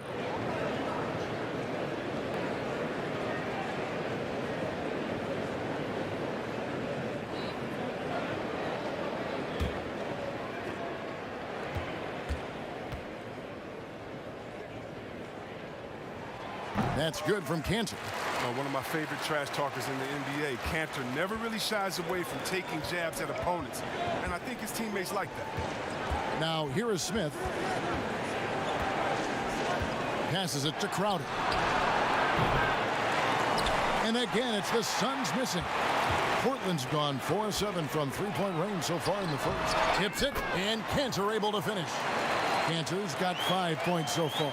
Already, they've piled up 8 second chance points. Booker outside. Nothing seems to be going his way this quarter. Oh, man, awful display from him so far. But you know he's going to keep working to try to turn it around. Oh, and there's the alley-oop. And it's slammed in by Jones. Sweet find there by Booker. All eyes on him with the ball, and Devin understands that. That has a nice feel for giving up the rock. Here's Trent. He had 13 points in the win against Atlanta. Their play on both ends has been superb. We'll see if they can maintain the momentum. Yeah, you got to be careful. It's still early. They've expended a lot of energy, but they've also built a nice cushion here. And it's Smith missing. They've been sensational on the backboard to start this game. And he makes the bucket, gets the whistle, and now a 3-point play chance here for him. And there's a pattern starting to take shape here. They're working it inside and getting good shots from close range. The Trailblazers shooting their 5th attempt at the line in the game.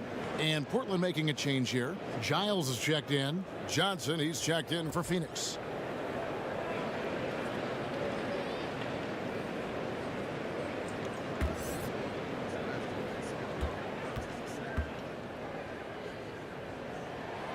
Free throw drops for Covington. You know, this is the type of guy I like, from undrafted to a quality role player. I mean, he has heart. He's gotten better every year. Covington adds a lot to this team. He can let that thing fly, too. He's a fearless shooter. One of the few guys in the league who make a lead pass like that. Oh, just a fantastic look. Now here's McCollum. And he also played a big role in their last game with Atlanta.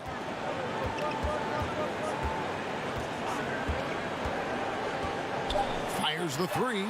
Hits it from three-point range.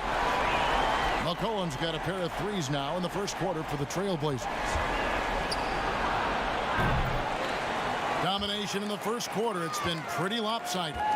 Trailblazers lead by 16. And we'll be back with you for the start of the second quarter when we return.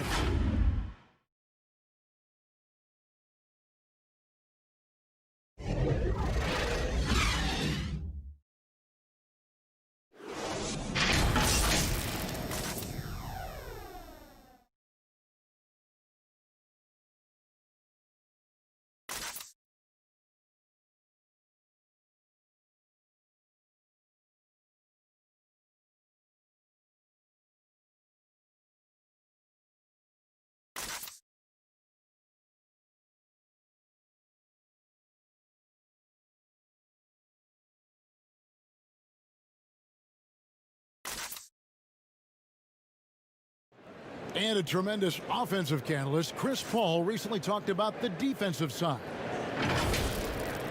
First and foremost, we just got to do better. You know, and I think the first place where we need to improve is on the defensive end. You know, we've played so many close games this year. It's like we try to make every game interesting. Spoken like a future head coach, Greg. And when it comes to closing, CP3 wants to leave nothing to chance. And welcome back to the second quarter of action. Plenty of basketball left to play, but this one has been one-sided so far. And guys, the Trailblazers enjoying a nice lead here. Aggressive at running guys to the backboard. You could tell it was part of their game plan coming in. Yeah, governing the split-second chance opportunities. I mean, that's what has them in the lead right now. And now let's check out the lineups courtesy of Gatorade, all fueled up and ready to go. Here's the second quarter of play. On Phoenix, looking who they've got on the floor. Jay Crowder out there with Jones. Then there's Devin Booker. Then it's Johnson, and it's Moore in at the two-guard position.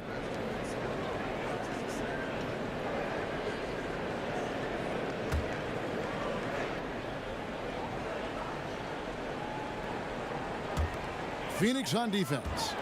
They trail by 16. He's been off the mark, but somehow he hasn't held them back as a team. He doesn't get the finish, but the D's got to be quicker to rotate and stop him from getting to the rim. And Jones with the stuff. Some great awareness being shown by Crowder. Spotted the open man and made a fantastic dish. And so it's McCollum with it. He brings it up for the Portland Trailblazers. And following this one, they'll take on the Hornets in New Orleans. And that one will start off a 3-game road trip for the team. Again, the miss by the Trailblazers. That's high-quality defense right there. Reading the situation, reacting, and making that a very tough jump shot. And here's the upcoming schedule for the Trailblazers. On Sunday, they'll be facing Steven Adams and the New Orleans Pelicans. And then on Tuesday, they'll be taking on Klay Thompson and the Golden State Warriors. And, you know, nobody loves playing on the road, but it does offer a good chance to see exactly what your team is made of. This team is going to find out a lot about itself over the next stretch of games. The first free throw is good. And looking back at what was a stellar career, Greg, if there was one thing you could have done differently, do you have anything on your mind? You know, I would have loved to have had the opportunity to finish my career in New York. That was a special place, a special time. Unfortunately, that didn't transpire, but that's the one thing that stands out. That and obviously not winning a championship. I can understand both of them. Yes. Now here's Lillard. He has 5. Up again, clanks the putback jam. Pass to Johnson, launches it, and the 3-ball is good. Johnson's got it back down to a single-digit deficit for the Suns. Pass to Trent. That's a 2 from Lillard, and he hits the jump shot. Lillard's got 7. The jumper of Lillard, you better respect it because he gets it off so effortlessly.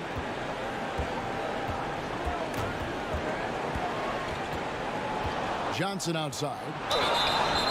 Oh, drew the foul and almost hit the 3-point bucket. But he'll go to the line to shoot 3. Yeah, good job trying to get a hand in the face, but you've got to be more careful. First trip to the free throw line for him in this one.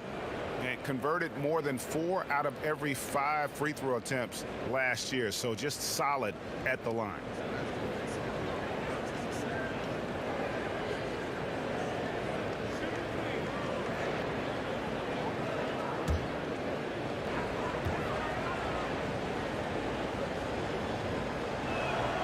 And he's good on the first of 3.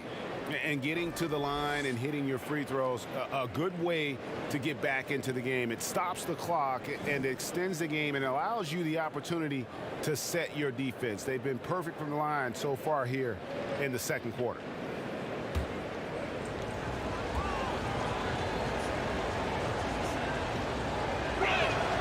And the second free throw, good.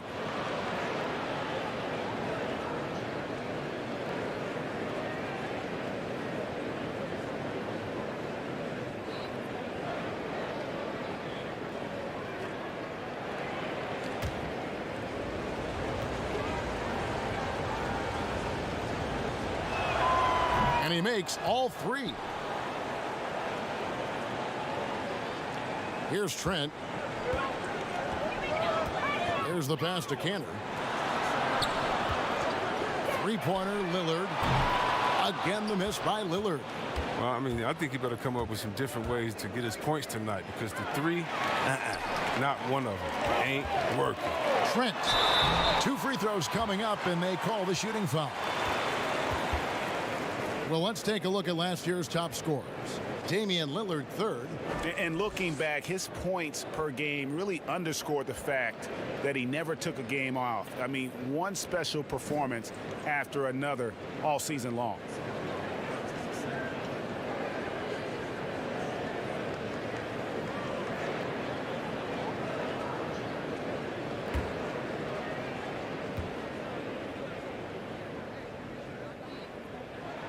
And he makes the first. Bridges, he's checked in for the Suns. Chris Paul comes in for Devin Booker.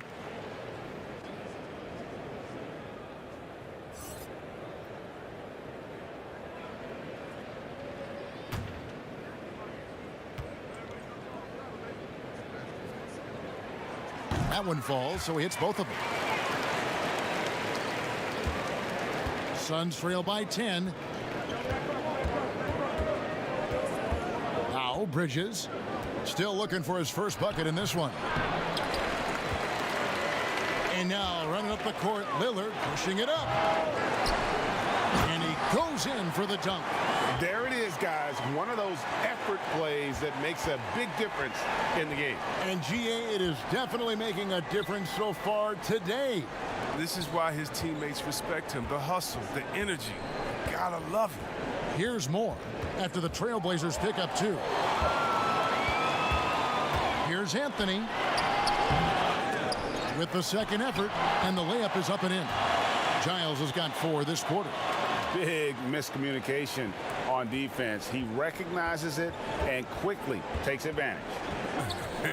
Yeah, they're pouring it on right here, trying to give the opposition no light at the end of the tunnel. And physically, there's no doubt they've been the stronger team. A +10 rebound advantage tells you all you need to know. Here's Trent. 6 on the shot clock. for the three. Kept alive.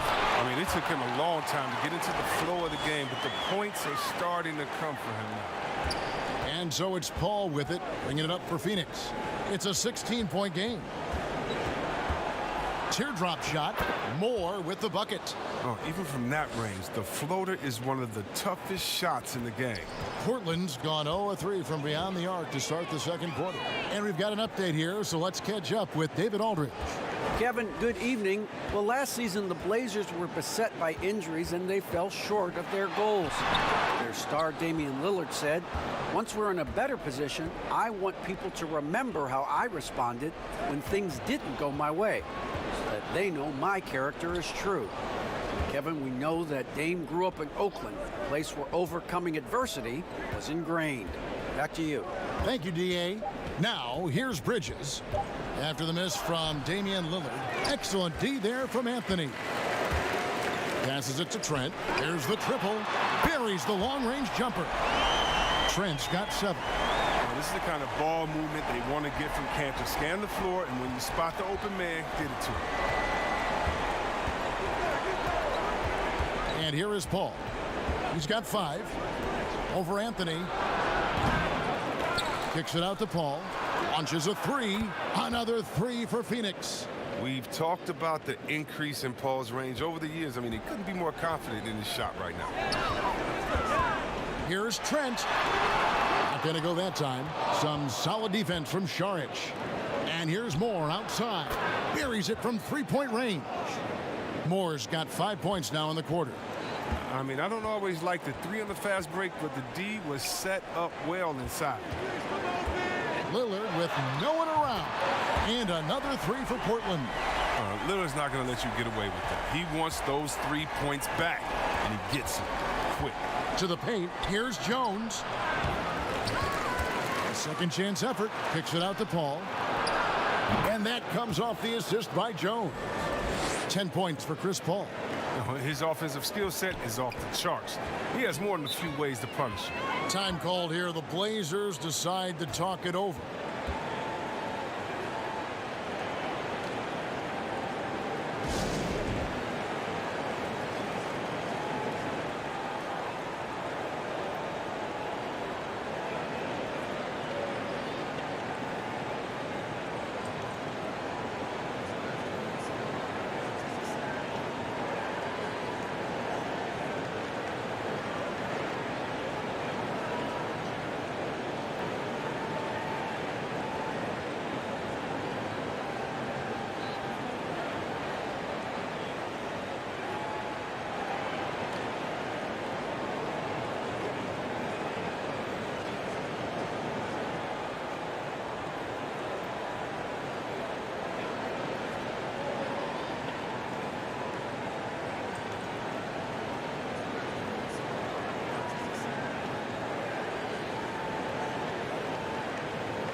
Some changes for Phoenix. DeAndre Ayton comes in for Jones.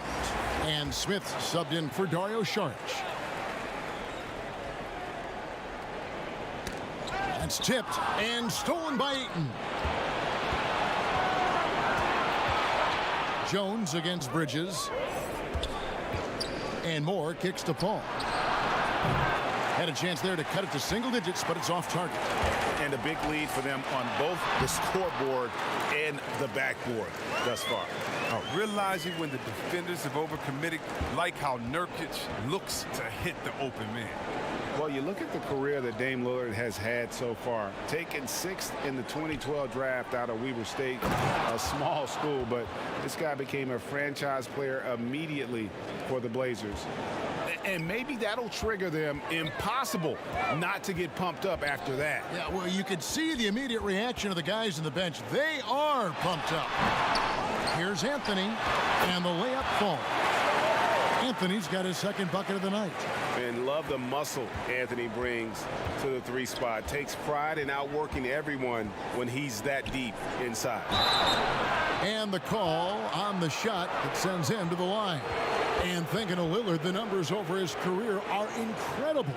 And Lillard found his strength as a shooter, and boy, did he exploit it. He's been averaging 20 points per game almost his entire career, and he's kept adding to his game as one of the elite players in our league.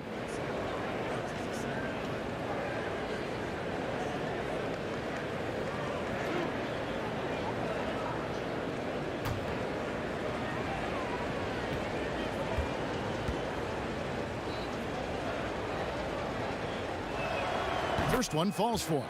Robert Covington's checked in for the Trailblazers. And the Suns making a change here as well. Crowder, he's checked in for Ejuan Moore.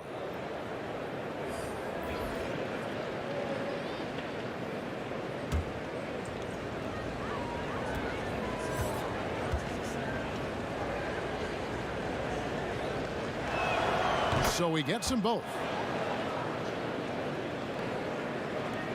Lillard with it. 12 points for him. Pass to Nurkic. They double him with Ayton. And we're going to have a jump ball. It's tied up there.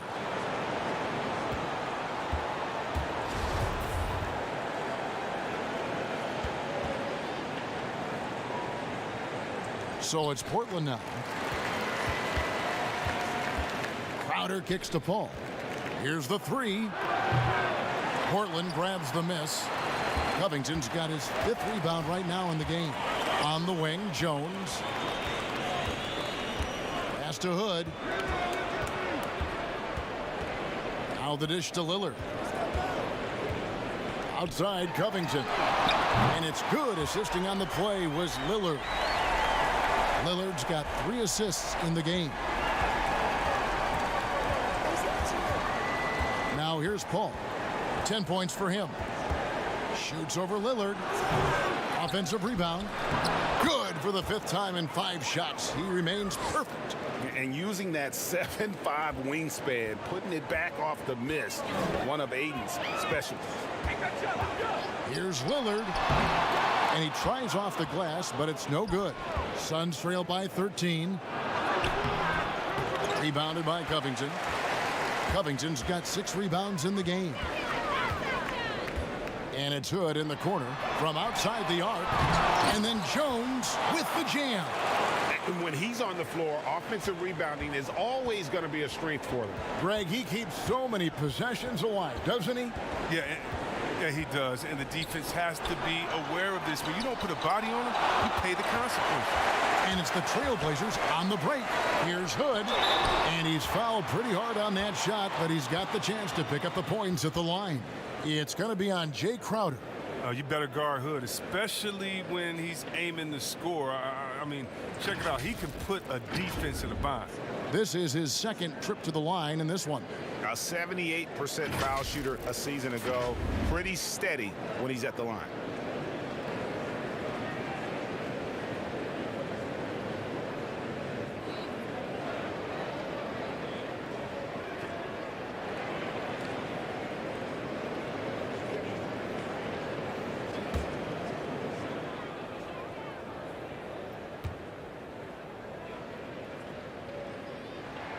And the first one at the line is good. An already proven scorer. Hood needs to keep adding to his game, specifically focusing on becoming a better all-around versatile player. Here's what Phoenix has got going on right now. Johnson comes in for Bridges, and it's Booker in for Paul.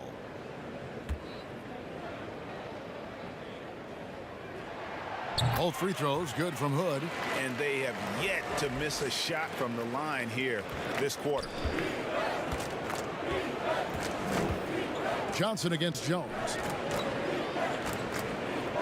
And Ayton gets double teamed. And a bit of a battle here for the ball. The official signals a jump ball here.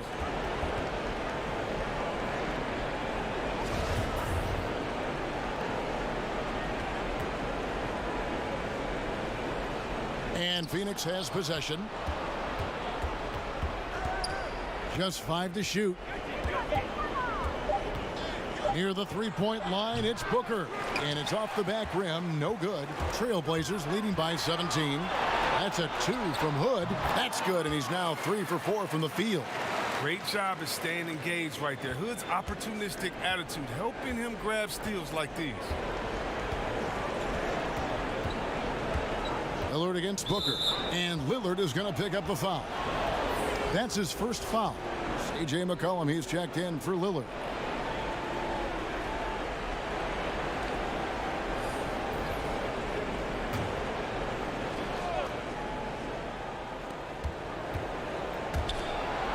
Crowder feeling it out a bit. A nice shot by Booker. And what a baller Booker is, capable of torching you from any spot on the floor. Hood against Crowder. A three from McCollum. Drills it from outside. McCollum's got 17. He's doing some good work from long range. I mean, he had 2 threes in the first quarter, and now he's got 1 in the second. And the dunk by Booker. And everybody out of the way. I mean, clear the lane. We've got some rims to rattle. What a sensational play to get to the rack for the slam. Crowder with the steal.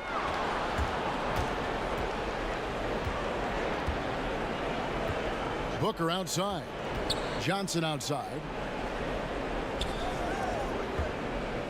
Jones against Ayton. The high post shot. Rebounded by Hood. Hood's got 6 rebounds here tonight. Jones. And then Jones with the jam. Improving as a distributor, it helps when Hood tries to share it like this. Crowder inside. Working on Jones. That's in for the first basket of the game after 3 attempts. And they've repeatedly probed inside in the first half, guys, and it's paid off. He gets that one. And his shot, I mean, has come around. I mean, for most of the first quarter, it looked like he might be in for a long night. A nice shot by Booker. He's got 13. And the deft touch from Booker. I love when he gets fancy and lofts it up there like that. McCollum right side. He clangs that one off the back iron, and down it falls. McCollum's got 19 points. 2-second difference between shot clock and game clock.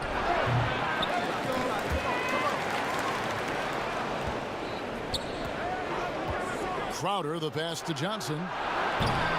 Here's Booker.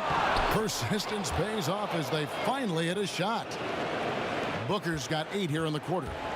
Against Booker, a little contact usually doesn't go a long way. Strong body control there. And so it's Portland holding a big 18-point lead to close the quarter.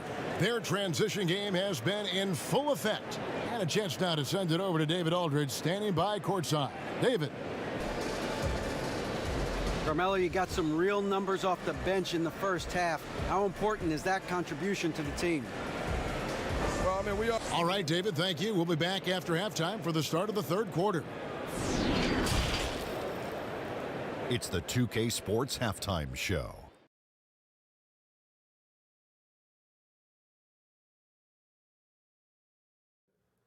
After 1 half of play, it's been a one-sided affair. Hey, everybody, welcome back. This is Ernie Johnson alongside Shaquille O'Neal and Kenny the Jet Smith. After 2 quarters, it's Portland out in front. They are in control of this game, up by 18. Kenny, how'd you see it? They're just pulling down rebounds at will. Their aggressiveness has been dynamite, flying in from all angles. With rebounding, you assume that everything is amiss, and obviously they've taken that to heart. And over to Shaq. What did you think about Phoenix? Well, the big issue to address, Ernie, is their rebounding. They got low energy, low effort on the glass. Well, let's take out there with a whole different attitude. Final score can look like Kenny, UGLY. He ain't got no alibi. He's ugly. Thanks for joining us, folks. We're now just a few minutes away from the start of the third quarter.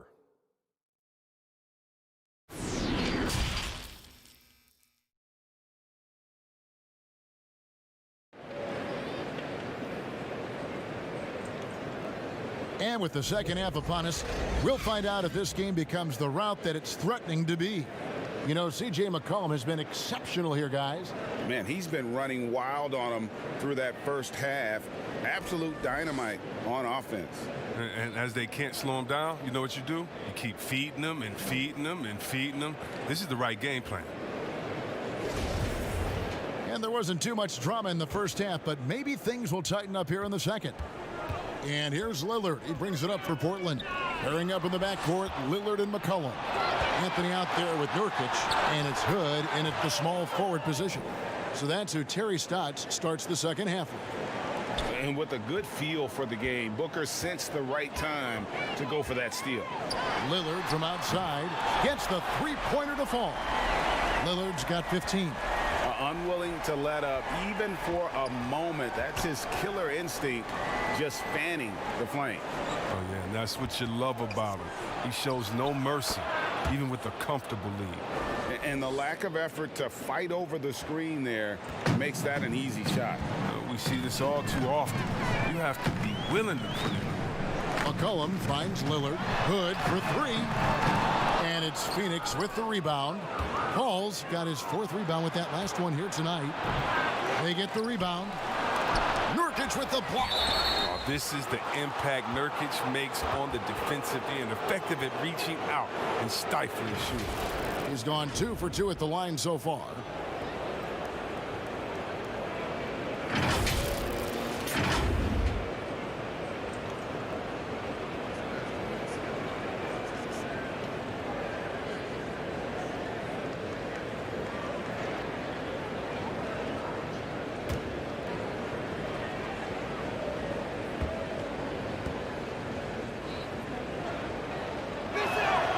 Free throw drops for Ayton.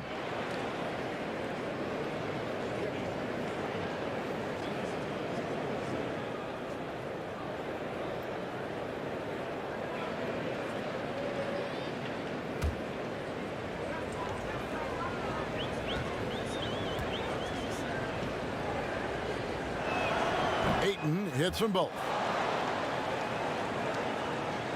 And here in the second half of play, we're just over a minute in. Lillard, the pass to Nurkic. Back to Lillard. Outside Hood. Just 5 on the clock. Down low, here's Nurkic. Laid in with a nice touch off the glass. Nurkic has got his third basket of the night. And at 280 pounds, I mean, Nurkic is difficult to deter, even when you hit him. I mean, he's just so strong. Dishes it to Anthony. McCollum outside. That one falls, coming off Anthony's feet. Anthony's got his third assist on the night. They're on target from the start of the half. I mean, they're moving well. They're getting some good shots. That makes them 3 for 4 from the field since halftime. And now Portland on the break. Anthony leading the charge. And the basket by Lillard.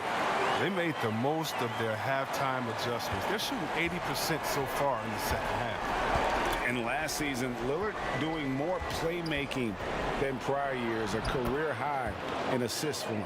Well, we all know that Dame can score whenever he wants to. This team is better when he's setting others up. Lillard knows that. I expect him to continue to spread the ball around. Here's Nurkic. Devin Booker picking up that last basket. Snatched up. Hood and a missed layup. Suns trail by 20. Here's Saric. And the rebound by Nurkic. Nurkic has got rebound number 5 here tonight. Oh, and the jam by Anthony. Great court awareness from the crafty guard McCollum. I mean, a good teammate who likes hitting his open guys. And Booker kicks to Bridges. Ayton, the pass to Bridges. Off target from outside. Trailblazers leading by 22. They double team McCollum. Takes the 3. Another shot. And at last, they get one to fall. McCollum's got 24. They could use a big shot here to get this offense going. Too many empty possessions. Right now, they need a basket. Portland's gone 2 of 5 with the 3-point shot since coming out of the break.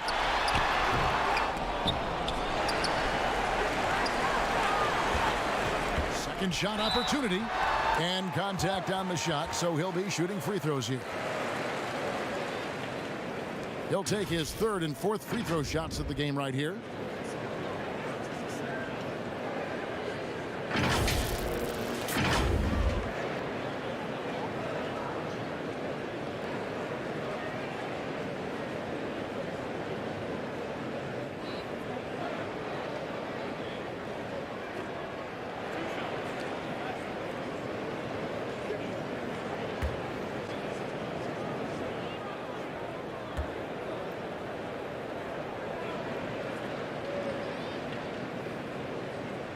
That's good from Anthony. The Trailblazers making a switch here. Cantor's checked in. And then for Phoenix, Jones checked in for Saric. And it's Etuan Moore checking in for Paul.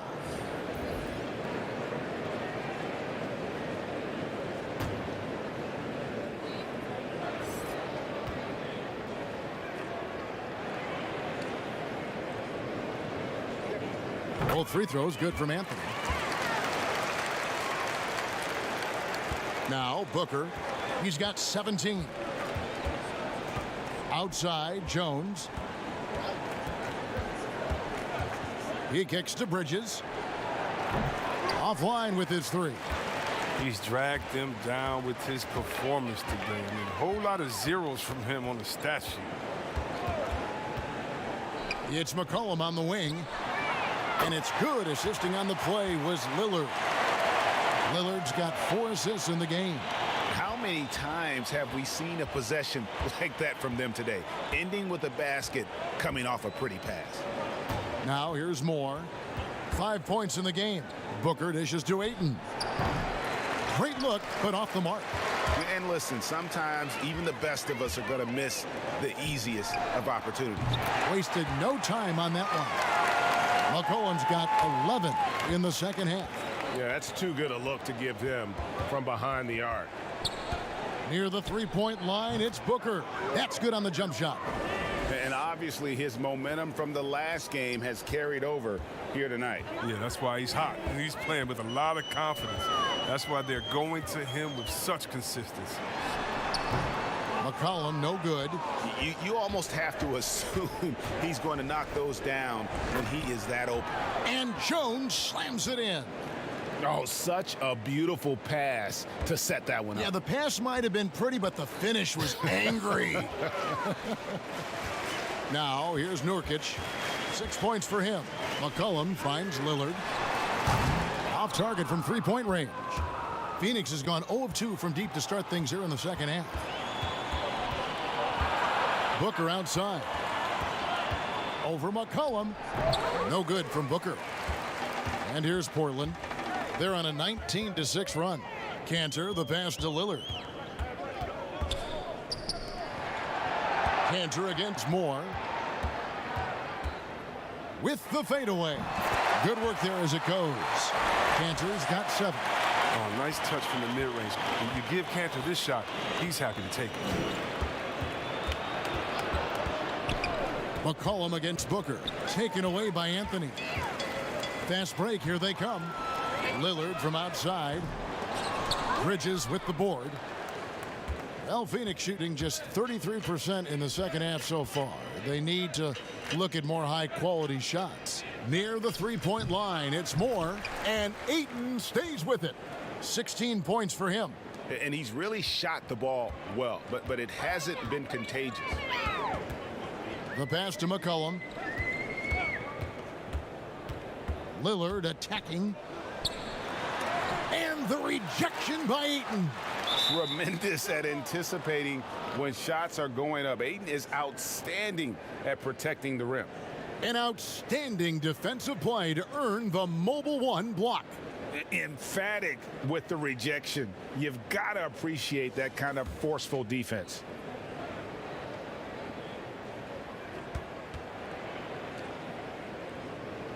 And here are the Suns now.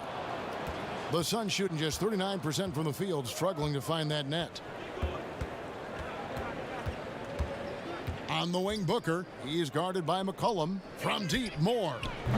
And it's Portland with the rebound.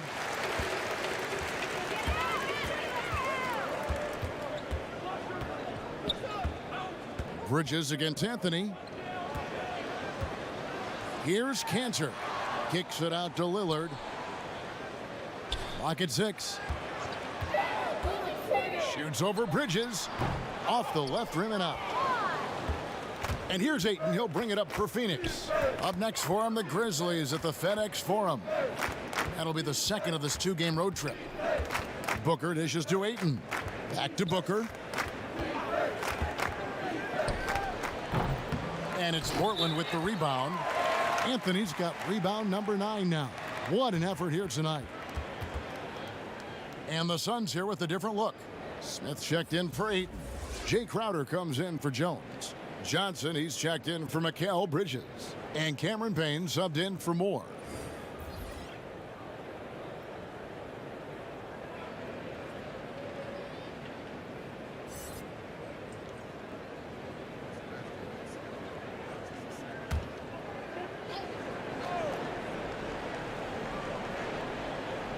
Phoenix has gotten blank from three-point land so far in the third. Still 0 for 3. He's done almost no damage from three-point range in this game. No threes in this half and only 1 in the first. And with a quick break on the court, we've got some time to show you the list of the top rookie shot blockers over the course of the last month. And these are his second and third free throws tonight. It was a little bit of a battle for him all season long. Last year, only shooting about 71%.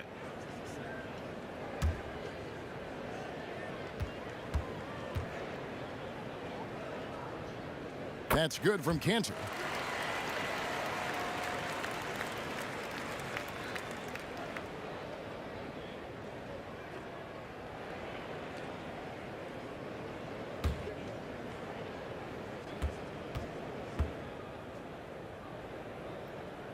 And Cantor drops them both.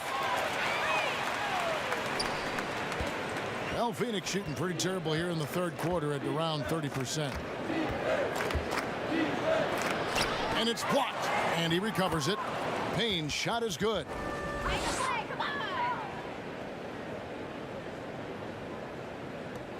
Portland's gone downtown a lot since halftime. They've missed 5 of their 9 attempts out there. Here's McCollum. To the left side wing. Trent gets it to go from beyond the arc. Trent's got 10 points. In perimeter scoring, I have to imagine it was a topic of discussion at halftime. Well, it had to be. These days, you need to stretch the floor somewhat to make everything else work. Now here's Crowder, and he lays it straight in. Crowder's got his second bucket tonight. They are just killing them on the interior. And keeping us updated from the sideline, let's swing it over to David Aldridge. Hey, Kevin, it's a misnomer that in the era of three-point shooting, people don't want anyone to take mid-range shots. Many of the league's elite players still thrive there. Kawhi Leonard is one, and he explained how. He said it's hard to defend guys that shoot twos. Once you get to the playoffs, it becomes a half-court game. Teams won't allow you to take wide-open shots or threes. Guys, back to you. DA, thank you. And how about the communication between teammates on that alley-oop? And that's what you need to pull that thing off. And it goes down 2 points. Booker's got 21. That was just a perfect possession, getting it in tight for the high percentage shot. Tipped away. Cullen passes to Cantor. Kicks it out to Covington. Cantor trying to free himself up. Covington's shot is off. Oh, man, as good of a shooter as he is, it drives him crazy to miss a wide-open three like that. Smith finds Johnson. The dunk and the foul, a powerhouse move, and he's got a chance for one more at the line. That's on Enes Kanter. Derek Jones, he's checked in for Portland. And the Suns making a change here as well. Paul's checked in.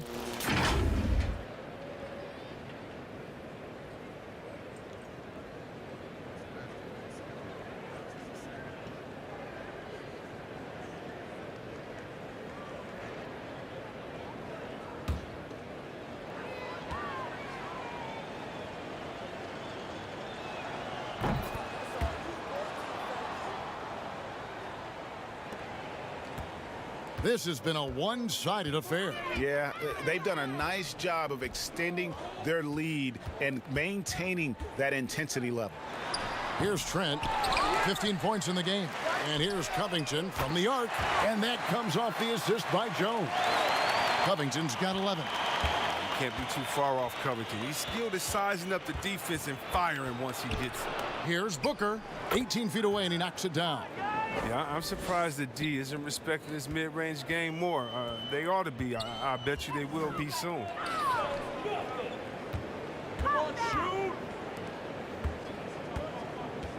Here's McCollum.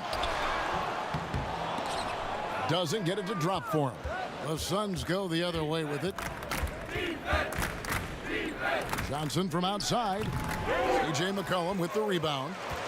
McCollum's got 8 rebounds in this game. Passes to Trent. Back to McCollum. Count the bucket, and he's got a free throw coming up as well. Well, with the role he's on this quarter, they're going to keep going to him. Get that lead even bigger. And McCollum on the floor, all business. Off the court, he's a very outspoken player, very colorful guy. Greg, you were saying you see a future in media for him when he stops playing. No doubt about it, Kevin. I mean, McCollum spoke up quickly about the seriousness of the virus when they were playing. He's very knowledgeable and shares what's on his mind. A media position after he's done playing is a very real possibility if he chooses to.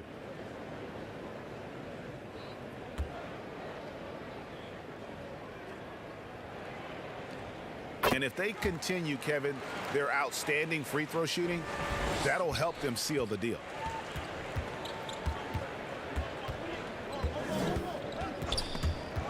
Stolen by McCollum. And oh, here we go. McCollum's got it. The fast break chance. And he gets the whistle. 2 free throws coming up.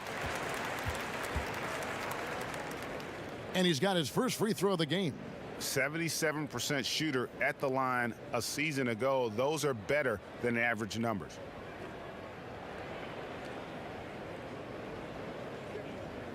Two shots. Relax on the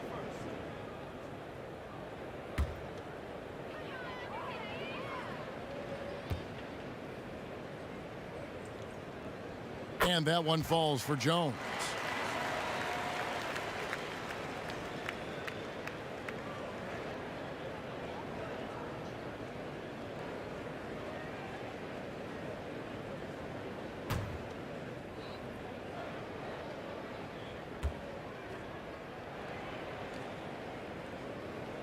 And so Jones nails both of them. And so it's Paul with it, bringing it up for the Phoenix Suns. A floater. It's deflected. One-on-one here. Here's Jones. And foul on the shot. He'll shoot 2 at the free throw line. It's going to be on Jay Crowder. And this is his second trip to the line in the game.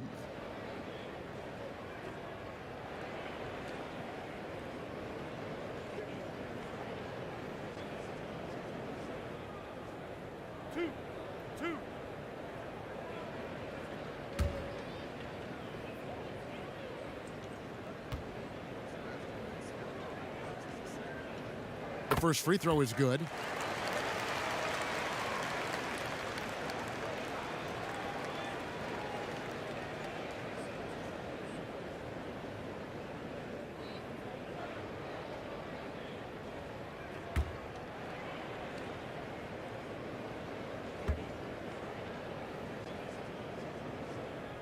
And so Jones nails both of them. The Suns shooting just 39% from the field, struggling to find that net. Oh, and the jam by Johnson. Listen, you can count on Paul to find the open man. His court awareness, simply off the charts. Here's McCollum. Shoots the 3. The offensive rebound. Hood gets the bucket. Hood's got 13. How frustrating for the defense. You get the stop, but then fail to block out. Yeah, and it's inexcusable. They're all too common. Basketball one-on-one. When the shot goes up, put a body on someone. C.J. McCollum, he's feeling it tonight and has been the driving force for the Portland Trail Blazers. He's raised his three-point total to 6 now. That adds up to a lot of points from beyond the arc. Back to the action after this word.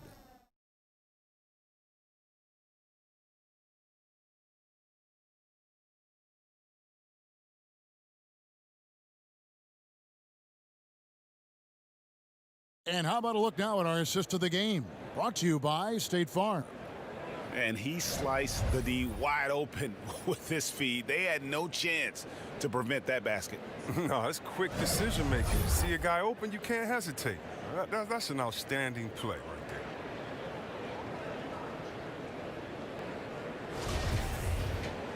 there. And there may not be a lot of drama down the stretch as we head into the fourth quarter, but stranger things have happened. On the court now for the Suns, getting going here in the fourth. We've got Johnson. He's out there with Saric, and it's Galloway in at the shooting guard position.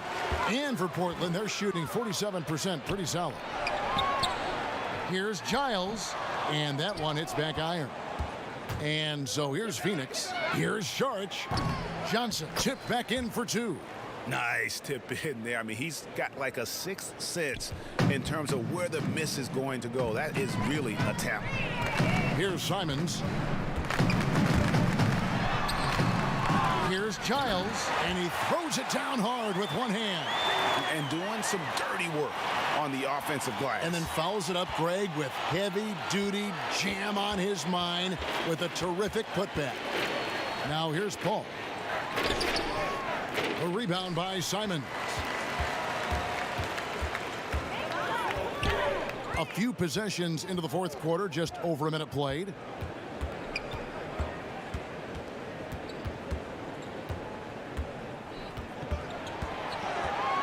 He lobs it up. It's hauled in by the Suns. Saric has got 4 rebounds in this game. Here's Galloway.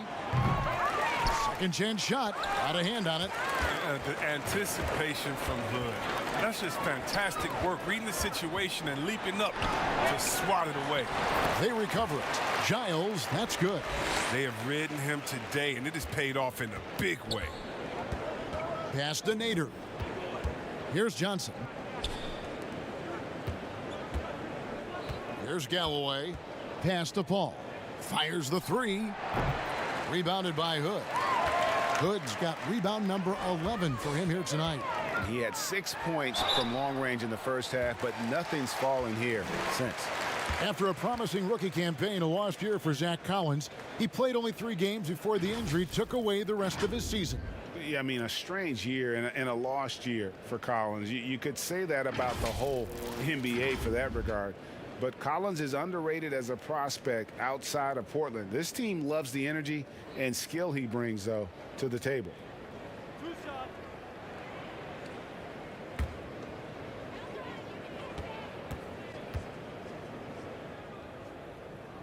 First free throw is good. I mean, although he's young, Collins has already proven to be very polished. I mean, it'll be fascinating to watch this guy continue to develop. And Portland making a change here. Trent's checked in. And for the Suns, Jones checked in for Saric, and Moore subbed in for Paul. And so Collins nails both of them. And so Galloway with it. He'll bring it up for the Phoenix Suns. The pass to Jones. Galloway dishes to Johnson. Puts up a three. And Jones pulls it down. For Portland, they've gone just 33% from the field in the fourth quarter so far. They are 2 of 6. He's made the most of the halftime break. He shook off the problems he had in the first half, and he started to settle in. Here's Nader. Johnson, wide open, he fires. Phoenix, no good that time either. Pass to Trent, the three. And it's Phoenix with the rebound. Moore's got rebound number 5 here tonight, trying to end the drought. That shot off. Now the Trailblazers take it the other way. Here's Trent. Offline with his 3. And up the court come the Suns on the break. And then Jones with the jam. Second chance points always hurt. Just not enough effort to block out. Yeah, that's what's frustrating, because you did the job defensively to get the stop, and then you gave it right back. Here's Trent. Hit the tip. What a game he's having on the boards. Even their big fellas can't keep him off the glass.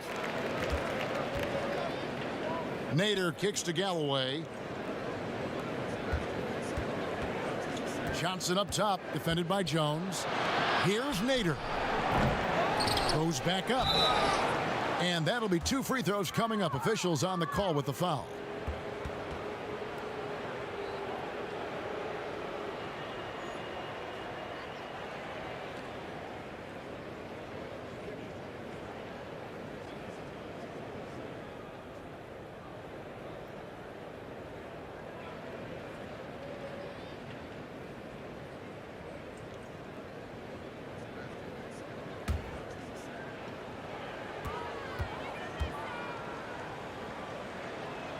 The first one falls. Wow, they've made every free throw here in the second half.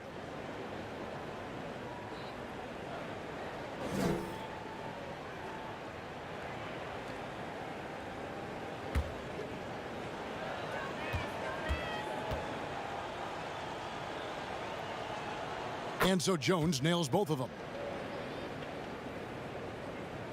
And it's the Trailblazers with the ball. So far in the fourth quarter, they've allowed just 6 points. Outside, Jones. Shooting foul as the whistle blows. He'll shoot 2 free throws.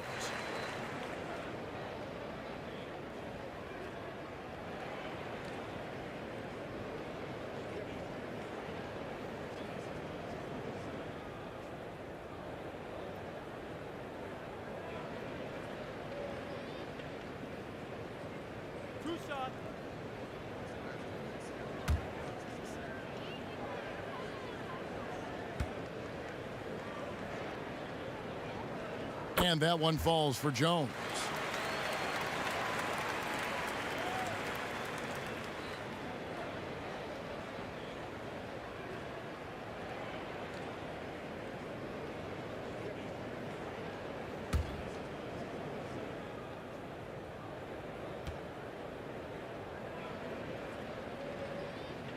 And so Jones nails both of them. Sun shooting has been wayward so far. Only 37% from the floor. Pass to Johnson. Moore outside.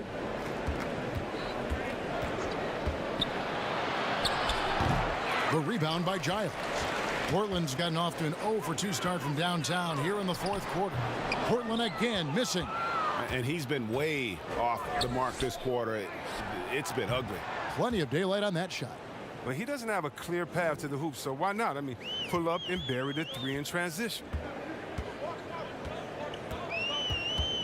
Simons surveying the D. And foul on the shot, so he'll get a chance at the line. Well, you know, Anthony's getting more floor time last season. He worked his way into the Blazers' rotation. He's still young, though. It seems like he can carve a rollout on this team. And Simon's a bit undersized at that 2-guard position, only 6'3", but a natural 2 with playmaking ability. Ultimately, this team wants him to be a scoring threat off the bench. I mean, have him come in firing from outside. He's got a lot of work to get to that point, though. 2.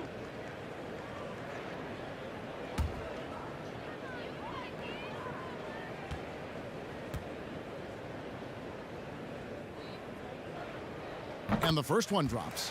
Little, he's checked in for Derek Jones. Cameron Payne's checked in for the Suns.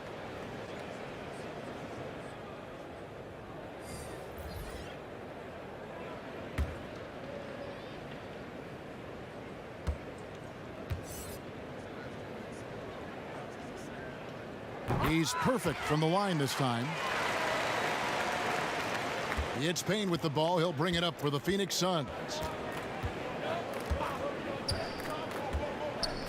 Outside, Jones. Pass to Nader. Trying to get open is Johnson. They get it back. Jones. And the call on the shot that sends him to the line. Yeah, the defender all over him.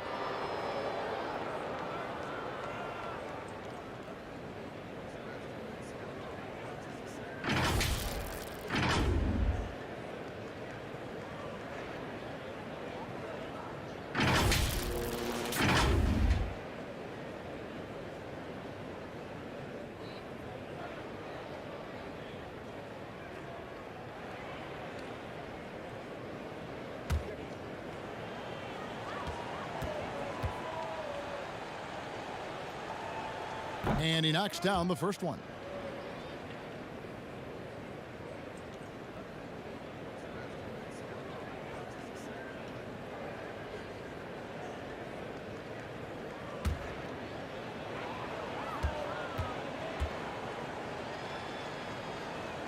And so Jones nails both of them.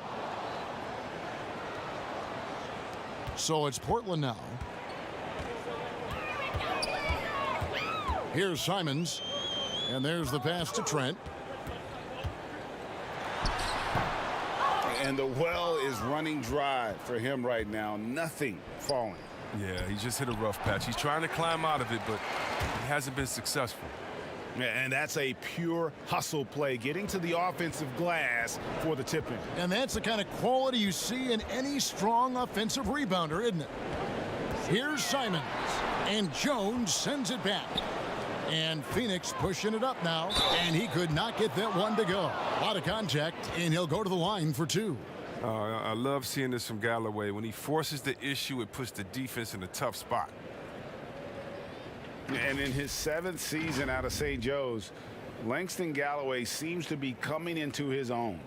Yeah, shooting the ball with the best efficiency since he came into the association. He's bounced around, but now carving out a nice long career.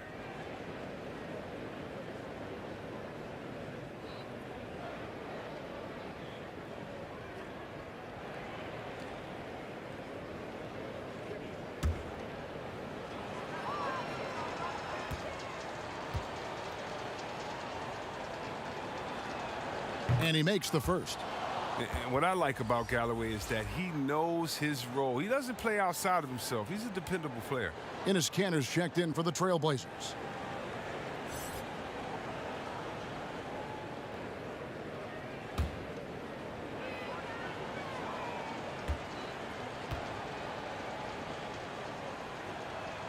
Both good from the line that time. Portland's gotten off to an 0 for 2 start from downtown here in the 4th quarter. Inside, got a piece of it. It's stolen by Jones. Passes it to Payne.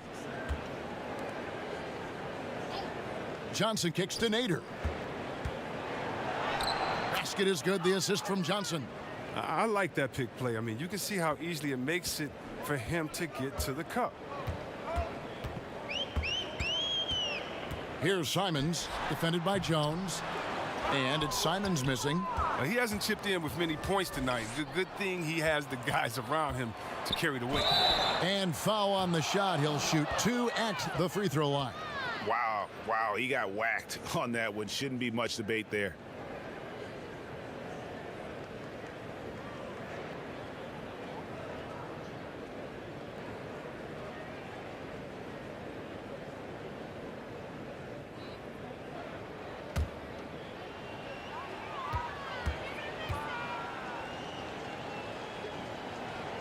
And the first one at the line is good. DeAndre Ayton's checked in for Damian Jones.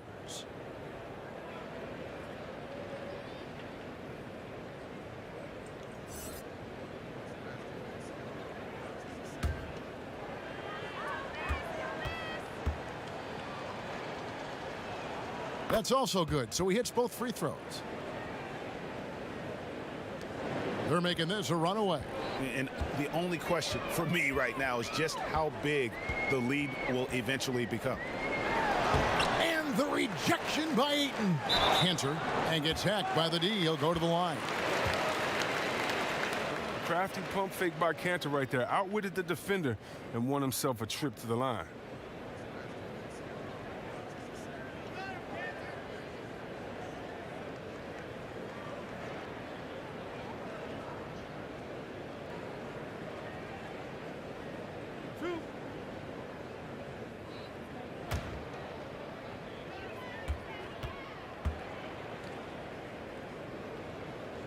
That's good from Kanter.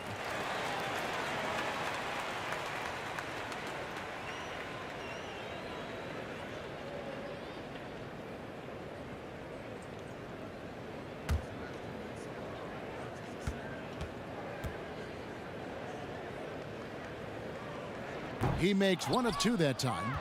And here are the Suns now. They're on a 17-5 run here. All sorts of time. Galloway, no good. A little surprised he took the jump shot with nobody around him. He could have attacked the basket. Here's Trent. Goes back up. Johnson with the block. There's Galloway. And then Johnson with the dunk. Chemistry at its best. An unreal alley-oop. You're right. The pass, the catch, the dunk. All of it perfect. Here's Simons. Set it up, bring the play in.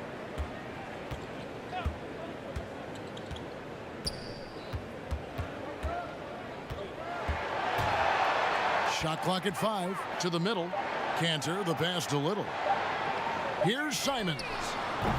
Portland, no good that time either. And he'll be happy that they're in front, but he knows better than anyone else that he's still without a bucket, and he won't be happy with it.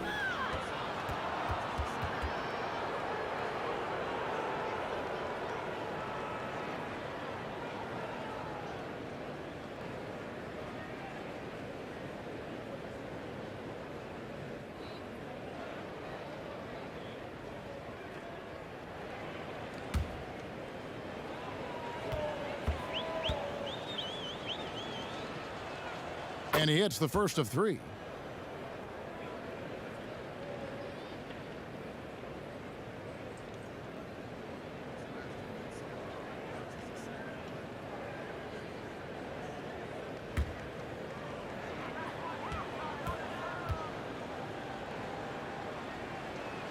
And he sinks the second.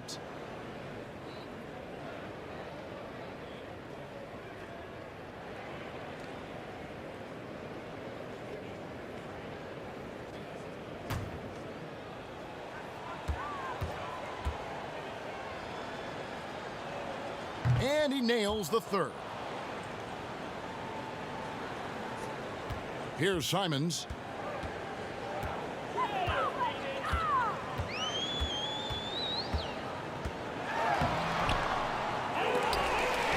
Pass to Little. Here's Trent. 6 to shoot. Portland needs to get off a shot and taken away by Johnson. And now here's Johnson, the fast break chance. Drops in the tray off the fast break. Johnson's got 20. Pure determination here, guys. A fourth quarter run that has them looking better and better as we get ready for the stretch run. Here's Simons. The putback. Great positioning on the putback. Now, that's the staple of Cantor's game. This guy has a knack for knowing how to come up with offensive boards. Here's Galloway. Tries again. Here's Ayton, and Ayton throws it down. And a strong showing of physical strength there from Ayton. Defenders have their hands full when he's around the rim. Now a timeout called by Portland.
And now, let's present our New Balance Player of the Game, Chris Paul.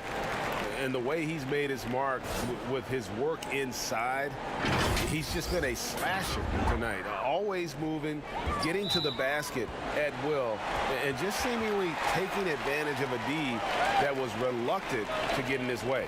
You know what? You've got to always be in control of your emotions.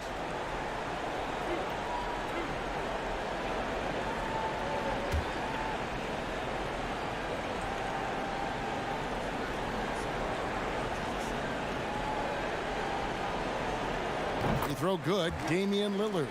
Hard to believe Lillard missed out on a couple of all-star selections. I mean, in seasons where he averaged over 25 points a game.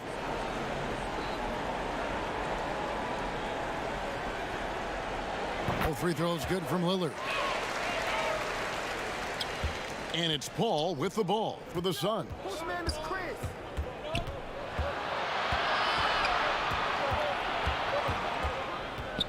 Oh, Ayton in position. Takes the alley-oop pass and dunks it down. Yeah, just proving how fast he can heat up. Once Ayton finds that rhythm, he is going to work. And here's McCollum for three. And it's good. Assisting on the play was Lillard. McCollum's got 17 now, just in the second half. Booker against McCollum. Suns moving the ball around. Sharge has the open look, and he can't answer back. The three-pointer offline. Lillard against Paul. Lillard, right side. Outside Hood. Down to 5 on the shot clock. Over Booker. And it hung on the rim, but wouldn't fall for him. And Phoenix pushing it up now. 1:58 left in the fourth quarter. And Ayton gets double teamed. And slam dunk by Saric. I mean, dunking is simple for Sark. He just needs good positioning. Portland's gotten just 1 of 4 three-pointers to go down for them here in the fourth. The 17-footer. And it's Lillard missing. Well, Phoenix shooting a pedestrian 36% in the fourth quarter. The offense not doing their best work of late. Booker. Anthony with the block. Ayton dishes to Booker.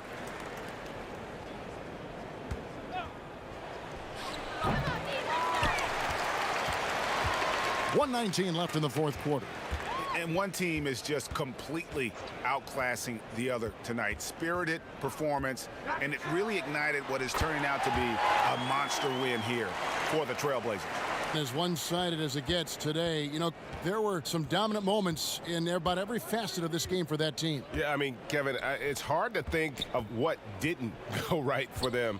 Game planning by the coaches, execution by the players, everything was just on target. And so with this win, they'll move to 6 victories on the season. And they'll take the win tonight, setting the tone in the first matchup of this 4-game season series. And one of the key components to this victory, if not the biggest, was the incredible performance for C.J. McCollum. He was the one dictating the pace tonight, playing up-tempo or slowing it down, but always scoring. And here are the Suns now. The Blazers getting the bucket. Paul, Ayton in the high post. Anthony against Booker. Again, the miss by Booker. Well, they'll be happy with that look, even though it didn't fall. No, you're right. He'd take that 10 out of 10 times. He's not going to miss many of those. McCollum deciding where to go with it.